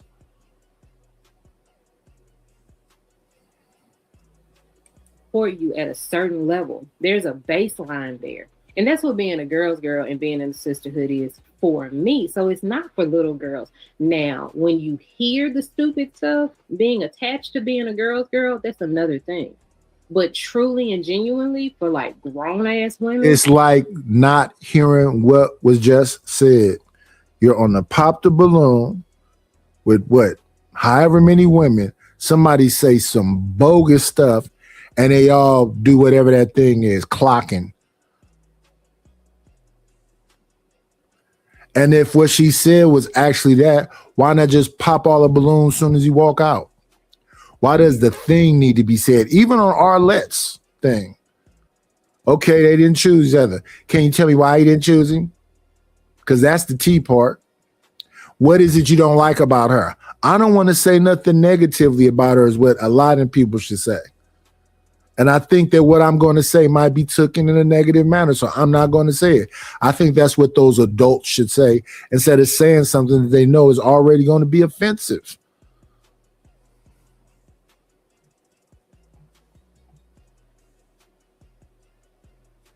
that's what it means to us. Well, you kind of said what I said, but it was a little bit lighter. But you essentially said, like, you said no matter what. That's what I heard. See, we listening. No matter what means no matter what. I might not condone it, but I'm gonna be there for you no matter what. So you gonna help hide the bodies like the town. And he just said he not gonna condone his partner. He just not finna duct tape him up and do whatever else. He not finna co-sign it. He not finna ask how was that the other day. No matter what. That was one of the words that came out your mouth. I know, but no matter what does not mean that I'm condoning bad behavior. I mean, I am supporting you because I understand what it is like to be unsupported. So it doesn't, but I feel that way about humans in general, Black humans in general. Let me say that because I understand the experience of Black people and I want to support everyone. I know that you are probably not making the best decision, but there is a baseline support that you should have. Mm-hmm. That's different than no matter what. That's different than no matter what.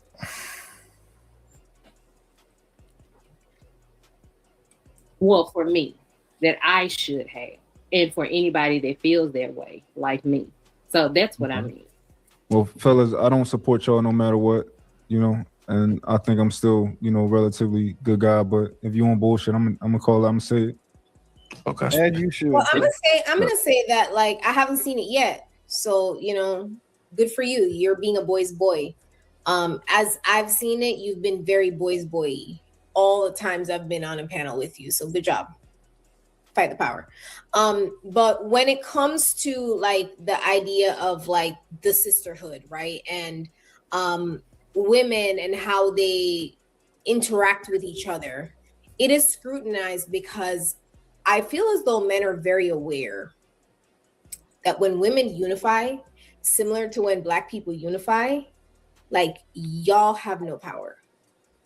Like the only power you have is your ability to separate people. The only power you have is your ability to make us second guess each other, which is why you hear women don't attack y'all's barbershop culture. Women do not attack guys, game nights. You know what I'm saying? Like we don't overtly, oh, I can't stand this culture of y'all just going out. No, maybe a few women will complain here and there to you personally, her significant other, but we're not going out picking and attack it. I cannot tell you how many men, I mean, actually True just did it on this panel tonight, spoke on behalf of women and how women exist in women's spaces. He said, oh, when y'all are with each other, you guys do A, B, and C. How do you know?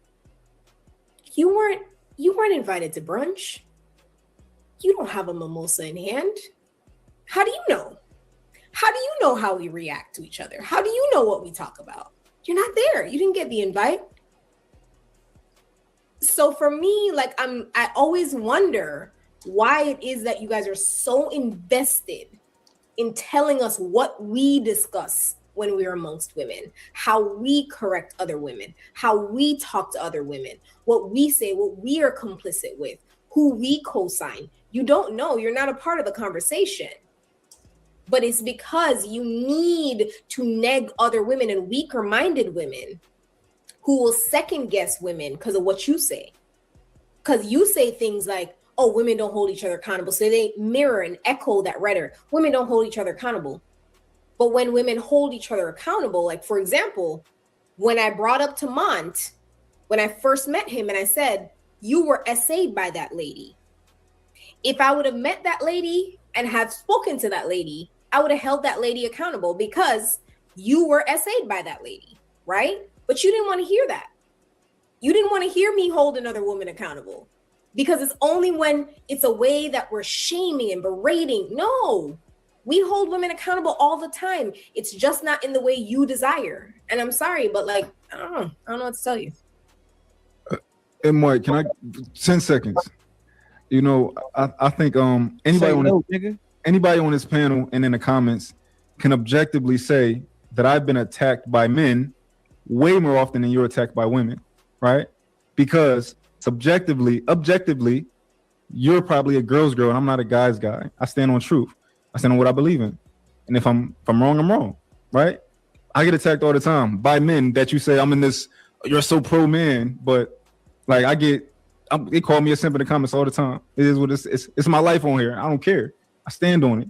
So one of us is objectively more, you know, stand up to the, you know, the group more than the other. So all right. So what he not lying, pretty. Might get called a simp probably. It used to be me. They used to call me the simp for disagreeing all the time. And now it's mine. And they don't even really say this shit to me no more, except for like 3 people. And them niggas just don't like me. I don't even think they disagree with my points. I just think that 3 people don't like me.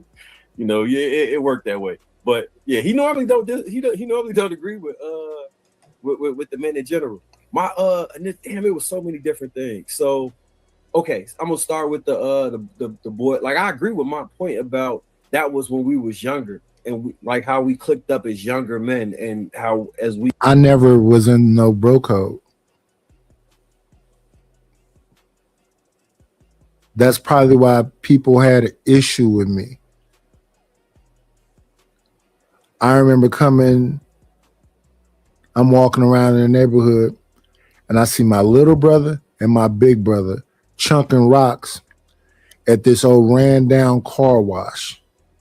And I walked up to him, I was like, why y'all doing that? And they said to me, and maybe I interpreted wrong, is because they said we should do it. Which to me sounds like they following these people. And I said to my brothers, Stop doing that. So before that time was over, probably about 45 minutes later, 3 of them cats that was in that group that was telling my brother to do that jumped me. I'm fighting with them. I get home, my lip is busted, I'm bruised up a little bit. My brother's in my little brother, not my older brother, but my little brother's in the house. I'm trying to make him not have no friends.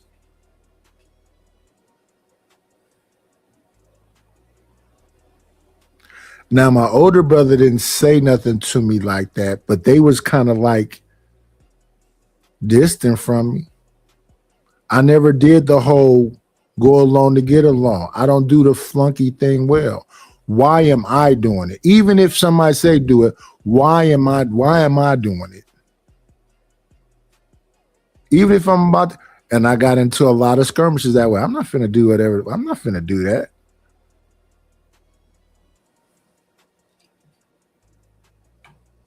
Even on here, we get into a little back and forth because I'll be like, at least help me understand why I just automatically, no, the bitch.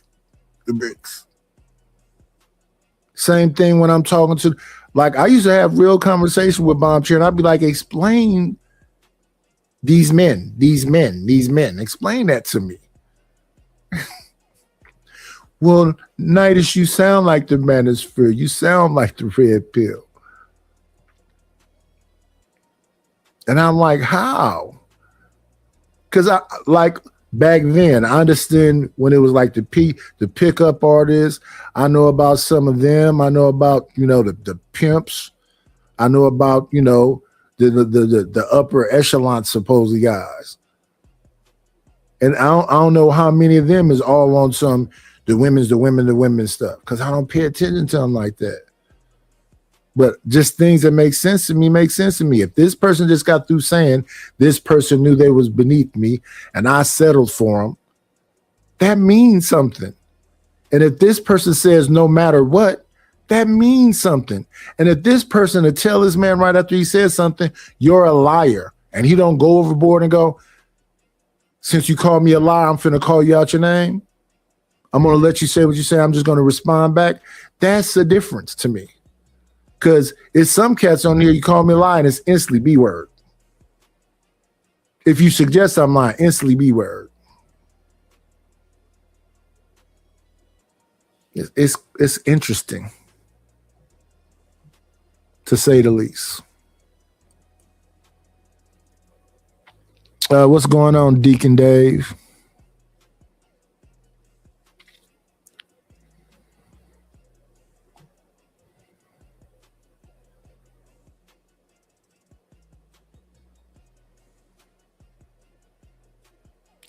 Now, Stanley, I heard you say you don't be in people's chats or whatever else doing the thing that you're doing right now. I came up there to say that to you earlier, but I had to prepare this thing, or the thing I was doing earlier.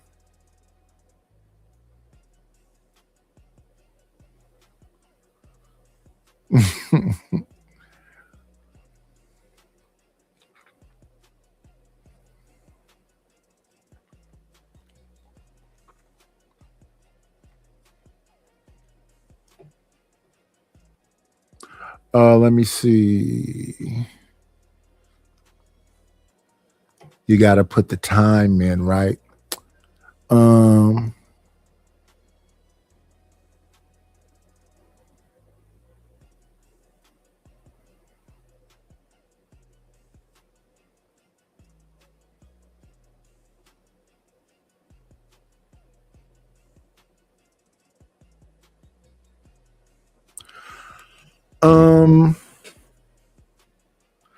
I look at certain things, Deacon, and I think they're extremes.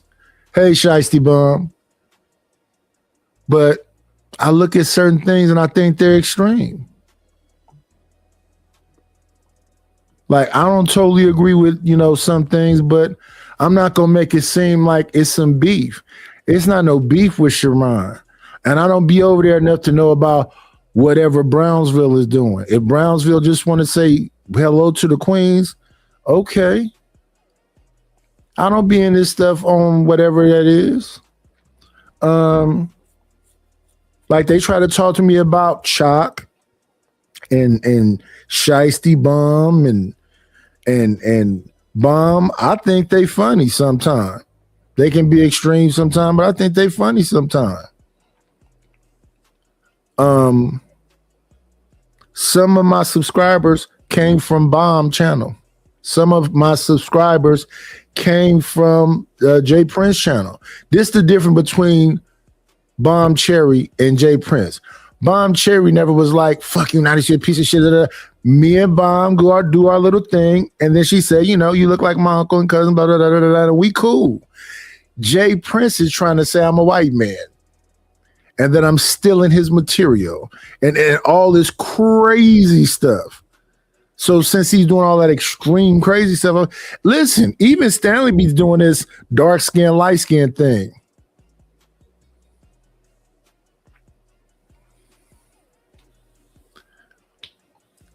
Stanley, I know you drink beer, but I know your brain functions well. You read a lot. That's supposed to help you keep focused. Earlier today, you said you don't do what you're doing in my chat right now. You only do it with some guy that's somewhere else.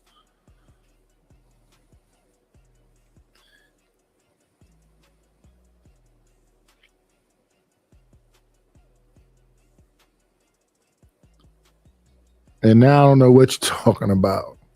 I thought you and Deacon Dave was bros.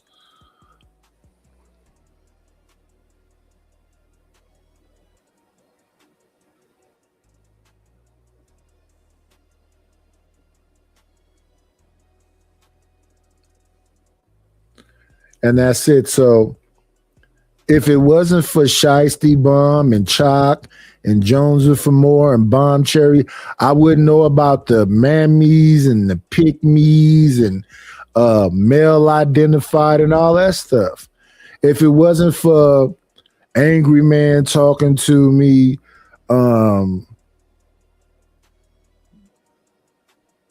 Taz talking to me understanding why Jay Prince do X, Y, and Z, I wouldn't know a lot about what they're saying about the so-called sisterhood.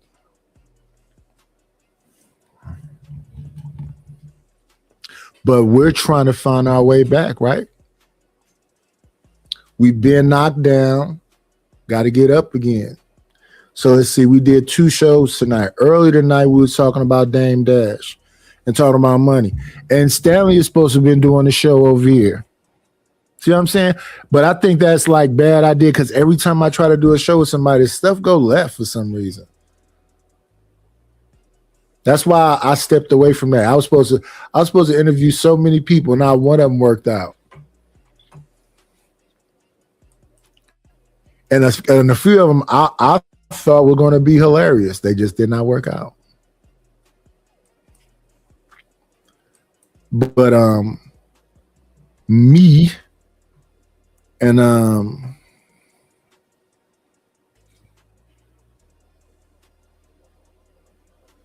my attitude about things, I can understand that aspect of me.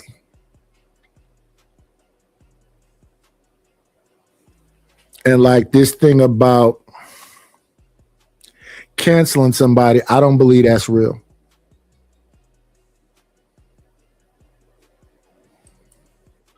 In fact, I think the more you team up on people, the more empowering they can be if they know how to pivot.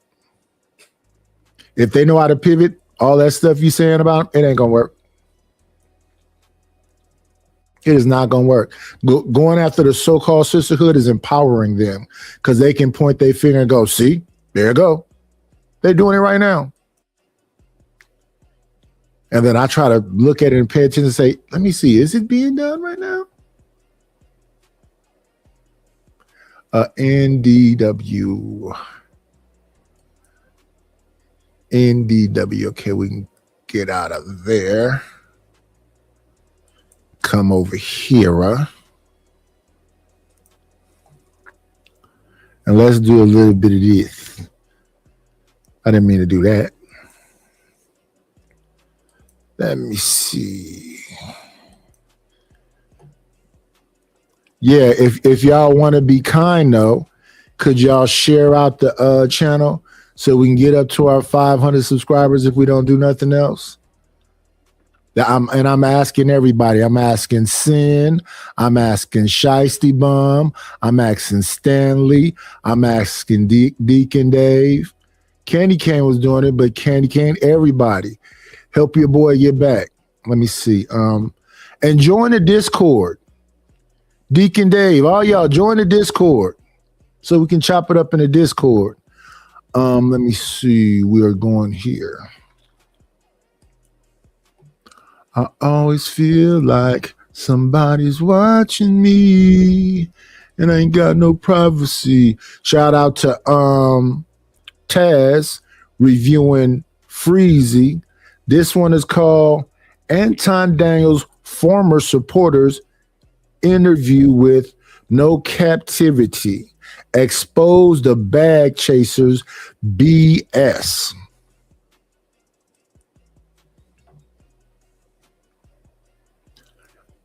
First of all, before anything of this happens, controversy sells. If you know how to pivot and work with the controversy. I think Anton understands YouTube. 2021. So, I was looking for a new way to make some money. I've been a bad chaser for a long time. I've been a bad chaser a long time without, the community that Anton was providing, right? Let them know. Let them know then. Come on. So like I used to, I was just super engaged. Like I was also a part of like these groups and stuff. I was also a part of this thing called DECA. DECA is like a marketing business, so they teach you like business stuff and marketing stuff, and they prepare you for anything, moving forward, making money, or just being educated and being an entrepreneur. So I did that. So when I found them in 2022, it was exciting. So also during this time, I was also in this 5-year relationship, right? And I was just like, and I was, he was inspiring. I wanted to, make more money, but the partner that I had at the time wasn't as motivated. He just got a little lazy, complacent, things like that. And whenever I was listening to Anton and stuff like that, I was like, dang, this is something I aspired to do. Because during the time, Anton was not like all about money. He was about. I have not, and shout out, I'm not shooting a shot. I have not seen and heard a sister like this in a minute. The smacking, the hair flicking, I have not seen a sister like this in a minute. I want to say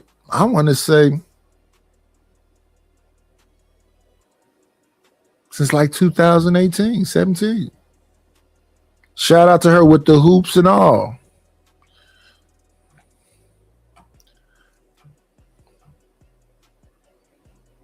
We talking about the bag chasers. She brought up the unmotivated boyfriend.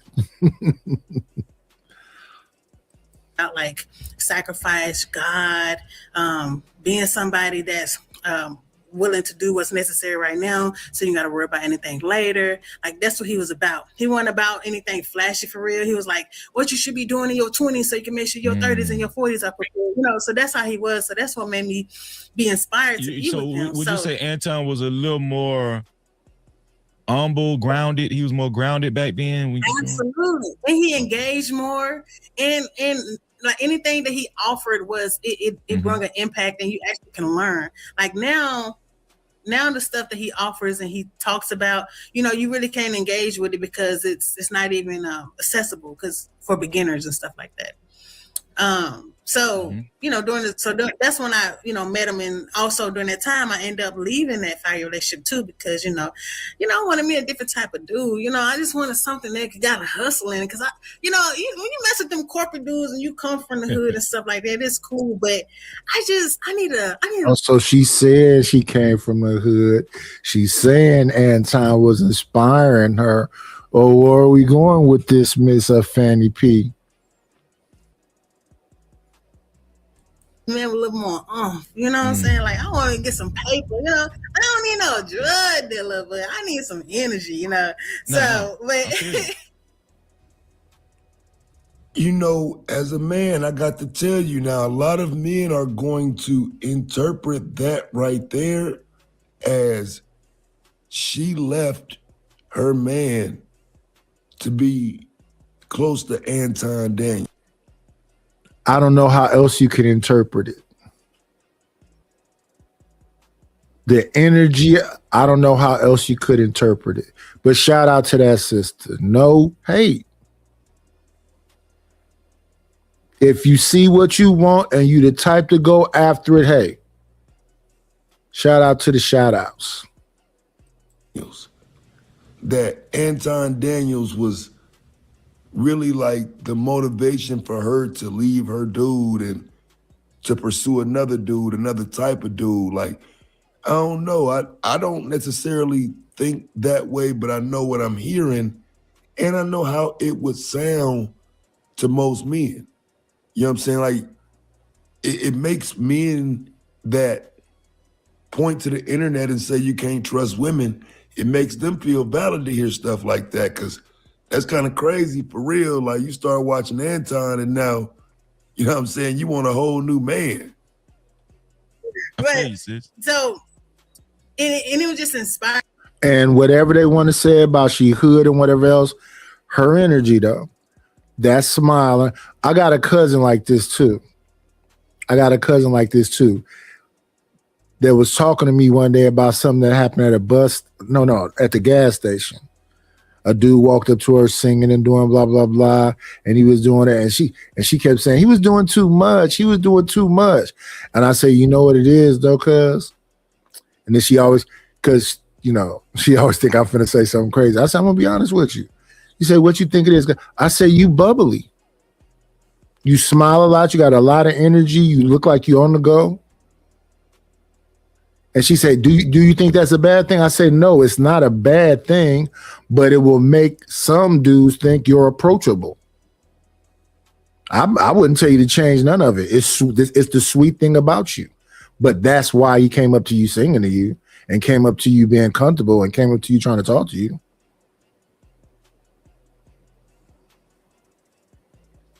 You look approachable. Now, a lot of people be like, these women's always frown, don't ever smile. A lot of times the women I see that's close to my age group and whatever else always smile at me. I rarely get frowns from anybody I can really think of, unless it's like a young person. And I don't even blame them for that, because it's got to be some weird old cat around them that's done something. But no, that's not a norm for me. All the women is frowned up. But no, she bubbly, got energy. She good for the show. Let's get to the bad part though. Like button at this time. No captivity. Please hit the like button at this time. Please, please, please. Fanny, you mentioned something about, remember that thought that you was about to go into. I don't know if, don't forget it. Don't forget it. I don't even know if I remember. Don't forget it. Don't forget it. Write stuff down if you got to in your phone or whatever. But I got to. I'm gonna have to. You also said that you know your eyebrows raised a little bit when you started noticing how he was flirting with the women a little bit. What do you mean? Oh, he was flirting, Fanny. What do you mean by that? Flirting. So that's another thought that that was my thought was it wasn't just about Anton being disrespectful. It was the women around him allowing him to do it. And I feel like those girls have low self-esteem because you're willing to let a man mac on you. Let a man mac on you and you know his wife at home while he's streaming in the living room. Because you know Anton be streaming in the kitchen, living room, whatever. So it just it really be sitting on the couch. And you know, just allowing somebody like, you know, I just think that they have low self-esteem. Like you know, you engage in like you really thinking that's something to get your, you know, get your body. Would you like, say Anton is very flirtatious with women and like we try to mac and Yeah, absolutely. But I think yes. Is this a little bit of leading a witness though? A little bit, just a little bit of leading a witness. A little bit. The best thing to do in these things, because I'm trying to understand content strategy, right? Even though whatever, I think is to get somebody to examine this and don't do no damage control. I'm listening to this. It's a morality conversation because Anton says that he's this thing, but he keeps showing that he's not the thing that he's saying he is. He just talks really well. But if you listen and look at all the things that's out, just like the Corey stuff, you go, okay, yeah, come on, man. Come on, man. I'll keep he talked like a little bit of a pimp a little bit. I don't know that it's necessarily believable, but he talked like that a little bit. And then, like I say, he's like, and this is just, how people present.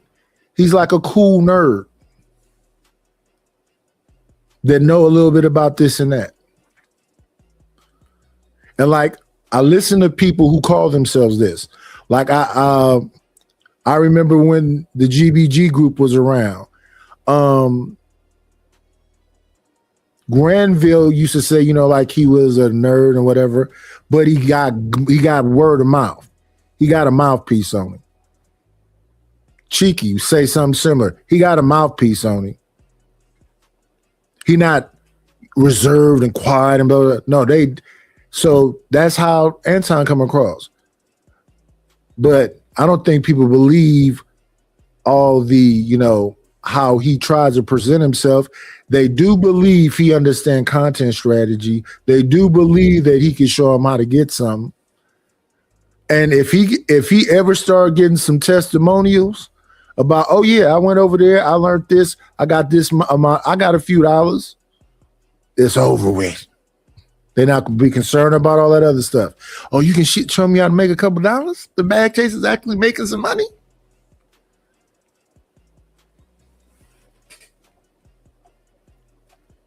Aaron No used to come through and teach the folks about how to make a couple dollars if you understand the stock market and all other stuff. I think he worked in a bank or something. But let's listen. Yeah, he disrespectful. Like he disrespectful, and I think that he's not thinking about nobody else. He's just thinking about the goal to make more money and keep on evolving his platform. Oh, and that's another thing that we have to understand. Some people like disrespectful people.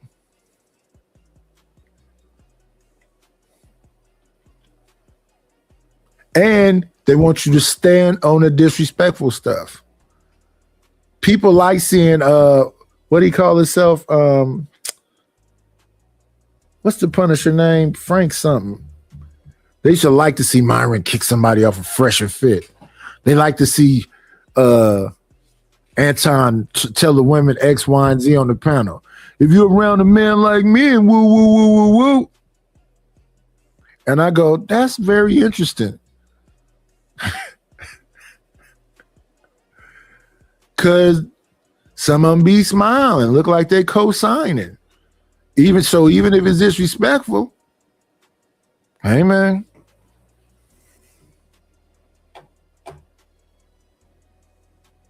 He back to doing regular shows. I checked. I was looking to see what's happening with Room 9. Is he still fighting with folks? No, he over there doing regular shows, talking about the regular stuff, current events, and he just back to doing business. The best thing to do, stay out the way. Duck the shrapnel. But I thought when it said, former BAG members that it would be other people up here. This is all the Fanny P show. Okay, some more people came in. Okay. So Get to the bad parts, the real bad parts.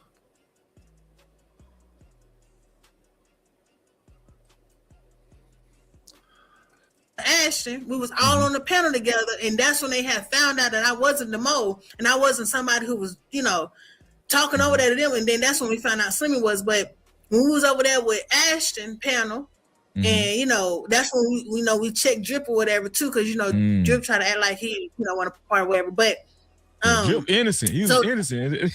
Yeah. Come on, and then even next level had to defend. Cause Drip cussed me out. You know that.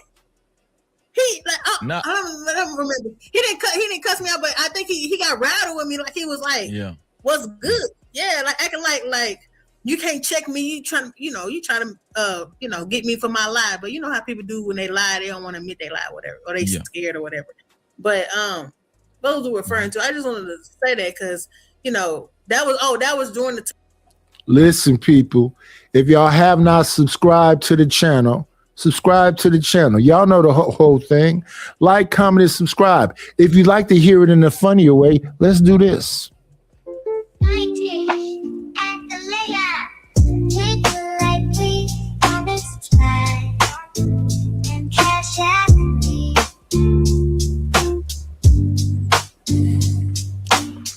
Take the light, please, on this time.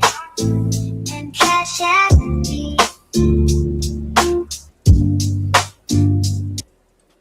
So when he let Island Girl Q call you out your name. Yes, but that's all that happened in the same time, and that hurt my feelings because not only did y'all think it, and I got checked over there.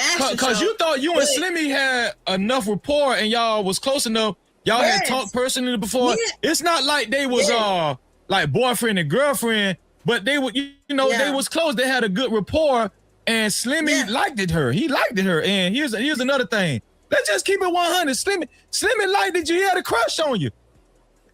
See, I don't think most people in life will get the opportunity to be a paid friend. And maybe Freezy and Fanny P got to leave room for Slimmy in his new gig as a paid friend. Because while you can be loyal to someone, it's not paying them. You know what I'm saying? So Slimmy, as a bag chaser, he want the bread first. Shout out to y'all for trying to be down and whatnot, but it just is what it is, fam. Anton is paying this dude to be a friend. So, yeah, he's going to be Anton's friend first. And that can work in framing. So the exposure stuff, or the canceling stuff, because somebody came and they said, Anton got a whole lot of people coming at him and blah, blah, blah, blah, blah. That's cool. Or do they have a swag? Do they have a track record? Do they understand this system like this? Because it's a certain way stuff work. The last channel, I was doing shows, you know what I'm saying?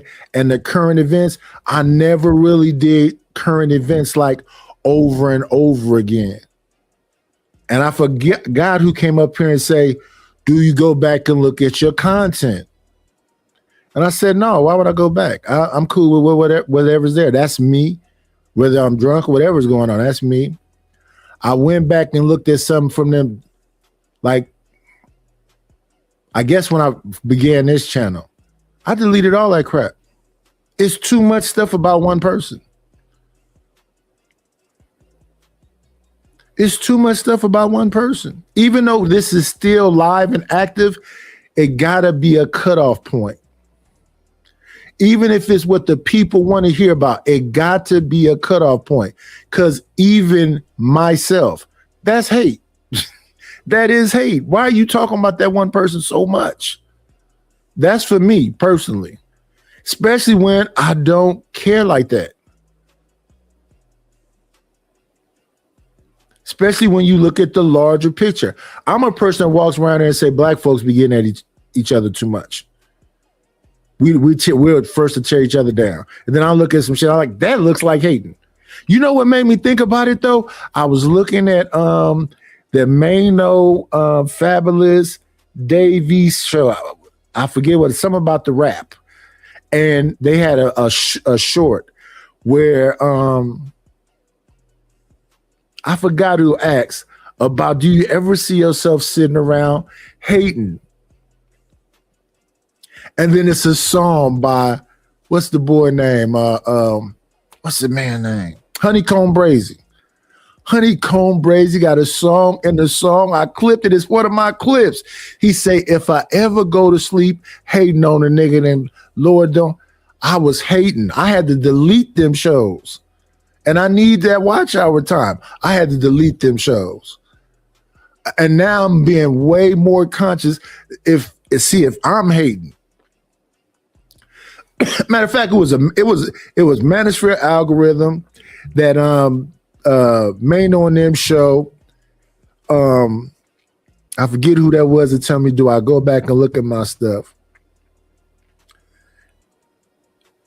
And I think that was all on the same show, because I was on Angry Man's show, you know, cracking jokes with House of Hypocrites and another guy.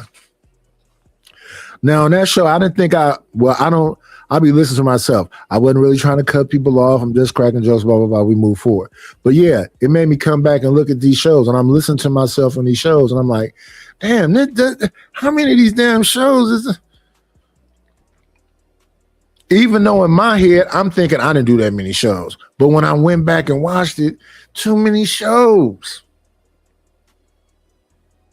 And then my personal experience about the type of comedy and all kind of stuff. I know for a fact about Lenny Bruce and Dick Gregory and them getting locked up and the freedom of speech and Patrice. So that's why I talked about all that stuff.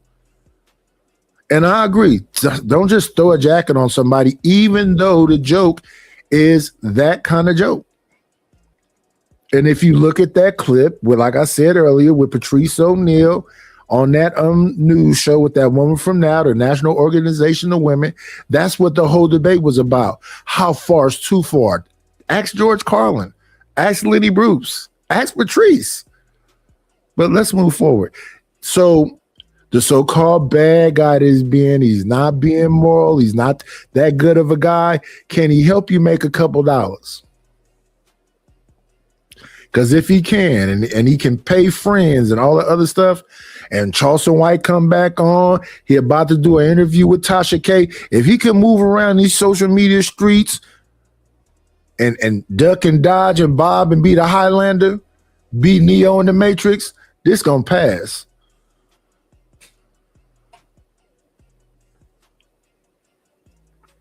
And so let's I'm gonna say what Fanny is saying is, damn, you sat your ass up there on that panel while Island Girl Q called me a bitch on the live stream, like you, and then you just ain't the same way you defend Anton. Why you ain't at least say, come on, go easy on Fanny? Why you ain't at least say that, right, Fanny? Yeah, that's why I wanted. That's why, and then he gonna try to hit me up like a couple of weeks later, like, what you doing, nigga? Like, I don't fuck with you. Like, you really hurt my feelings on that because I literally talked to you that night. I literally talked to you that night. Like, and then I was in the middle, so I went back over there with the No Cap crew because I'm like, hell no, fuck Slimmy. I don't mess with him. That ain't even my that. Slimmy flawless hell. Yes, come on, man. Why you think Slimmy didn't say nothing? Why you think he didn't speak up and say, hey, hold on, she's not a bitch? You think he didn't want to piss off Anton or the bag because chasers? he trying to stay. See, that's the thing about Slim. He trying to stay with the clique because he can't stand on his own. So he gotta make sure that he's acceptable at all. You see that he barely give his own opinion about stuff or be a person who disagrees. Like it's just so annoying because you don't even gotta try that hard to be with Anton them. They not even. You don't have to do. You can be yourself and still thrive, even being their friends, right? You don't have to do all that. But with him. I thought this was going to be a little more scathing than this.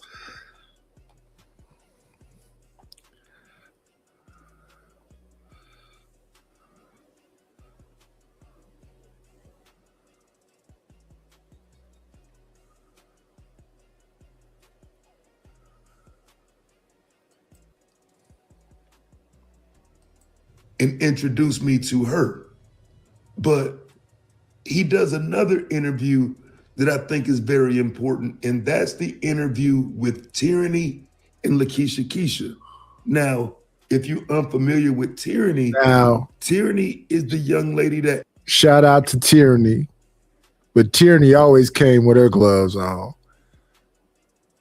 Tyranny always came with her gloves on. And Lakeisha Keisha, she's in the algorithm now because of her Anton critiques. I still don't think it's gonna do that much in the long run. If Corey get right back to the jokes right now and stop having, I think that can move forward too.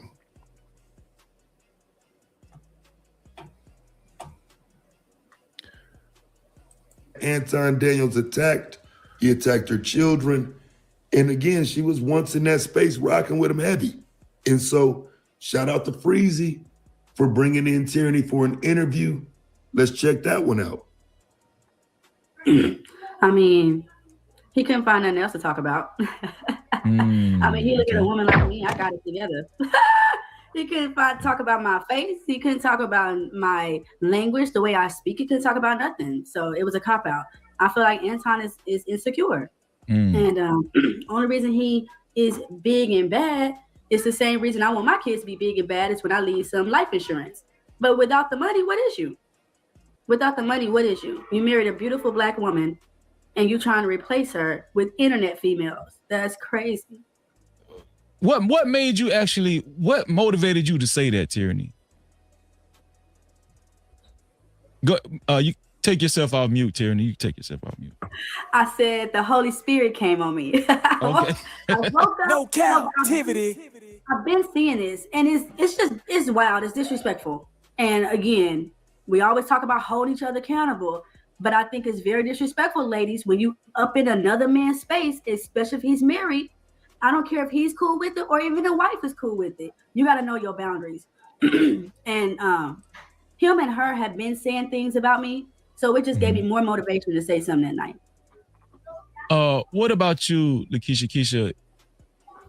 Was that strange for Tyranny to bring it up, or was that just a natural reaction to always seeing a woman, who's wearing tight clothes, tight, cleavage, and always around this man and his wife? Now, how old was that video? 2023. And she's still around him. She's still around. Yeah. Well, that's interesting. She called that out because that seems to be, what Anton does. But in terms of calling it out, y'all know people don't like to be called out. So you can't, you know what I mean? They're not gonna like that. But that is, what we're seeing now, with Anton and these different women. I even started to. So what's going to change anything about it? That happened on Fight Club it was probably 1,000 people in the box on Fight Club, kind of normally. And Tyranny had a few squabbles up there. So what's going to change about it now? When you put it all together like this, what's going to change about it now? What's this Tasha K interview finna look like? Is this going to be some cleanup, or is this going to be like a Cat Williams moment? Listen, people like who they like, because I say, look, Cat Williams does it, and it's like, wow. And then Faison Love does it, and every time Faison does it, they say, it sounds like you hating. I'm just saying.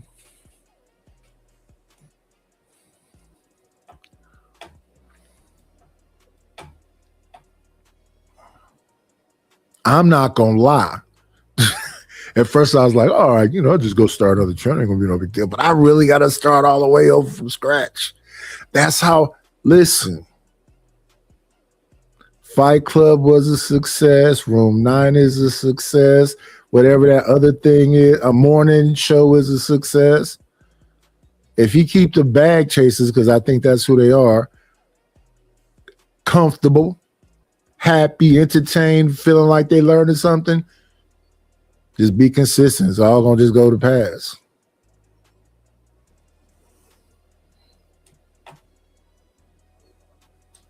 Think like, is his wife okay with this? Because it just seems weird. Like, yeah, what's going on? Would you be okay with that? Would y'all be okay with your husband always having this particular chick around and she's showing cleavage and she wearing tight stuff?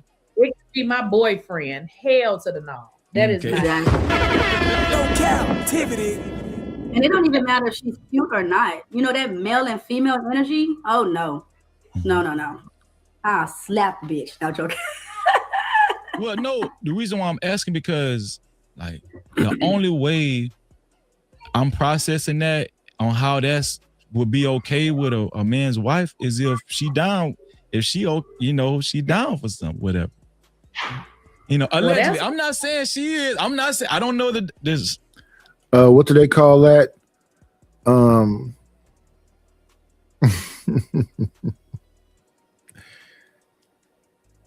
Strike that from the court, Your Honor. Allegedly.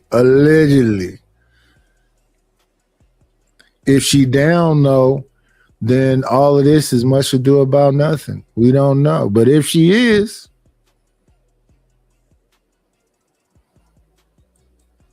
but Anton used to flirt with her, always compliment her out in public, say she was a baddie and she was his baddie and nobody could get her. She was his. He was very possessive about Island Girl Q, and it was very weird. I heard that. He was very possessive. I'm talking about if a guy was trying to talk to her, Anton, he'll stop that shit. He'll be like, this ain't happening. That's mine right there. So for a wife to see this dynamic in her husband and to be so gung-ho about another woman, it does make you question, like, what's really going on? Either this is adultery or they got something open, whatever. But I don't know. that's not Christianity, right? Because the Right. Bible says that you're not supposed to defile your bedroom. So what is you? Because I know a couple of YouTubers are sold out and they come on here and talk about their own people. So I don't know what's going on, but it's all a big fraud. It's all a big lie. And look, I'm glad that Freezy did these interviews because I feel like Anton Daniels has used these women up and he's made it appear that they're in on it. Like they benefit from it somehow too. And hearing now another woman speak on it from her position, it brings me down a notch from where I was, doing content about it the other day. Because I kind of view all of them as the same, but they're clearly not. Some people realized what Anton was doing, got away from him, kept it moving, and never looked back. I shouldn't view them the same as people who never left. And so, I got a newfound respect for some of what I'm seeing here because I didn't know that there were people that were once around Anton that were willing to call it out the way Tyranny and Fanny and messy in these videos. What is that though? It's almost it's almost a little cultish. Would y'all say that? I was just about to say it's some Mike Jones type stuff. I don't know what he put in y'all water, hope, false, and lativity, but the man don't stand on nothing. I mean, I ain't trying to be disrespectful. Let's just be real. I was raised with real black men, okay? And they didn't pucker their lips, okay? They didn't talk about women. That wasn't what they did. They went out there and they made that money for their family and they didn't embarrass their wives. What about you? What about you, Keisha? Does it seem a little cultish to you, Keisha? But listen, this is leading the witness a bit, though. It's leading the witness a bit, though. Now, Tyranny don't mind that smoke. Tyranny been throwing jabs and rights and hooks and bobbing and weaving. Tyranny had been on many panels, and even in recent time, they have to say, tyranny, no, tyranny, no, tyranny. Tyranny really want to say some other stuff right here. You got Trump supporters, and he just came out and called the, First Lady Michelle and Barack monkeys, and they still support him. So that's a good point. That's a great I don't know point. why people support who they support. It's crazy, That's a great point, Sid. Yeah, for sure. Like B-Love and talk about I'm on EBT. I'm not on EBT. My children have it. It's there. I take it. But see, stuff like that don't hurt my feelings. And I think that's what Anton Daniels, that's why he got mad too. Because everything you throwing out at me, I don't care. I didn't care about it. Anton Daniels is used to trying to hurt people's feelings, but I'm not one of them. So it's just childish. It's childish. Yeah. Yeah, people that really, that's not gonna work. If people I heard somebody trying to clown military dudes as getting medical after the military and saying, was that probably, I don't want to say doing that. Talking about they ain't really hurt, they ain't really sick. You're talking about physically. It's people that got PTSD, they got CT, they got nerve damage. Just because it don't look like it's standing out to you, somebody had to pass that. Whether it's 60% medical or whatever it is.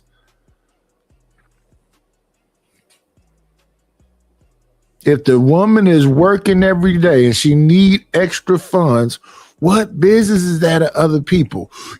That's being super judgmental. Leave that woman alone. What do you think, Keisha? Do you have anything you want to put in on that as far as him just assuming she was on welfare and she corrected him?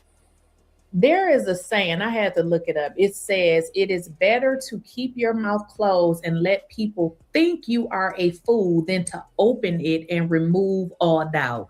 When Anton starts to open his mouth, you can... Me talking about men in the military and what money they get? Hell no. Shout out to them. Thank you for your service. I don't talk about dudes in the military. I really don't do it like y'all homeboy that said that they butlers and all that other stuff. The men did a service. They did it for years. However they get their money now, shout out to them. Shout out to anybody that's staying above water in this economy. Well, however way you're doing it. Understand everything about him, where he's from, what he's been around. You can tell that he is somebody that had nothing. You know what I mean? And now that he got a few dollars, he attacks and put everybody down, because it seems like the mindset is you black, you on welfare. Where you been all your life? Everybody black is not on welfare. Everybody black is not broke. Where That's did you a great get that point.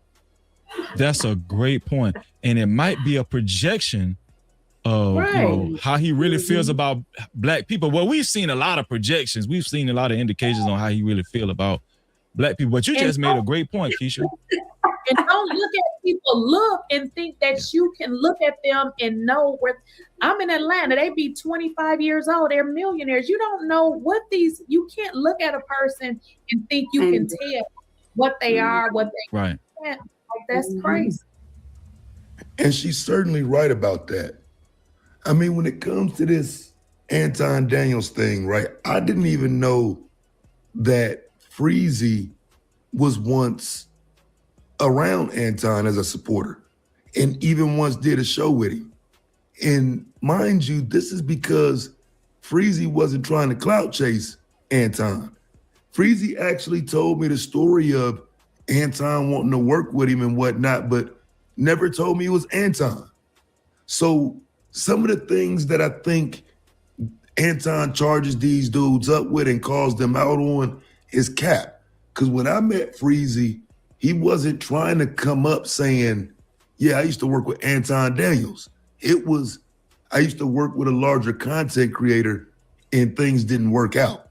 You know what I'm saying? And so it's not like he was trying to make Anton look bad or come for him or any of that. He just wasn't even trying to deal with it. So I got respect for Freezy based on that alone. I know he ain't chasing it with Anton. I know it ain't just, a moment for him to take a shot at somebody who got over. Nah, Anton's a clown and he says little slick stuff, and it ain't nothing wrong with clapping back at him when you've been right there and you know what time it is with him.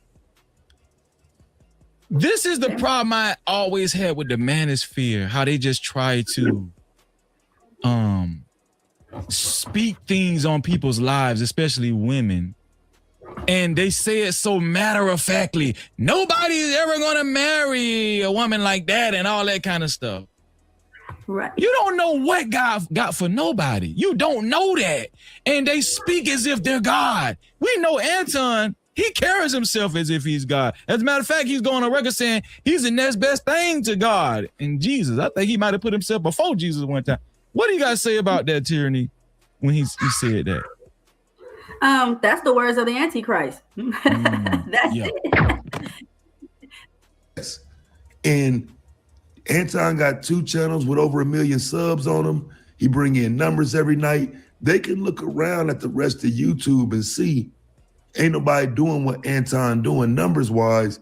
And that's what's going to keep them there. They say clout is a hell of a drug. And I know what they mean when they say it. Because it's people who will bypass their own opportunities to make money.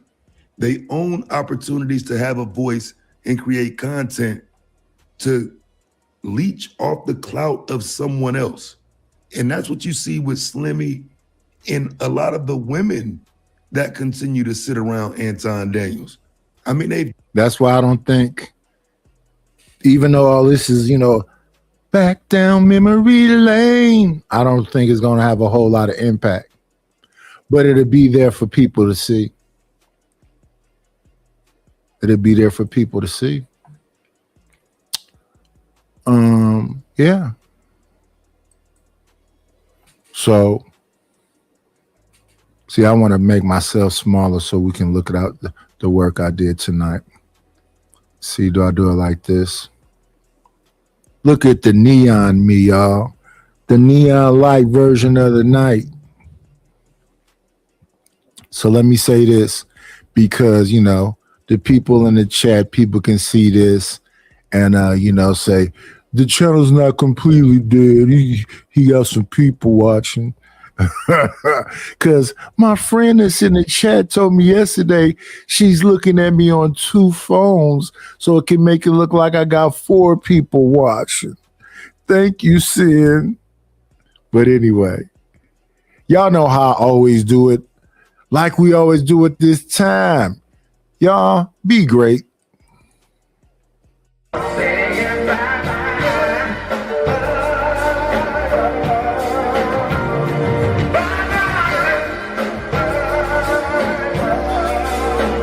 Shut this motherfucker down!